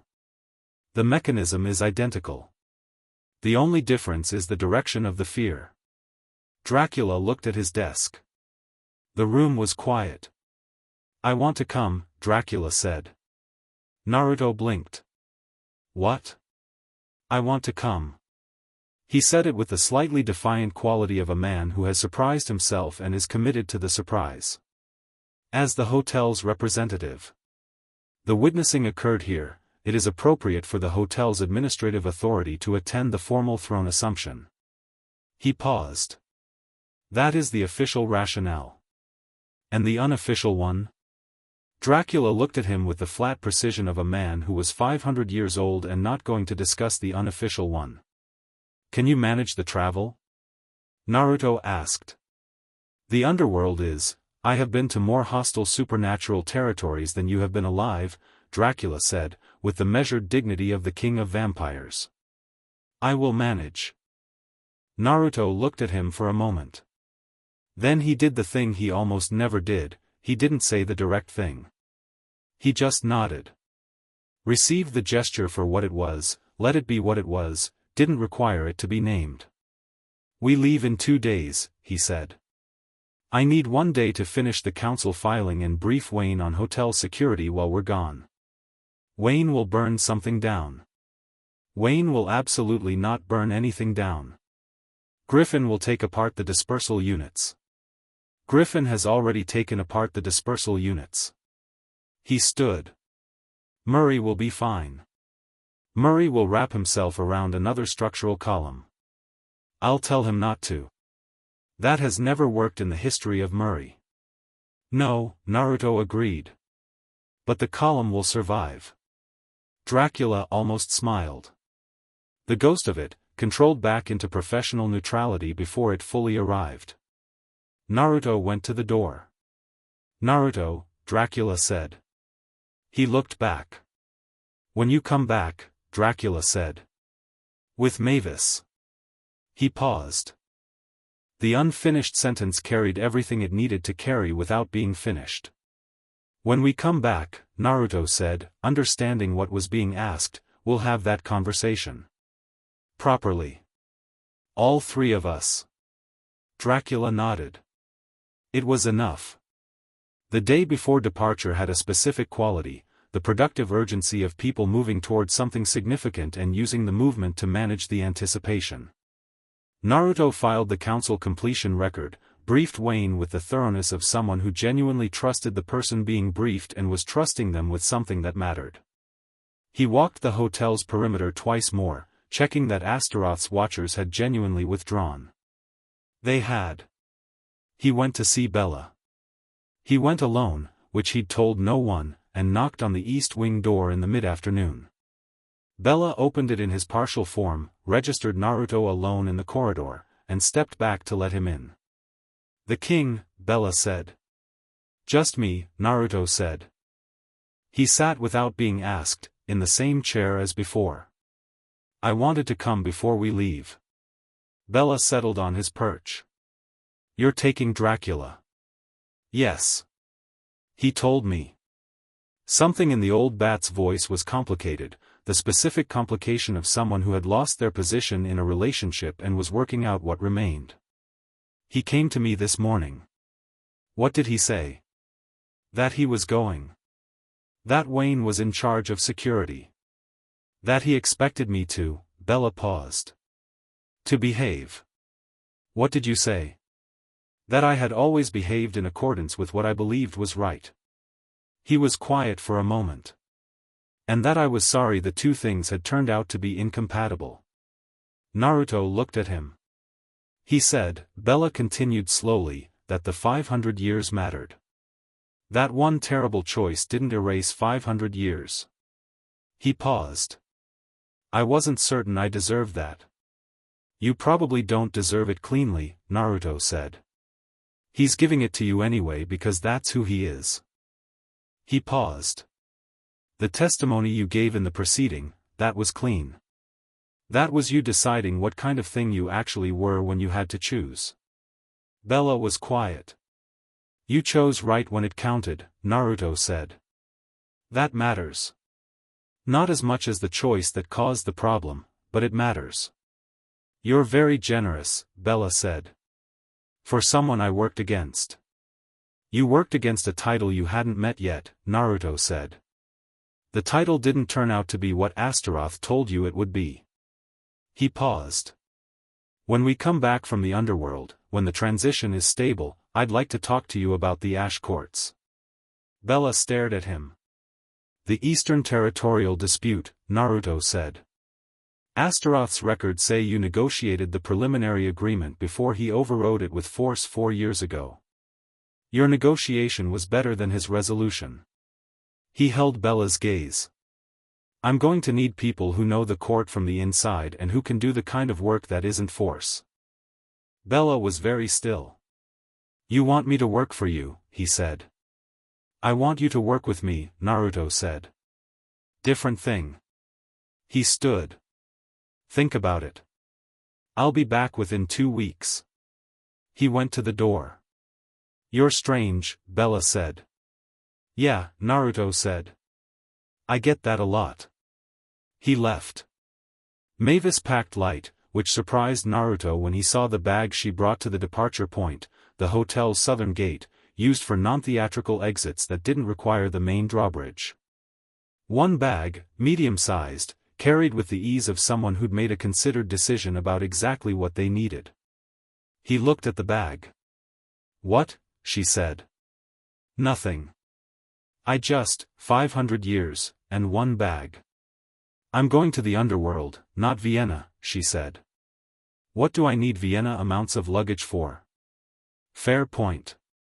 Dracula arrived with 2 bags and the formal black traveling coat that made him look, if possible, more imposingly himself than usual. He surveyed the southern gate and the mountain path beyond it with the expression of someone who had made a decision and was in the phase of commitment where looking uncertain about it was not an option. Murray had come to see them off and had wound his bandages around the gate post by accident.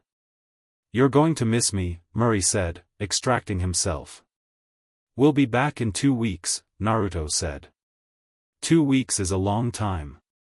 The hotel will be fine.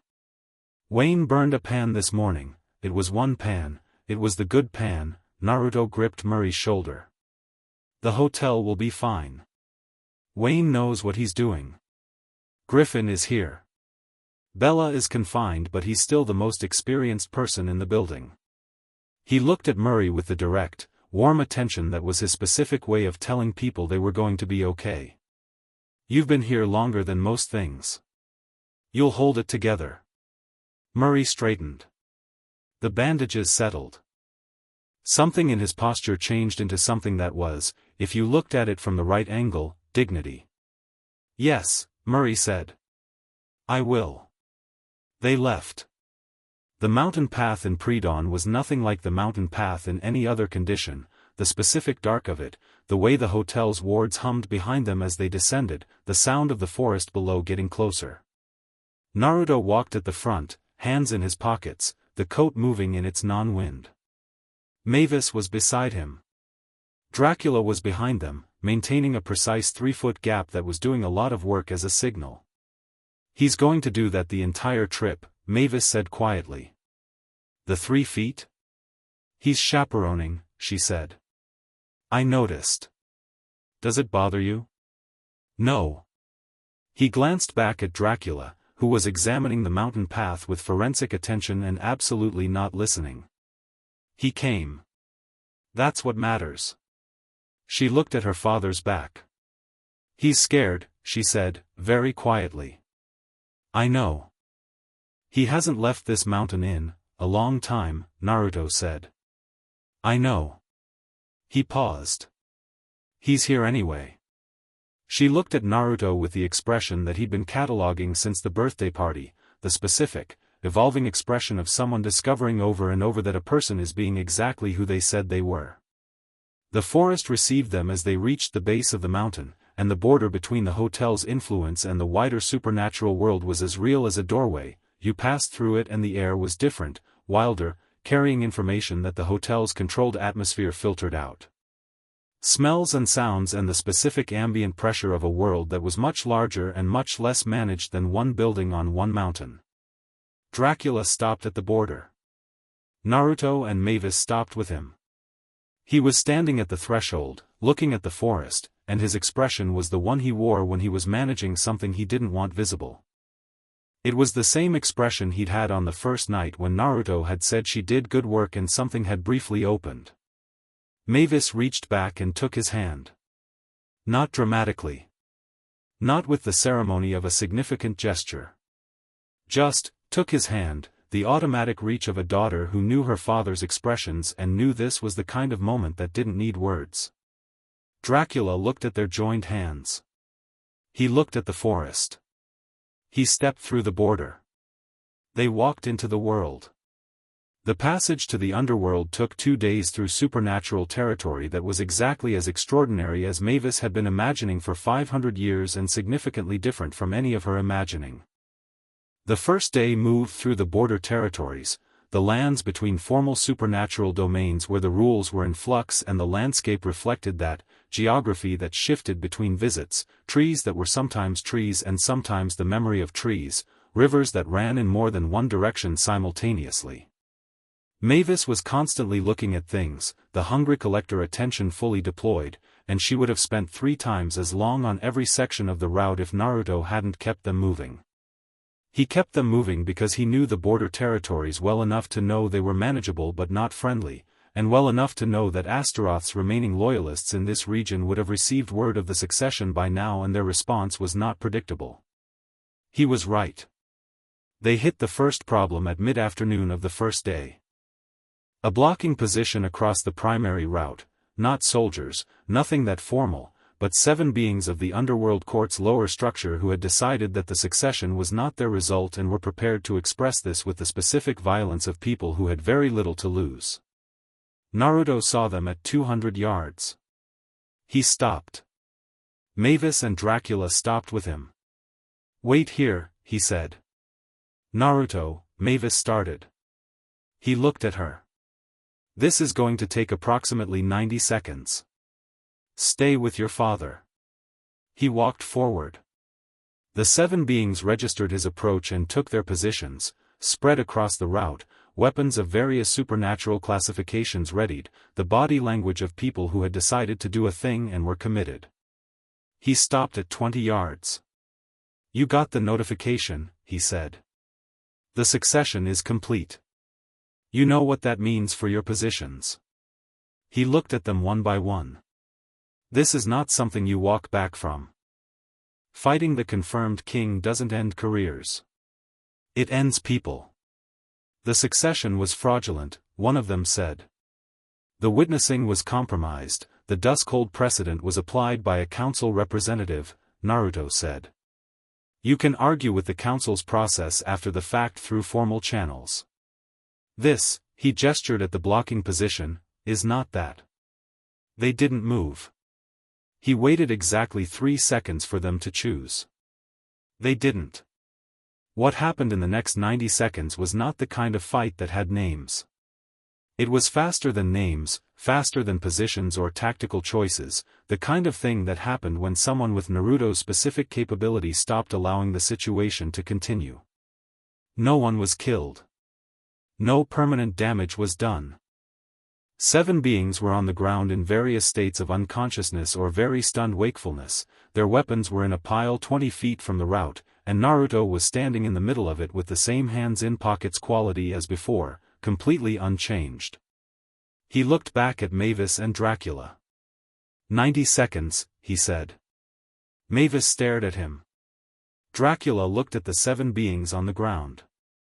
You didn't kill them, he said. I told you. Nothing permanent to people following orders. He started walking again. Someone send word back so their families know where they are. They'll be fine by tomorrow. Dracula looked at the scene. He looked at Naruto's back, already moving forward. He had been the king of vampires for 5 centuries. He had resolved conflicts of power and territory and survival through methods that were often elegant and occasionally brutal and always effective. He knew the operational quality of someone who had moved past the point where power required effort. He had known, intellectually, since the night of the hunters. He had known since the Security Council meeting. He had known since every moment in the last 19 days where the enormous, specific thing that Naruto was had been present in a room with him. But watching it happen was different from knowing it. He caught up to Naruto on the path. When you walk into the throne room, he said, and whatever is waiting there requires what just happened, I'll handle it, Naruto said. I know you will. Dracula was quiet for a moment. I'm not asking out of concern. I'm asking because I want to understand how you're going to hold a throne that requires that, and also be the person who played fetch in my courtyard. Naruto looked at him sideways. You watched the fetch game. From the window, Dracula said, with complete dignity. They're the same thing, Naruto said. The fetch game and the throne room. Same person. Same capacity. The throne room needs the whole range. The courtyard needs a subset of it. He looked at the path ahead. I don't become something else in a fight. I just use more of what I already am. Dracula was quiet for a moment. Martha would have liked you, he said. He said it simply, without drama, and then kept walking as if he hadn't said it, and Naruto let him have that. But something in the air between them on that path changed in the way that things change when a specific door opens and doesn't close again. They reached the Underworld border at dawn of the second day. It was nothing like what Mavis's collected books had described, or rather, it was all of what they described and also something that description could only approximate. The border was a transition zone, the way all supernatural borders were, but this one had the specific quality of moving from one kind of reality into another kind entirely. The air changed. The light changed. The ground changed from whatever it had been into something older, darker, the specific black rock of the deep underworld geology that ran under everything. Mavis stood at the border and looked at it. You're sure? Naruto asked. I'm sure, she said immediately. It's different from the forest, he said. The territories. This is, I know what it is. She looked at him. I've been reading about it for 300 years. She looked back at the border. I want to see if the books were right. They were approximately 40% right, he said. Which 40%? Come find out. She stepped through. The underworld received her the way it received everything, without ceremony, without welcome, without the curated atmospheric management of Hotel Transylvania. It was simply there, all of it, the vast dark geography of the supernatural world's deepest layer, with its own light source that was not the sun and not fire and not anything that had a human name, and its own weather that was not weather but the movement of forces that governed things the weather didn't govern. Mavis turned in place. She did the same thing she'd done on the East Ridge. She turned in place and looked at everything and went completely still. Then, the books were wrong about the light. What did the book say? Dark. Total. Lightless. And? It's not dark, she said. She searched for words. It's a different kind of light. Like everything is slightly lit from the inside. From the geological strata, he said. The deep underworld rock is bioluminescent. Not for visibility, for information. Different areas glow different colors based on what's in them. The throne room is gold, she said, reading his face. He looked at her. Is it? Yes, he said. It's always been gold. She smiled. He stepped through after her. Dracula came through last, and he stepped into the underworld with the posture of a person who was taking in an entirely new world and processing it with the 500-year-old composure of someone who had seen a great many things and refused to be defeated by novelty. He looked around. Extraordinary, he said, in the tone of someone making an honest assessment. Wait until you see the filing system, Naruto said. You mentioned the filing system. It's really impressive in how broken it is. Perhaps, Dracula said, with the specific dignity of a man who had been running an administrative institution for 6 centuries, we can discuss reform while we're here. Naruto looked at him. Yeah, he said. I'd like that. They walked toward the throne room. It happened at the gate. The underworld court's internal gate, the formal entrance to the throne room complex, was attended by the court ceremonial guard, a dozen beings of the deep court who had been in position since before Naruto's parents had ruled. They were not Astaroth's personal appointments. They predated him. They were the throne's guard, which meant they answered to whoever held the throne, which was a matter of legal record and not personal loyalty. They opened the gate when Naruto approached. He walked through. Mavis walked through beside him. Dracula walked through behind them. The throne room was gold.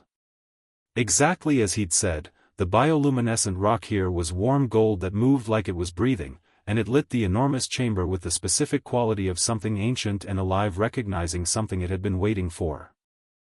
The throne itself was at the far end, black stone, old enough to be beyond the dating of any geological system, with the specific presence of something that had held power long enough to generate its own. The court was there. Not 12 of them. All of them. Every regent, every lord, every judicial officer, every official of every classification that made up the underworld's governing apparatus. They filled the chamber on both sides of the central path. They were quiet with the specific quiet of a room waiting for something to resolve. At the far end, to the left of the throne, Astaroth stood. He had come back ahead of them, 2 days faster through routes Naruto hadn't taken. He stood in his position, which was the regent's position, and he looked at Naruto across the length of the throne room. Naruto walked the central path. Not slowly, not the performance pace of a ceremonial procession. His normal pace, the unhurried, forward stride that he used everywhere. Mavis beside him. Dracula 3 steps back and to the right, the position of a formal witness. He reached the throne. He stopped in front of it. Looked at it. Turned and looked at the court. The court looked back with the collective weight of a governing apparatus that had functioned for millennia and was in the specific state of a system registering a new administrator. He sat down. Not with ceremony. Not with the formal throne assumption postures that were in the succession documentation.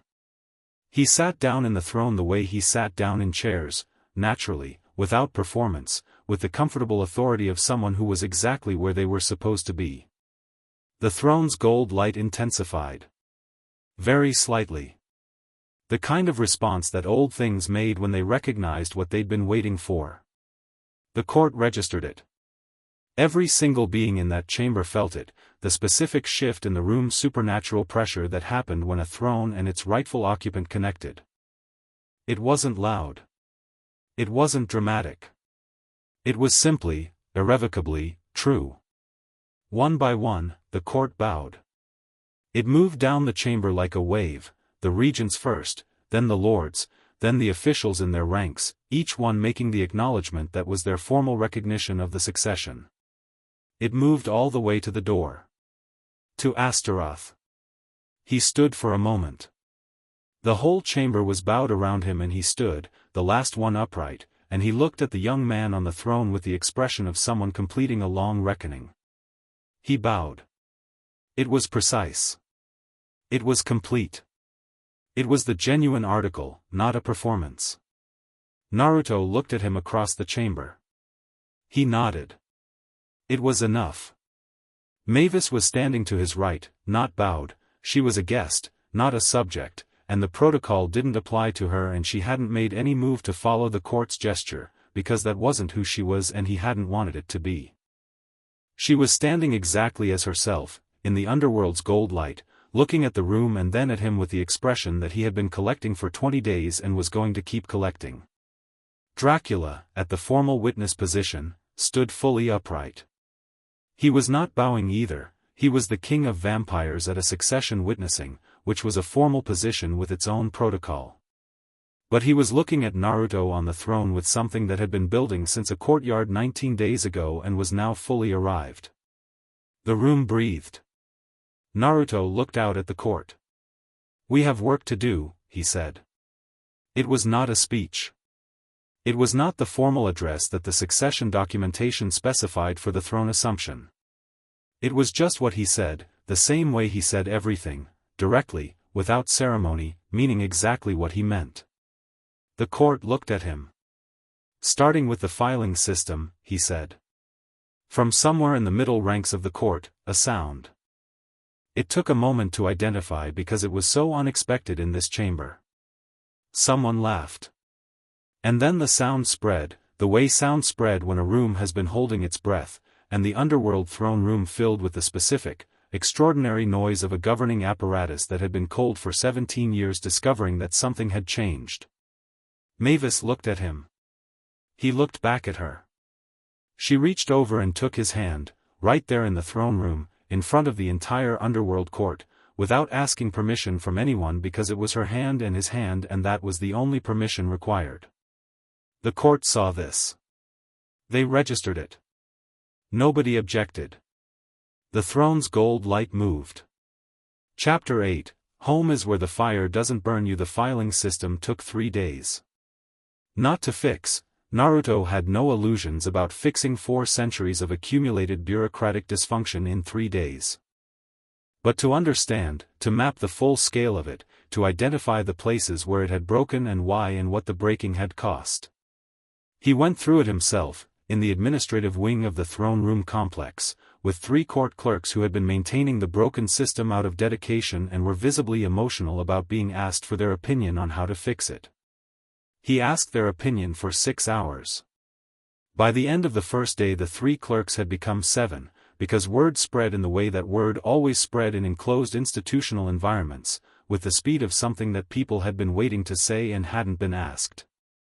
By the end of the second day there were 14 clerks and a provisional reorganization plan and 3 significant arguments about indexing methodology that Naruto refereed with the patient, interested attention of someone who genuinely thought indexing methodology was worth arguing about. Mavis sat in the corner of the administrative wing on the first day and watched this happen. On the second day she was at the table. On the third day she was running the indexing argument, because she had 500 years of private archival experience and a very specific opinion about cataloging systems, and the opinion was correct, and she was not the kind of person who kept correct opinions to herself when incorrect ones were being implemented. Naruto watched her dismantle an indexing proposal that had been standard underworld court practice since the 12th century, watched the court clerk's initial resistance give way to the specific capitulation of people who have been shown they were wrong by someone who clearly knew more, and felt something in his chest that was past pride and into the territory of something he didn't have adequate vocabulary for. "Your guest," said Harrow, the senior court clerk, ancient, sharp-faced, with the permanent ink stains of someone who had been doing paperwork since before most countries existed, watching Mavis redirect the room, "has strong opinions." "Yes," Naruto said. "She's right about the sequential indexing," Harrow said. "We've known the cross-reference system was inadequate since the 7th century. Nobody wanted to rebuild it." "She'll rebuild it," Naruto said. Harrow looked at him. "Will she? If you ask her and she agrees and you give her access to the full archive." He paused. "Don't tell her it'll take years. Let her find that out herself." Harrow looked at Mavis, who was at that moment pulling a document from the middle of a stack with the focused energy of someone who had found a thread and intended to follow it. "She's the Vampire King's daughter," Harrow said. "Yes. She's also," Harrow paused, and what followed was the specific pause of a being who had been doing administrative work in the underworld court for a very long time and had developed the ability to identify competence on contact. "She's not here as an ornament." "No," Naruto said. "She's not." Harrow made a notation in the ledger she always carried and said nothing else. But the way the court clerks addressed Mavis changed after that, in the incremental, real way that institutional respect changed, not performed, not political, but the genuine shift of people who had updated their categorization and were responding to what was actually in front of them. Mavis noticed. She didn't comment on it. She kept working. Naruto noticed her noticing and filed it under things he was glad about. Dracula, in the meantime, was doing something that no one had expected. He was talking to the court. Not in the formal reception sense, not in the way that the diplomatic protocol specified for visiting dignitaries. He was walking the throne room complex in the specific, unhurried way he walked Hotel Transylvania, and he was talking to people, and they were talking back, and the conversations were about governance and institutional memory and the specific practical problems of running a supernatural domain for centuries without losing the things that made it worth running. Naruto found him on the third afternoon in a deep conversation with two of the senior regents about drainage infrastructure. The underworld's eastern districts had a flooding problem in the deep strata that had been unresolved for 80 years, and Dracula had opinions about it because Hotel Transylvania had resolved an identical problem in the 13th century through a specific engineering solution that nobody had apparently told the underworld court about. He was drawing diagrams. Naruto stood in the doorway of the chamber where this was happening and watched the Count of Dracula sketch drainage solutions for the underworld's eastern infrastructure problem with two demon lords who were leaning over the table with genuine professional interest. He went back to the administrative wing and didn't say anything. But when he passed the doorway again an hour later, the two regents had become 5, and Dracula was still drawing. The Ash Court situation announced itself on the 4th day. Naruto had expected it. Astaroth's records had told him the Eastern territorial dispute would surface within the week of any new administration, because the underlying pressure hadn't been resolved, only suppressed, and new administrations disturbed the suppression without having yet established the replacement. The message came through the court communication system at mid-morning. The Ash Court's counsel was requesting an audience. He sent back an immediate acceptance and a time. Then he went to find Bella. Bella was not there, of course. He was 2 days away in Hotel Transylvania's East Wing.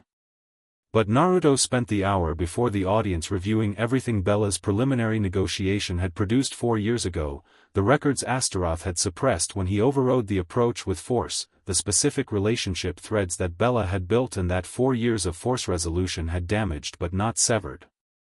He read all of it. Then he went to the audience chamber. The Ash Court's delegation was 3 members, lean, careful beings from the eastern deep strata, with the particular wariness of a community that had been on the wrong end of a territorial dispute for 4 years and was arriving to a new administration with the specific combination of hope and protective skepticism that people carried when they'd been disappointed before. He received them without ceremony. Sat down with them at the table instead of in the formal audience position. Put Astaroth's records, including the failed Bella negotiation, including the evidence of the Force resolution, on the table between them. "You know what this is," he said. They looked at the records. "Yes," the delegation speaker said. "Then you know that the approach of the last 4 years isn't what this administration is doing." He looked at them. "I want to tell you what I want to do instead, and then I want you to tell me what's wrong with it, because you know your situation better than I know it, and any solution I build without that information is going to have the same problem Astaroth's had." They looked at him. They looked at each other.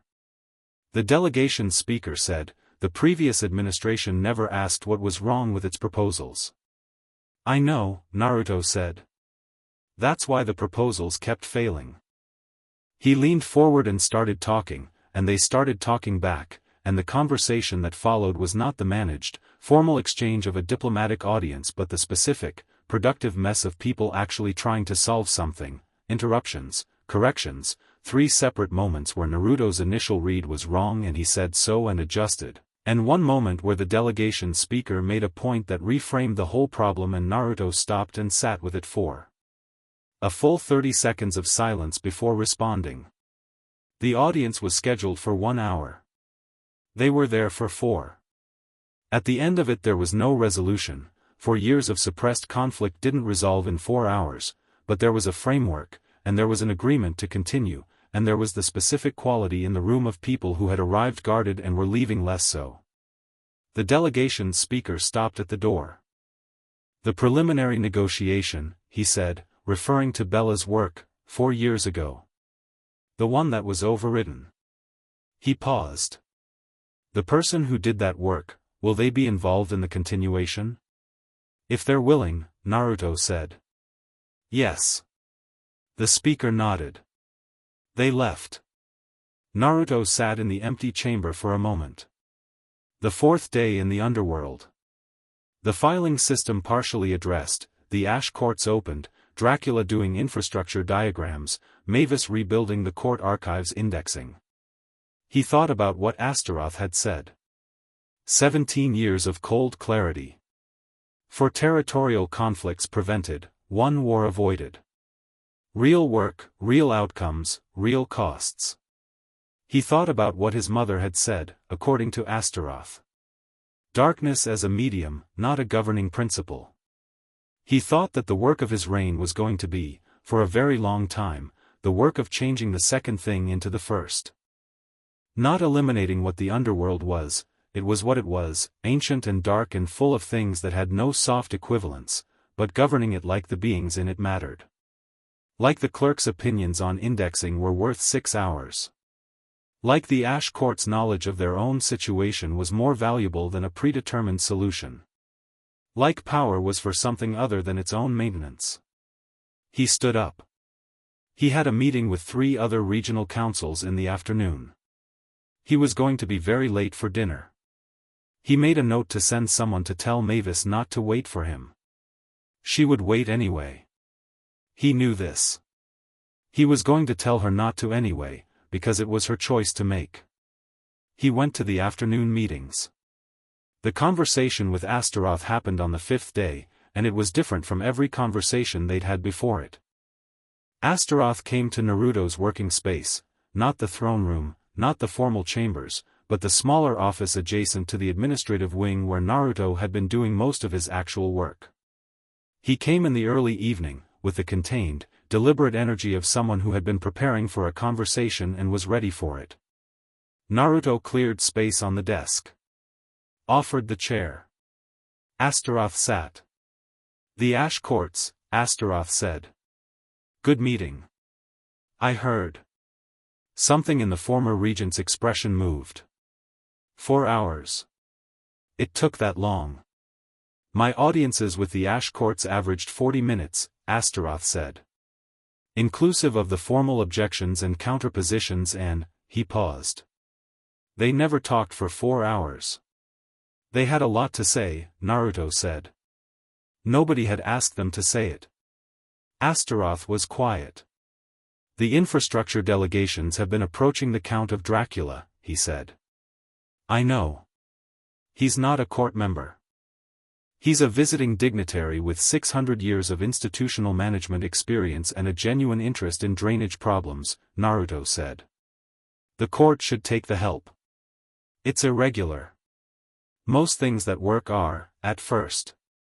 He looked at Astaroth. You've been watching everything since we arrived. Yes. And? Astaroth was quiet for a long moment. He had the expression he'd been wearing with increasing frequency since the succession proceeding, the expression of someone in the middle of a genuine rethink, not the surface rethink of someone updating tactics but the deeper kind that touched the underlying model. The court is different in 4 days, he said. Not structurally. Not the formal positions. But he searched for the word. The texture of it. The way people move in the corridors. The conversations in the administrative wing. He paused. I've never heard the administrative wing have conversations like that. Like what? Like people who think their opinions might be acted on, Astaroth said. He stopped. Loud. It is loud, Naruto agreed. You don't find it, I love it, Naruto said. That's what engagement sounds like. That's what it sounds like when people think what they're doing matters. Astaroth looked at him. I understand the model, he said slowly. I understand it intellectually. Invested people work better than managed people. Stable communities come from stake, not suppression. He paused. I understood it when your mother said it. I chose not to implement it because I believed, he stopped. Because it felt unsafe, Naruto said. Giving people investment means giving them something to lose. Something to lose means something to fight over. And a court full of people fighting over things felt like instability. Yes. It is instability, Naruto said. Productive instability. The kind that generates solutions. The difference between a fire that burns down a house and a fire that heats it. He paused. The old version of the Underworld court had no fire. It was very orderly and very cold, and the Ash Court's problem has been running for 80 years with no resolution. Astaroth was quiet for a long time. I was wrong, he said. He said it directly. Without qualification or caveat or the softening language of someone who was admitting a thing while maintaining distance from the full weight of it. Naruto looked at him. About the governance model, Astaroth continued. About what the throne required. About you. He looked at the window, the underworld's perpetual non-light moving outside. I was not wrong about the problems. The problems are real. The territorial disputes, the faction pressures, the specific darkness of what this place is and what governing it requires. He looked at Naruto. I was wrong that warmth was incompatible with addressing them. It took you 5 days, Naruto said. To revise a model you'd held for 17 years. That's fast. I had sufficient evidence, Astaroth said. Most people avoid sufficient evidence when it conflicts with what they want to be true. I am not most people. No, Naruto said. You're not. A quiet settled between them. Not the careful quiet of the first night, when they were each managing the other's presence like something that might break. A different kind. The kind that came after real things had been said. The governance records I gave you, Astaroth said. There are sections in Year 11. The Western Compact negotiation. He paused. I was closer to your model than I've acknowledged. It worked. I reverted afterward because, he stopped. Because it felt vulnerable, Naruto said. Yes. It is vulnerable, Naruto said. Caring about whether the people you govern are okay is vulnerable. It means they can hurt you in ways that pure authority can't be hurt. He looked at Astaroth. I'm not afraid of that. I just think it's worth the risk. Astaroth looked at him. Year 11, Naruto said. I'll read it tonight. Astaroth nodded. The position of court advisor, Naruto said. Not regent. Advisor. Independent, reporting to the throne, specifically for the long-term territorial relationships, the things that require decades of relationship building to manage. He looked at Astaroth. You know every relationship in this court and most of the ones outside it. That knowledge shouldn't retire. Astaroth was very still. You're offering me a position, he said. After everything. After everything, Naruto said. Because the knowledge is real regardless of what you did with it, and because I meant what I said about not doing permanent to people. You made your argument. You lost. You conceded. That's how it's supposed to work. He paused. The Ash Court's negotiation is going to take months. I want you in the room. The silence was the specific silence of a very proud, very old person encountering generosity they had not anticipated and did not know the correct response to. I will think about it, Astaroth said. Good, Naruto said. That's all I'm asking. Astaroth stood. At the door he paused, not turning. Your mother, he said, would have been proud of you. He left. Naruto sat in the office for a long time after the door closed, looking at nothing, letting the sentence sit in the room and be what it was. He thought about a woman he'd never met who had put herself into sealing spells so he could have a childhood. Who had apparently filled courts with her presence and said precise things about darkness as a medium. Who Astaroth had served and remembered and been unable to let go of, even when the letting go might have led to better choices. He thought that he hoped she'd have been proud. He thought he was going to try to be worth that, the way he'd always tried to be worth the people who believed in him. He got up and went to find Mavis. She was in the archive. She was always in the archive after the second day. She had found the scope of what needed doing and it had captured her the way the collecting room had been capturing her for 5 centuries, the specific hunger of someone who had finally found a project proportional to their actual capacity. He stood in the archive doorway and watched her work. She was surrounded by documents and had developed a system, 3 distinct organization zones on the large central table, color-coded in her own notation, with a cross-reference log that was already 20 pages into what was clearly going to be a much larger document. The Underworld's court archive had 3,000 years of unindexed accumulation and she was approaching it the way she'd approached the access log investigation, with the patient, systematic intelligence of someone who found the work itself satisfying. She looked up when she heard him in the doorway. How were the councils? Good. Long. He came and sat on the edge of the table, looking at her system. This is already better than what they had. What they had was actively harmful to the functionality of the records, she said. Cross-referencing by date with no subject indexing. Do you know how long it takes to find anything relevant to a specific topic? How long? I asked Harrow. She said, days, sometimes. For documents that should take minutes to locate. She pointed at her cross-reference log. When this is done, it'll take minutes.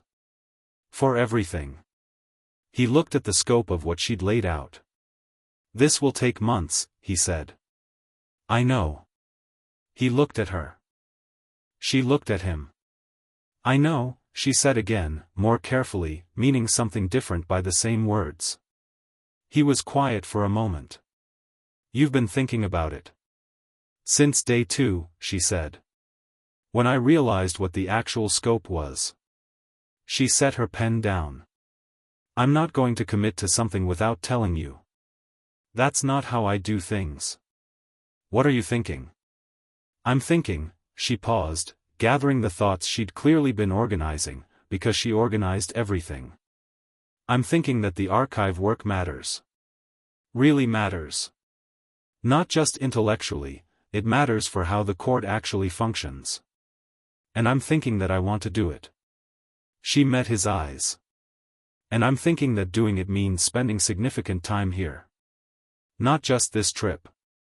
Okay, he said. She blinked. That's all you're going to say? You want to do work that matters in the place I live. What's the problem? I live at Hotel Transylvania, she said. You've lived at Hotel Transylvania for 500 years, he said. You can live somewhere else. She looked at him carefully. My father is currently drawing drainage diagrams with your future court regents, Naruto said. He left the mountain, Mavis. He came here. He did the thing that terrified him because, he paused. Because the people he loves were here. She was quiet. I'm not telling you where to live, he said. I'm never going to tell you where to live. You've had 500 years of other people making that decision. He looked at her directly. I'm telling you that wherever you are is where I want to be, and wherever I have to be, I want you to know you're welcome. She looked at him with the open, Eastridge expression. That's a very large statement, she said. I mean a very large statement, he said. I mean it exactly. She was quiet for a moment. I need to talk to my father, she said. I know. And you need to talk to him too. I know that too. He paused. We said we'd have the conversation when we came back from the Underworld. We're in the Underworld. We're coming back, he said. 2 days. I want to stabilize the Ash Court's framework, finish the council briefings, and set Harrow up with your indexing system so it can continue while, he paused. While we figure out the schedule. She looked at the archive. At her system on the table. At 3,000 years of documents waiting to be made legible. 2 days, she said. 2 days, he said. She picked up her pen. He stayed on the edge of the table and they worked in the same room in the comfortable, parallel silence of two people who were good at being in shared spaces with each other. He was reviewing the Year 11 records from Astaroth's governance archive. She was building the cross-reference index. The Underworld's bioluminescent gold light moved on the walls around them. After an hour she said, without looking up, my father smiled. At the succession proceeding. I know. The real one. I know. I haven't seen that in, she stopped. A long time, he said. He's different here, she said. On this trip. Different from the hotel. He's outside the walls, Naruto said. He came outside the walls to be with you. He paused. That changes a person. Walking toward the fear instead of maintaining the wall against it. She was quiet. He's going to be okay, she said. It was said with the specific quality of something that was part statement and part the act of deciding to believe it. Yes, Naruto said. He is. She nodded. Kept writing. He kept reading. The archive held them both in the gold light, and outside, the Underworld went about its ancient business, and somewhere in the throne room complex, the sound of the administrative wing's conversations had not stopped since the first day. The 2 days resolved into the specific productive busyness that happened when you were trying to leave somewhere and kept finding one more thing that needed addressing. The Ash Court's framework went to paper. The council briefings produced 6 additional follow-up commitments that Naruto logged with the help of Harrow, who had become, without anyone formally deciding this, the de facto coordinator of the transition process. The filing system's reorganization plan was finalized and handed to 3 senior clerks with Mavis's notation system and Mavis's direct contact information, which she gave them without being asked to because she decided they needed it. Astaroth sent a message on the second morning. 1 line, in the formal court language, addressed to the throne. The position of court advisor, accepted. Naruto read it and sent back 2 lines. Good. The Ash Court's negotiation resumes in 3 weeks. Be ready. Also, the Year 11 Western Compact records. I want to discuss them when I'm back. The reply came back within the hour. I will prepare notes. Dracula was packed and ready at the southern complex gate well before Naruto and Mavis arrived there on the morning of departure. He had the contained, forward energy of someone who had done significant things and was processing them in his characteristic private, controlled way, and he had, visibly, the very slight difference in bearing that distinguished a person who had been outside the walls from the person who went in. Mavis saw it and Naruto saw her see it. Neither of them commented. The drainage proposal, Dracula said to Naruto, has been accepted in principle by the Eastern Infrastructure Council. They'll need engineering consultation, which I can provide remotely if, he paused. Yes, Naruto said. Absolutely yes. Something in Dracula's expression shifted. I wasn't certain, you did 6 days of work that would have taken the court years to get to, Naruto said. Whatever access you want to the infrastructure councils, you have it. Dracula looked at the gate. It would require periodic visits. The throne room has excellent guest quarters, Naruto said. I noticed, Dracula said, with the flat dignity of a man trying not to be pleased about something. He was failing. They went through the gate. The return through the border territories was faster, they knew the route, the blocking positions had been cleared, and the 2 days of travel had the different quality of a return journey, the way return journeys always felt different from departures. Lighter, somehow. More certain. They stopped at the Silver River in the late afternoon of the first day. Mavis had wanted to see it properly, they'd gone past it in the dark on the outbound trip and she'd only had the reflection of foxfire. In the territory's half-light the Silver River was extraordinary. Whatever flowed in it was not water, it had the surface quality of water and moved like water, but it was the deep, reflective silver of something that was carrying information rather than hydrology. Their reflections in it were not quite right, slightly ahead of them, slightly more decisive, the specific small differences of how you might look if you were exactly who you were trying to become. Mavis crouched at the bank and looked at her reflection. Naruto crouched beside her.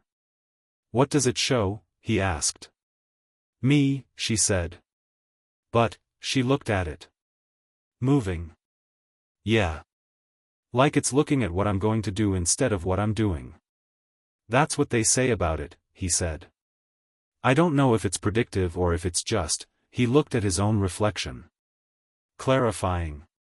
She looked at hers for a long moment. She looks happy, she said, meaning the reflection. She is, he said. She looked at him.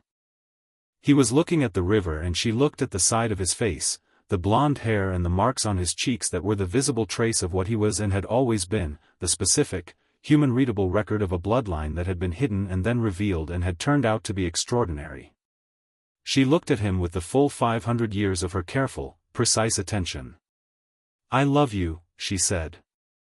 It came out directly, without ceremony or hedging or the performed vulnerability that people sometimes put around the first time they said that. Just the direct statement, the same way she'd said she wanted to come, the same way she'd said she lied about not wanting him to make her like him quickly. He turned and looked at her. I know, he said. She laughed. You know. Since the ridge, he said. You didn't say it with words but you said it. He paused. I love you too. I've been saying it with everything except words for 3 weeks. Say it with words, she said. I love you, he said. Directly. Without performance. The same total, uncomplicated quality he brought to everything. She looked at him. Behind them, Dracula was examining a feature of the riverbank with thorough professional interest and absolutely not listening. He heard that, she said quietly. Yes, Naruto said, equally quiet. He's pretending not to have. Yes. Is that, it's fine, Naruto said. He knew. He's been knowing. He paused. The riverbank is very interesting to him right now. She pressed her mouth against a laugh and failed. Dracula, 15 feet away, had found what was apparently a fascinating geological formation and was devoting himself to it entirely. They reached the mountain at sunset of the second day. The forest received them the way the forest received everything, without ceremony, with the specific quality of old land registering familiar weight. The climb up was the familiar climb, the ward's warmth increasing as they got higher, the hotel becoming visible through the trees as they crested the last ridge. Wayne was in the courtyard. He was sitting on the fountain edge with the relaxed posture of someone who had been keeping watch in a casual way for 2 days and was trying not to look like that was what he was doing. The wolf pups were running in the courtyard around him. The gate was intact. The hotel looked exactly as it had. Wayne stood up when he saw them come through the gate. He looked at Naruto. He looked at Mavis. He looked at Dracula.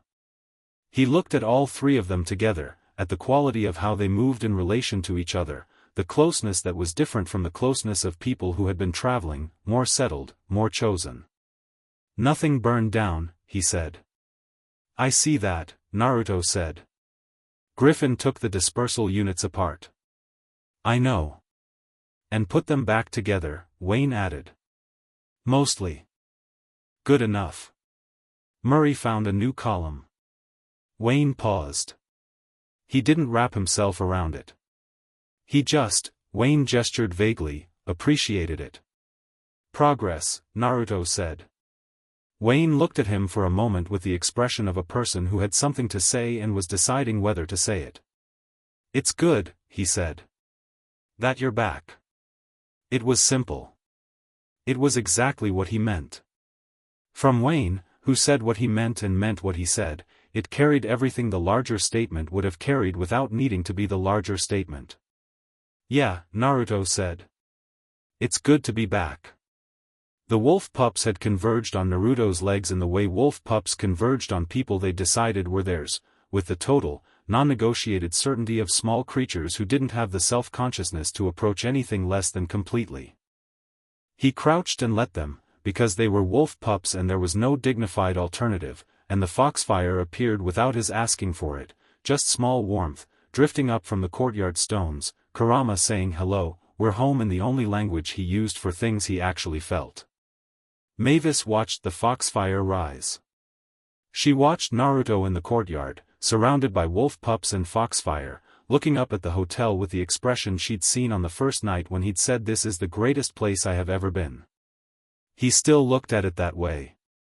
She understood now, in a way she hadn't on the first night, what that meant, that he gave that look to things he had decided mattered, and that the deciding was permanent, and that the permanence was simply who he was. Dracula came to stand beside her.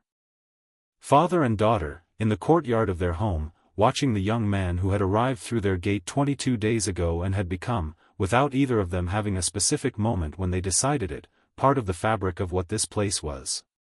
"Mavi," Dracula said. She looked at him. He was looking at Naruto.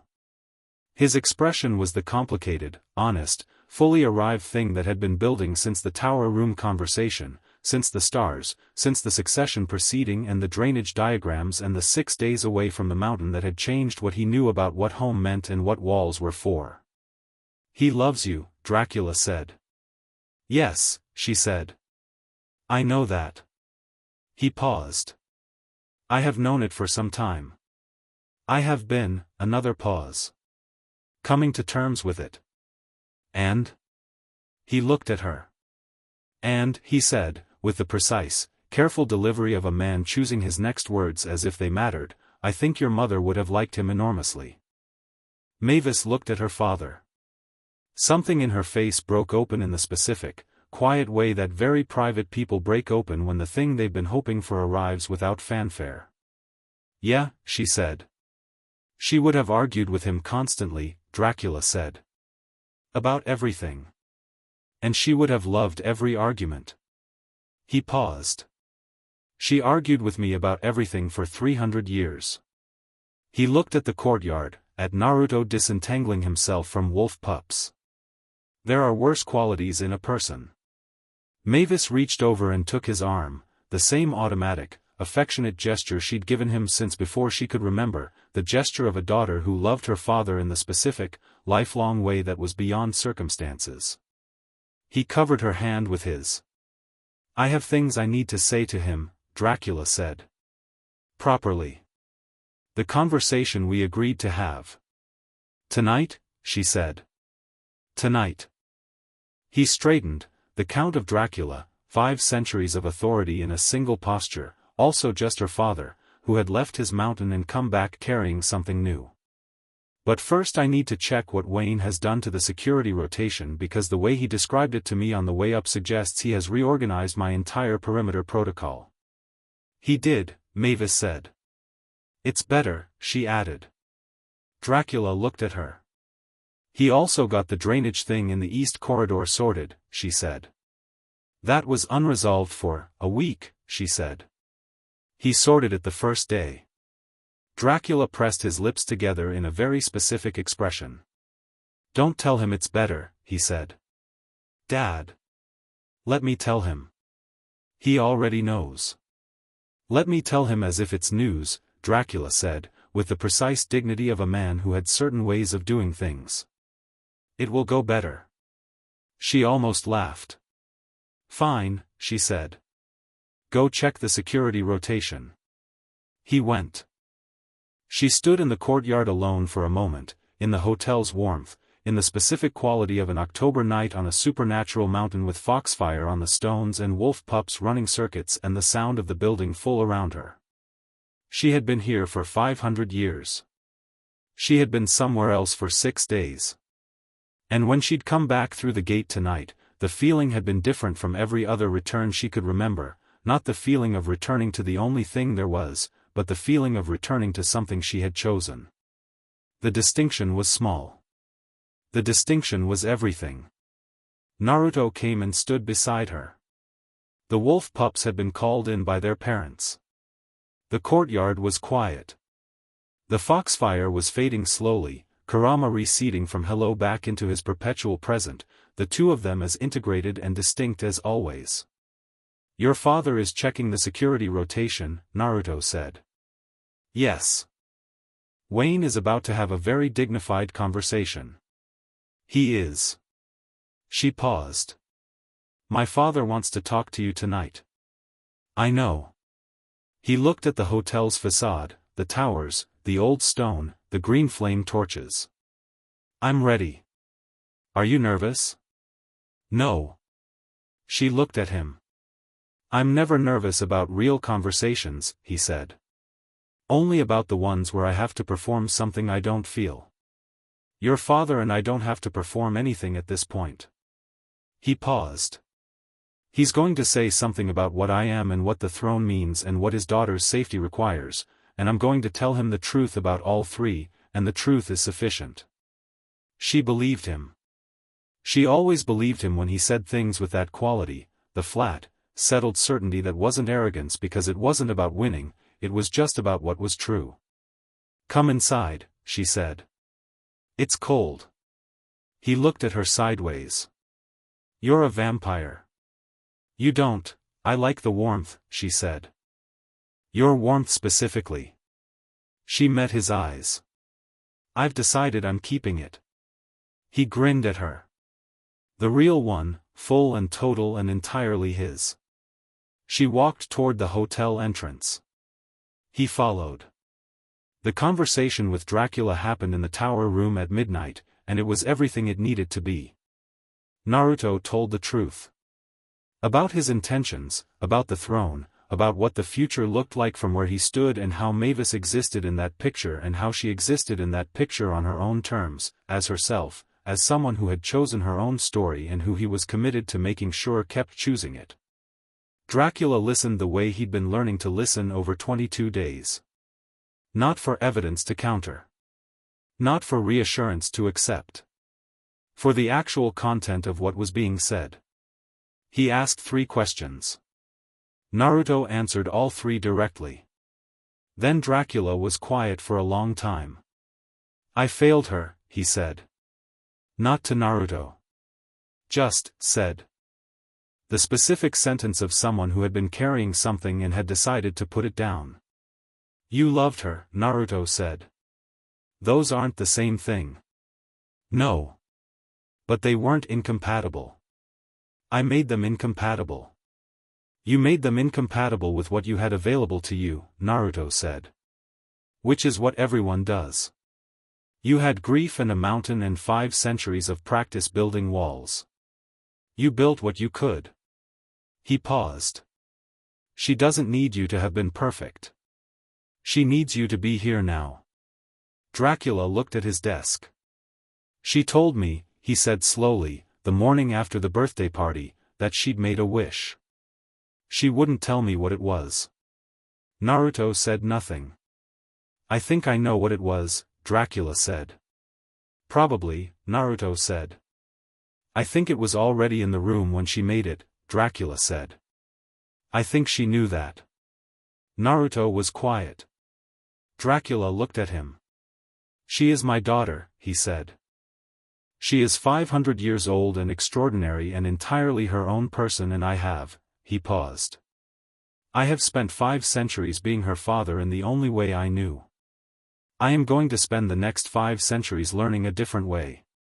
He held Naruto's gaze. I am telling you this so that you understand what you are marrying into. Naruto blinked. I didn't, he started. You will, Dracula said. Naruto looked at him. I'm not giving permission, Dracula said, with the absolute precision of a man who meant exactly what he said. She is not mine to give. She has never been mine to give. He paused. I'm telling you that when you ask her, and when she says yes, which she will say yes, I know my daughter, you will be joining a family that is old and difficult and deeply unusual and completely committed to the people inside it. He looked at the desk.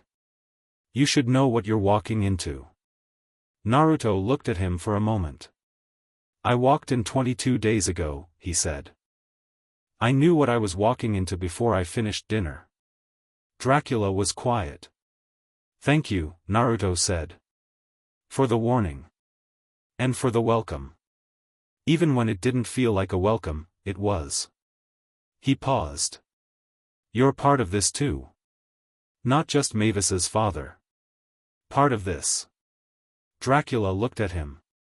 Something moved through his face. The real thing, not the public face, not the host's face, not the 5 centuries of dignity face. The face that had been increasingly visible for 22 days, the one that existed behind all the others, the one that loved his daughter completely and had been afraid of everything that love made possible and was slowly, against his own instincts, learning not to be. Yes, he said. I am. It was enough. They sat in the tower room for another hour, talking about the Underworld's infrastructure problems, which was the correct note to end on. The morning after, the 23rd morning of Naruto's registered stay at Hotel Transylvania, the morning after coming home from the Underworld, had the quality of all mornings that follow significant nights. The hotel was itself. The staff moved through it with the quiet efficiency of long practice. The guests came down for breakfast with the varying states of wakefulness that characterized a building full of beings on 17 different sleep schedules. Wayne was at his table with a plate of things that required their own category of serving dish. Griffin was somewhere in the lobby being technically present. Murray was examining a column with what appeared to be genuine structural appreciation. Naruto was at his corner table. The east window was doing the thing it did in the specific hour of Hotel Transylvania's almost dawn, throwing the green flame torchlight back in a way that made the room gold. He had coffee, which the kitchen had worked out to his specification on day 4 and had been providing reliably ever since. He had a book, the Year 11 Western Compact Records, because he hadn't finished them and they were genuinely interesting. He had the comfortable, settled quality of someone who was exactly where they were supposed to be. Mavis came down the east staircase. She came at her own pace, not rushing, the same way she'd come to the fountain and the library and the service passage and the ridge, with the decisive ease of someone who had stopped negotiating with herself about where she was going. She was in her regular clothes, her hair the way she wore it in the hotel in her own time rather than the formal version. She sat down across from him. He moved his book. She stole a piece of toast. "Your father ate at the head table," she said. "I know. I saw him come in. He nodded at you." "He did.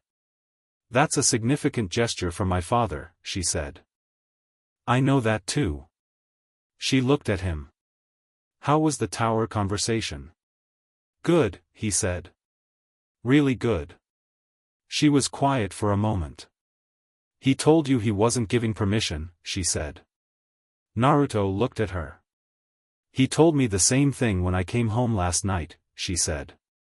"That whatever happened, it was my choice, not his to give." She paused. "He said it like it was hard to say and necessary to say and something he'd been working toward being able to say for 22 days. "It was," Naruto said. She looked at her toast. "He's going to be okay," she said again.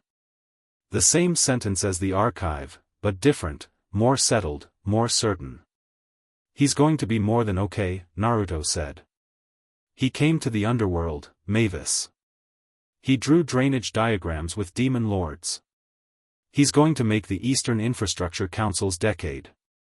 He paused. "He's already planning the next visit." She looked up. "He told you that?" "He mentioned it twice in the tower conversation. Both times in the context of other topics. Like it wasn't the point." He looked at her. "It was the point." She smiled. "The full one." "He likes you," she said. "I like him," Naruto said. "He's extraordinary. He built this place and kept it running for 600 years because he loved someone and wanted to honor that. He paused. "That's not a small thing." She looked at him with the open expression. "What happens now?" she said. "With the Underworld, I'm back in 2 weeks for the Ash Court's continuation. The court briefings need quarterly visits minimum for the first year. The filing system, I meant with us," she said. He looked at her. "With us," he said. "I'm here as long as the treaty allows, and then I extend the treaty, and then I come back between Underworld visits, and you come to the Underworld between hotel visits, and the archive work continues, and eventually," he paused. "Eventually," she said. "Eventually we figure out which mountain we're on most of the time," he said. "2 mountains," she said. "2 mountains," he agreed. "And whatever's between them." She was quiet for a moment. "That's a very large life," she said. "You've been waiting for a large life for 500 years," he said. "I'm offering one." She looked at him. "Okay," she said. "Okay? That's my answer," she said.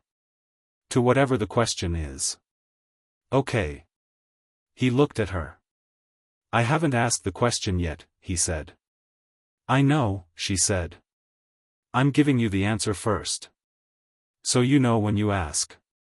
He held her gaze for a long moment. Then he did something he almost never did, the thing that happened only when something arrived that was bigger than his ability to be direct about it. He said nothing. He just looked at her, with the full quality of his presence, the enormous, volcanic, world-moving thing that he was, entirely focused on this person across a breakfast table who had stolen his toast and given him the answer before the question. She looked back with everything she had. Around them, the hotel moved. Wayne argued with his plate. Griffin's shimmer caught the morning light. Murray had acquired a structural opinion about the east window frame and was sharing it with nobody. Dracula, at the head table, turned a page of his correspondence with the composed authority of a man who was completely, deliberately, not looking at his daughter's table. The foxfire came up through the floor, not much, just enough, small warm lights rising from the old stone of the dining room with the gentle, unasked-for quality of something that was simply glad. Mavis looked at the foxfire on the table between them. "He's happy," she said. "He's happy," Naruto confirmed. She reached across the table and took his hand. The same motion as the throne room, direct, decided, requiring no permission. His hand closed around hers with the same completeness. Outside, the mountain breathed. The forest was quiet.